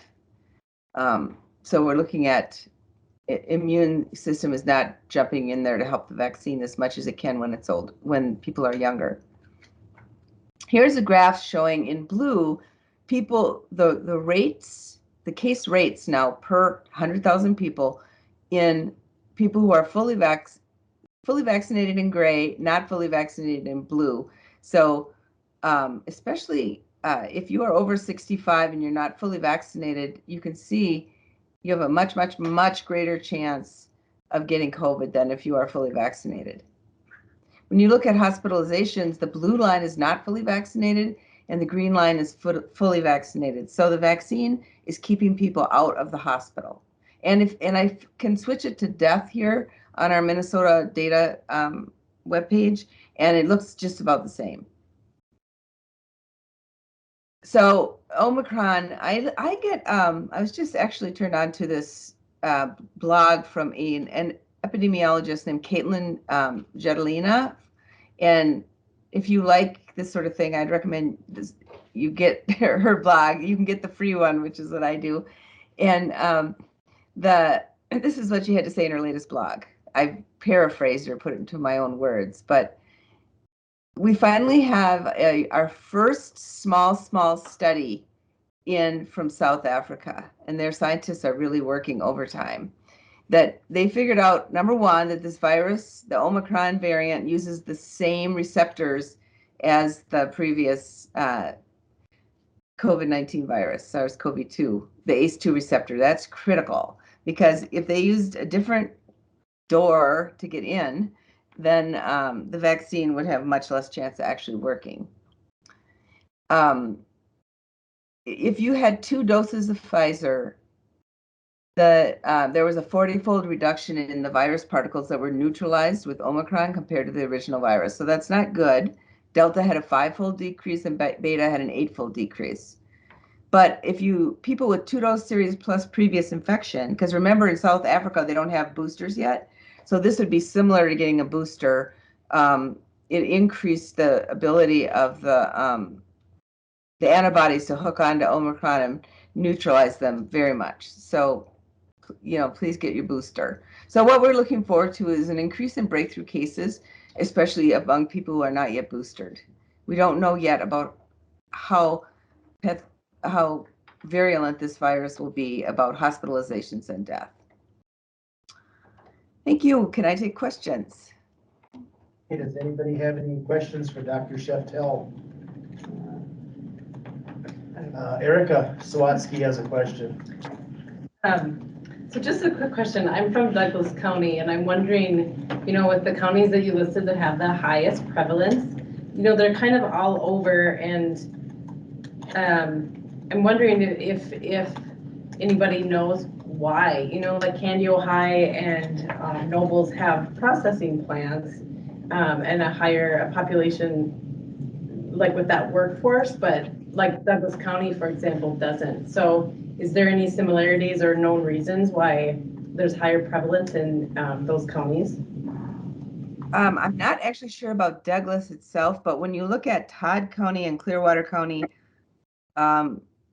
it seems to be, no, I can't say it for sure, but it seems to be related to vaccine rates in those.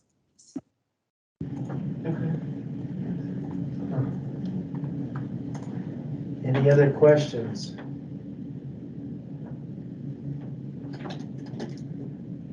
Okay, seeing none, it looks like ready to move on. Thank you for your presentation. And okay, next up will be Dr. Mary Donahue, USDA veterinarian, along with Susan McClanahan is going to be working on the CSF and ASF surveillance sampling portion of this. So Dr. McClanahan is making her way to the front of the room as we speak. Welcome.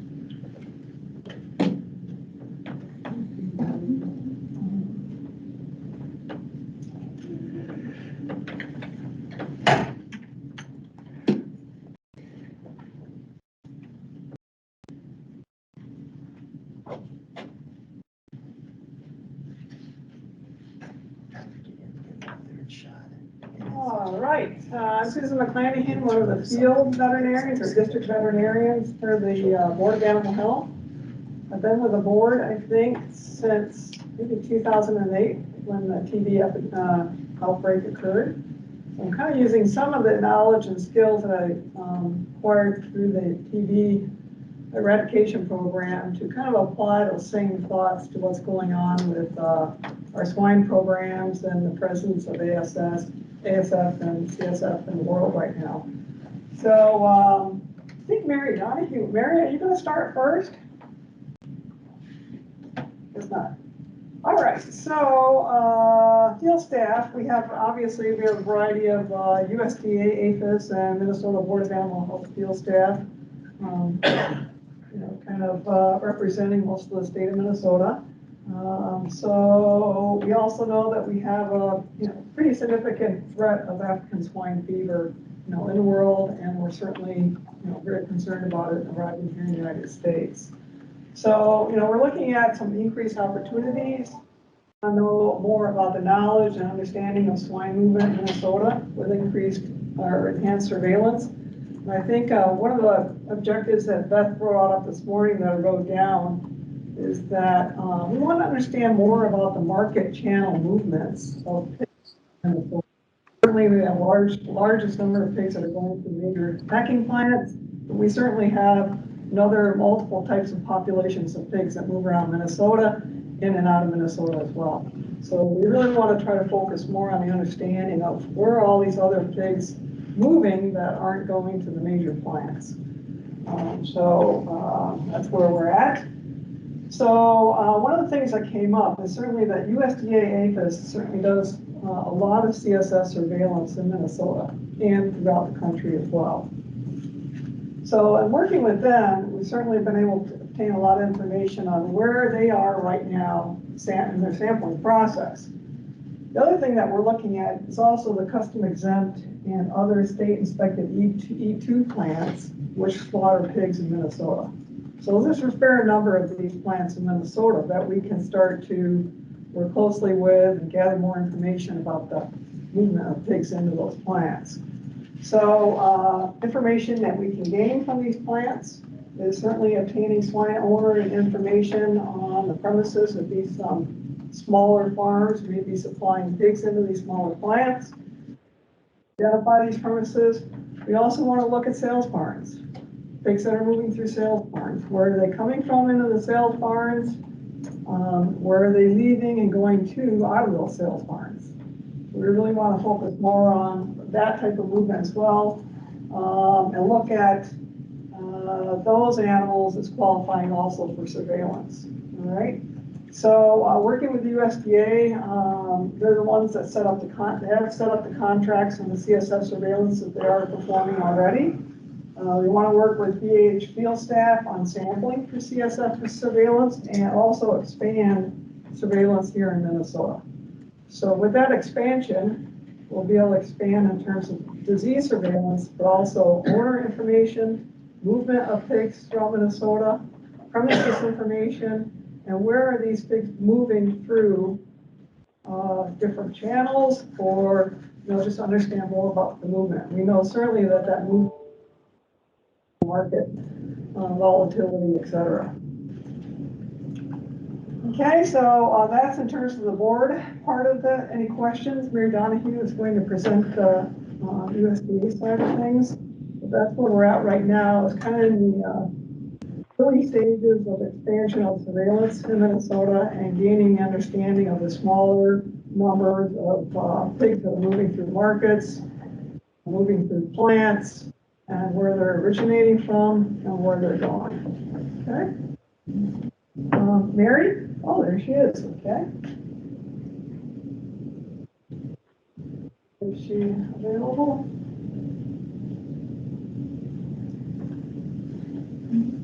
Mary Donahue, are you there? Mary? She chatted me that her Teams doesn't seem to be working. She's trying to unmute, Michael. Is it possible for you to unmute her? I have my share up right now, Erin. Can you?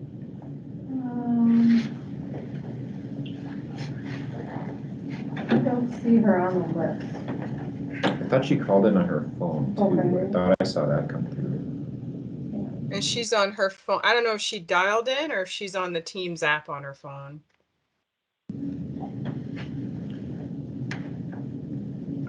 Oh, she cannot. She's a phone number ending in 6104. Okay. Yeah, it'd be *6 on the phone. *6, Mary. Unmute.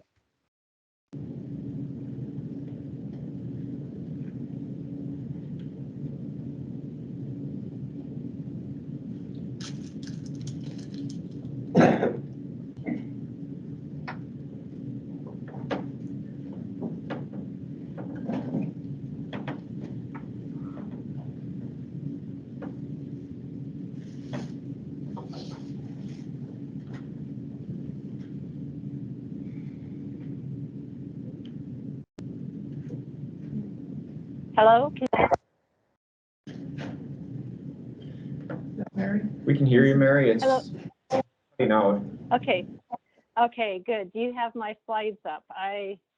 apologize, but Teams has been doing this to me today. So do you have my slides up? We're on the first slide. Okay, very good. I apologize. So USDA APHIS has had a surveillance program, and I can send the link to Michael to include in the board's notes so that you can see what our surveillance plan is, according to that document that was updated in 2019. So next slide, please. So since I joined USDA APHIS in 2015, all the way up to the first quarter of fiscal year 21, which is in December of last year, Minnesota via field staff have been collecting 300 samples per year. And we kind of had to do an abrupt turn, hairpin turn, with the program, and started National Swine Staff directed us that our yearly number was, instead of 300, now 500. So had to have a quick meeting with our field staff and get the sampling increase accomplishment for our target before the end of the fiscal year. Next slide, please. So this is just a graph of our results for the last fiscal year. Not only did we meet, we exceeded our target. So our target was 500 samples. It doesn't show the grand total is 599, so we're at 119.8%. Next slide, please. Michael, you're kind of one ahead of where she's at. So this next chart here is the graph by premises type. So this is where Sue and I, Susan McClennan and I, have been having some targets or conversations about, kind of increase the targets in various areas. So, the bulk of our samples come from federal inspection plants. Some of those are, the large commercial, where the large commercial finishers go. But there are some in here where they are going to smaller plants. State inspection, we have only one plant where we're getting state inspected, and so it's limited geographic area. These are backyard or pigs raised with outdoor access, and so we're trying to expand in that area. We had only one sample in the last fiscal year that was for a dead pig at a market. We had two from the garbage feeder farms, and that farms that feed cooked human food waste. And then a new addition, that was the first time we did this in fiscal year 2021, is that we had a custom slaughter plant that agreed to participate in the program. And so these pigs are not the traditional commercial high confinement pigs. And in just this last month, we've added a second custom slaughter plant to participating in the program. So, our goal is to make our sampling in Minnesota robust. Next slide, please. And so this just requires, it's monthly monitoring, communication with field staff. The field staff, like Dr. McClanahan, have their ears to the ground, their eyes are out and about, and so they're helping us to keep us on target and making our sampling program in Minnesota robust. Any questions?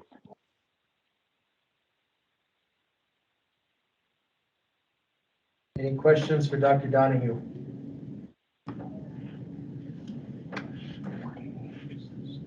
Looks like it's a pretty quiet group.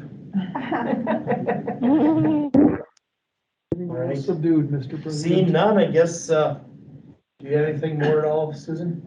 I think that just emphasizing what Beth, brought up earlier is looking at these market channel movements. So just trying to look at, certainly how pigs move around Minnesota, like I said, beyond the large plants, and getting a better understanding of that movement, and how we can facilitate improved or enhanced, sampling of these types of pigs, which would qualify for CSF surveillance. And also, reaching out to these premises, to the plants as well that are slaughtering smaller groups of pigs. What are we looking for? Who can they contact if they see lesions or we've got dead pigs? Who they contact so that we can get up there and sample, look at pigs. So I think that's going to be our increased effort moving forward here in Minnesota. Yeah. Dr. Torrison? Yeah, thanks. I was, thanks for bringing that up. That was my question. What's the attitude or the level of concern or the awareness among the smaller plants that you're dealing with? Sure. And do you have adequate materials to provide them with if they need more information? Right, a couple of examples. Certainly we have some custom exempt plants that are now state inspected.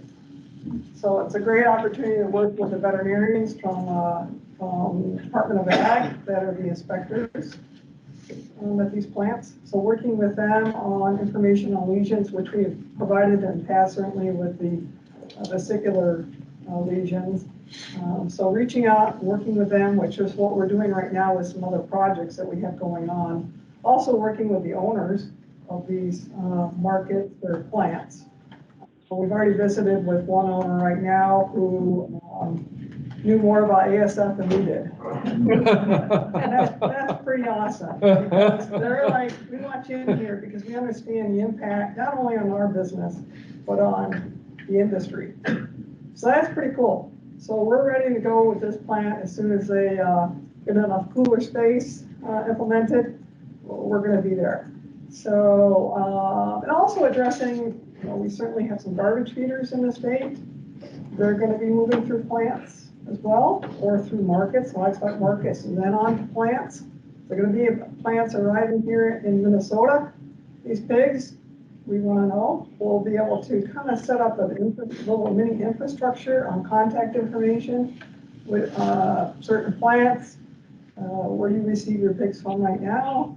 We'll obtain that information, and when those pigs come in, we can go ahead and collect from those premises. So these are typically going to be pigs that may be coming through livestock markets, so that we qualify. So we've got several different opportunities that we're looking at to put together the chain of the movement of pigs around through Minnesota. Okay. Gary, did you have any thoughts too on that? Anything else to add? Can you still hear me? Yeah. Yep. No, nothing to add. It's been a real process, and what I forgot to mention is that when I first came into Minnesota, we were only sampling at 2 of the very large commercial slaughter plants finishers, and so we've really kind of expanded and built it, a little bit, baby steps year by year. So we're going to keep continuing on that. Over. I've joined a group. I don't contribute anything to it. I just kind of more monitoring it. And it's a group of people that raise pigs, probably like maybe how pigs were raised 80 to 100 years ago, type of deal. When I was a kid, is that what you're saying? Yeah.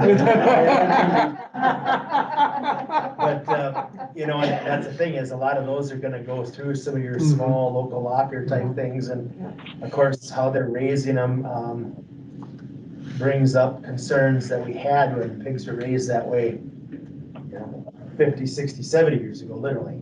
They're out in some dirt lots and exposed to anything that wants to be exposed to them.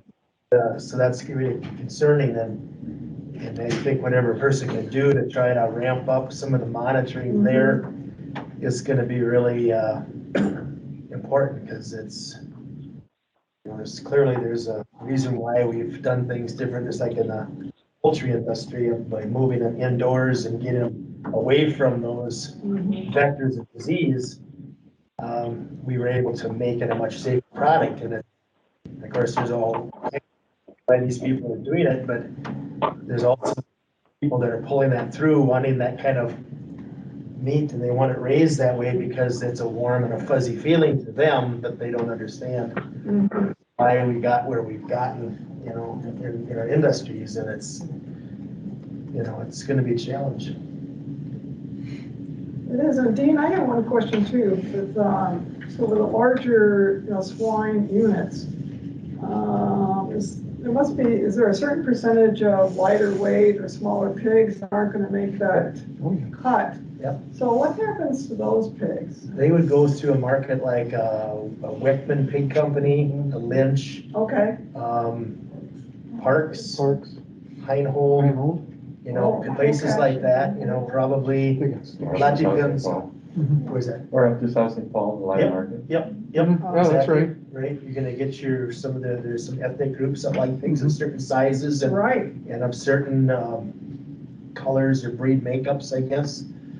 So yeah, there's, you know, and if you have a good healthy group of pigs, it doesn't amount to a lot of pigs, but if you deal with some PRRS and that can be 2, 3, 4 times what it normally would be, just depending on some of the severity of the disease, you know, at the finishing site. But yeah, those would be your typical markets that would get a lot of those pigs. Right, yeah, that's what we were talking about, is that, and what we've seen, certainly is these lighter weight pigs that aren't making a cut somewhere, that are coming through some of these company type distribution channels that we're looking at. We did do one particular investigation a couple of years ago on one of these pigs, but the traceability was not available on that pig. Yep. We got the information from the seller into this location, but that seller couldn't provide us any additional information. Right. So that's certainly something that we're gonna have to work on with these pigs that aren't making the cut, that are moving. We're not even sure how they're moving, and when they end up in one of our markets, or slaughter plants, state-inspected plants or custom exempt, is that, can we say where this pig came from right now? Certainly we can say somebody may have sold it to them, but. Well, that comes down to, I have a client just outside of town that 2020, he's a crop farmer that just has a finishing barn. He keeps filling up and he likes doing that. And he got rid of the whole barn by people coming in with pickup trucks, because that's what he had to do in 2020. Oh, yeah. Sure. Some of those have stayed his clients. And so now he's had 2 more turns of the barn and gets almost half of it sold in the back of a pickup truck. And I keep saying, you have to write down who you sell them to and get some kind of contact information. But you don't really know where that pickup truck with 2 pigs in it is going. Now, he does make arrangements with local lockers around here, and he'll say, okay, I have your pigs ready, and and you come and get them, and you take them to Denison, and they're waiting for you to show up with them. But that's not all of them. Sure. So the small markets that you're referring to would be like a local, like a locker? Yeah, like, type situation, I maybe as think far there's as one in, Susan's. there's somebody who does in Denison. I think they're still killing pigs. Denison's still working. And then over in Cannon, which Cannon Falls. yes, Cannon Fall has one, and I'm thinking of another one. Kenyon? No, I'm just thinking of another one, but there's quite a few little places around here. But those are the type of markets that you're referring to, Dr. Flanagan, that you're wanting to get into and find more of those type of people to, because I think that's probably where a lot of these things I'm referring to are getting. Yeah. But I don't know that he'd be the first person to get African swine. No. I mean, he runs his barn, he does everything. I am concerned that some of these animals, even those that were taken in 2020, are feral pigs now that we just don't realize yet. Well, you might be right. Because I think some people got them home and thought, we'll get them to the slaughter someplace, we'll get them marketed as soon as we can find a place. And then some family member saw the pig and said, no, you can't kill my pig. If Priester has a question? So, more of a comment, so when you talk about like the parks and the Wickman and Lynch and so on, none of those will stay in Minnesota for slaughter. Though you may have a few that may stay, but very, very few. Processing plants are all out of state. They may buy them here, but they're all going out of state to actually be slaughtered. As far as the wicks or the wickmen and so on, you may have a few that may end up back, but not too many. So it's the traceability though, if they do trace it back to Minnesota, to be on the hot seat. Right, Yeah. yeah. See where it came from originally. And we did see a fair number of pigs from some of these companies, I guess, without traceability. Certainly to the company, but in terms of where that pig actually came from, or we don't know. In terms of the smaller groups, like what you're talking about, is that say they go to Denison, to a marked plant once a month or something, but low risk. But we have the information on where pigs are coming from that go into the Denison market. So if we do get into a larger situation with ASF, we've got a greater understanding of where are these pigs moving, where are the premises at, contact information if we need to call them. So just improve our information on where these pigs are at, how they move. We know that changes from day to day, but that's going to be an important part of just understanding, the population of pigs that are outside of the large commercial. But the buying stations are supposed to be keeping those records, right? So that's problematic. I mean, they're supposed to have them for 2 years, right? So. Do you need to be getting out to these consolidation points, or what are they used to call them? Concentration points. Yeah. Is that where you need to be going to and not worry about the packing plants? Because at least if you go to those concentration points, they put them all together on a semi, and now you have totally lost. At least you know that, well, there's probably 5 or 10 people that maybe contributed pigs to this particular lot that's going to this market. At least you can kind of get it whittled down to a smaller number of possibilities anyway. Because they're not tattooing them as they come into the buying station. No. It's Tattooing, slap tattooing, I think there's some of that goes on. I think they are. I think, to me, the bigger problem is, if I'm that guy that's picking up all the hogs and I go to Jerry's and I go to Erica's and I go to Dean's, hogs get on the trailer, they're all mixed there already. So then you have to figure out which ones are which, if you ever had to go back with that. But then there's even more mixing and matching, I'm sure. Because we know Dean's pigs are better value than Jerry's. Oh, yeah, right. And the same thing too, we want to also look at our movement of pigs through the sales barns. Certainly we know the sellers and the buyers in the barns, but we need to understand how these pigs are moving through, identification. We get some pigs over at one of the plants. We got a blend of pigs, multiple types of pigs, no IDs. We've got 5 sources. We have an issue with 1 pig. Again, we're really going to have to look hard at the traceability of pigs moving through the sales barns. Yeah. So it's just going to take some a lot of extra time and work, but it's going to be very important to do that right now in the face of the threats that we have that are going on. Sure. Okay. Any other comments or questions? Seeing none, thank you. Thank you. Yeah. Okay, that brings us to, let's see, next item on the agenda, election of board vice president. We've operated without a vice president for about a year now. And so it's time to address that, I guess. And so I guess at this point in time, I would entertain any nominations for vice chair. And just to confirm, we still have Dr. Fox on the, we do, okay. Should we step out?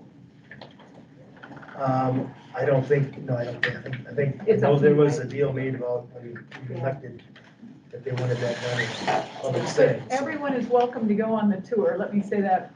Anybody who's here You're welcome to go on the tour. It really won't take very long, but it's kind of interesting to see how we do make pharmaceutical in this country. So, Anyway, so I guess at this time I would entertain anybody, right now we have Erica who has completed 3 years. Her first term is awaiting reappointment. And she has applied, but there's no news of that. but I could still nominate her. Okay, That'd be okay. I'd like to nominate Erica. okay. Is there a second? I'll second. Jim Vott seconded it. Are there any other nominations? Are there any other nominations? Are there any other nominations? Seeing none, I would entertain a unanimous ballot for Erica Sawatsky. Oh, I You would move for a move for a unanimous unanimous ballot? ballot, yes. Jim, would you second that? I second. Jim seconded that, so all those in favor, we will, Erica probably is gonna, we'll go to Mr. Jim Vott, so be yes. Aye. Dr. Hawkins, Aye. Dr. Fox, Aye. and Dean Compart, aye. So congratulations. Thank you. So with that, that kind of brings us to the end here, just before we're gonna take a tour of the business here. I would like to thank again the Aurora Group for allowing us to come here. This worked out very well. And it's always educational to get to something like this and kind of see what's going on out there in the industry. It's kind of interesting. There was referring to genomics in, I believe, the avian influenza section. And then also on the COVID SARS, referring to genomics and how genomics is becoming a big part of how we deal with disease, and it is getting to be something that's a completely different approach. And I think it's interesting for like a group like the Board of Animal Health to kind of be able to look at how we deal with disease. We look traditionally how we've dealt with disease over the years, and there's different diseases, you do different things, you have to handle it different ways, but it's clearly the genomics thing is something that's kind of the buzzword and about anything health related that you deal with. What I was thinking is it's genomics on 2 levels. For example, we talk about the diseases and the genomics of infection and things like that, but also in the cervids, the genomics of CWD resistance, which is a whole other area of genomics, and I'd like to know more about that as well. Sure. So I think if it'd be possible, we could get somebody lined up for our next Genetic meeting. resistance? Or? Yeah, somebody to speak on that. I know they do that. They're doing that with the whitetail. They're doing that with elk. I'm not sure that the other ones have a big enough population that they're doing. What they did with the scrapie. Yeah, no, it's a kick, knock off the scrapies. Kick off on how scrapie. And I don't know, Linda, did you mention that the 3-day CWD summit is going on right now? I didn't mention that. Yeah, there is, the funding that rolled out from USDA in the last year and a half, 2 years. Yeah. The projects are reporting back, and it's both states, universities, tribal groups they're utilizing that money, and it's going on. I listened in a little bit yesterday. Yeah, these 3 days, Tuesday, Wednesday, and Thursday, they're providing, this week. I don't know if there's any genomics in that. Anybody? I can look and see, yeah. Well, it'd be an interesting topic because, it's a different approach to medicine, and I think as a group, particularly involved in animal health, we can't, we have to look at how things are being approached, and that's quite different now than maybe it ever was 20 years ago, and a lot of that has to do with their technology and computers and being able to analyze the genome, since genome. One of the leading researchers working with USDA, they're looking at the whole white-tailed deer genome, not just selecting ones, and then they run up. The producers can send their material from their farmed white-tailed deer, and he'll run the whole genomic. He'll look at the whole genome and kind of get a risk factor for where they fall in as far as susceptibility to CWD. Well, and we've been involved with sending off tissue for our pigs for a disease known as circovirus. Yeah. To be misunderstood with coronavirus, but circovirus. And there's like one breed we work with is like 66% resistant. Another one is 38, and the other one is like upper 20s. So there's a huge difference by breed. And so theoretically, then you could really breed for animals and select for animals that you could perhaps eliminate the use of circovirus vaccine, you know. So it's just a, you know, a different approach, so. All right, with that, I would entertain a motion to adjourn. Oh, we need to figure out a date. We're looking at April? Is when we would meet normally, or is that Erin, do you have record of when we typically meet? Is it February or is it Usually February, and then. February? Yeah, and then April is the beginning of the next quarter, so. Okay, so we need to look at sometime in February. You're gonna be going south in February? I will. Okay. I can zoom Okay. Wednesdays really work well for me. Needing to be out of pigs and that type of thing, so if that's possible. Oh, and I am not available the 11th through the 23rd. Okay. That limits us, doesn't it? I think I would shoot for maybe like the beginning of the month as well, if that were at all possible. Okay, early part of February? Second through the 9th, or the 2nd? 2nd or 9th? Yeah, it's not really that far off anymore, really. No.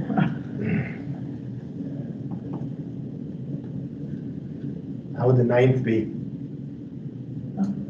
I think that's better than the 2nd. So I can commit to being virtual on that day, but not 100% if I could be in person. Okay. On the 9th, how about the 2nd, Dr. Cox? I'm going to be teaching this is now broadcast, I guess, so I might be in South Dakota on those days. Okay. Are you crossing the border to SDSU? I need to announce that to some others first. But we're kind of live now, but I'm going to be picking up some teaching of some courses. So. Yeah, I guess I don't. Or Tuesdays could work too. Tuesdays would be perfect. Yep. First of the 8th. Pardon? First of the 8th. Yeah, 1st of the 8th. Would the 8th work? Yep. Let's go February 8th. Erica, that works for you? No polls coming in with it? So I suppose it depends on if I get reappointed to the board. We'll say in a year, I guess. We'll work around your poll placement. Yeah. Well, with that, I would entertain a motion to adjourn. I'll make the motion to adjourn. Erica moves. Is there a second? Jim Vott seconds it. All those in favor say aye. Aye. Looks like it's pretty much unanimous, so good. Thank you. And, good to see you, Jessica. Thank you for those that have joined in and took interest in our Board of Animal Health meeting here today. So. Okay.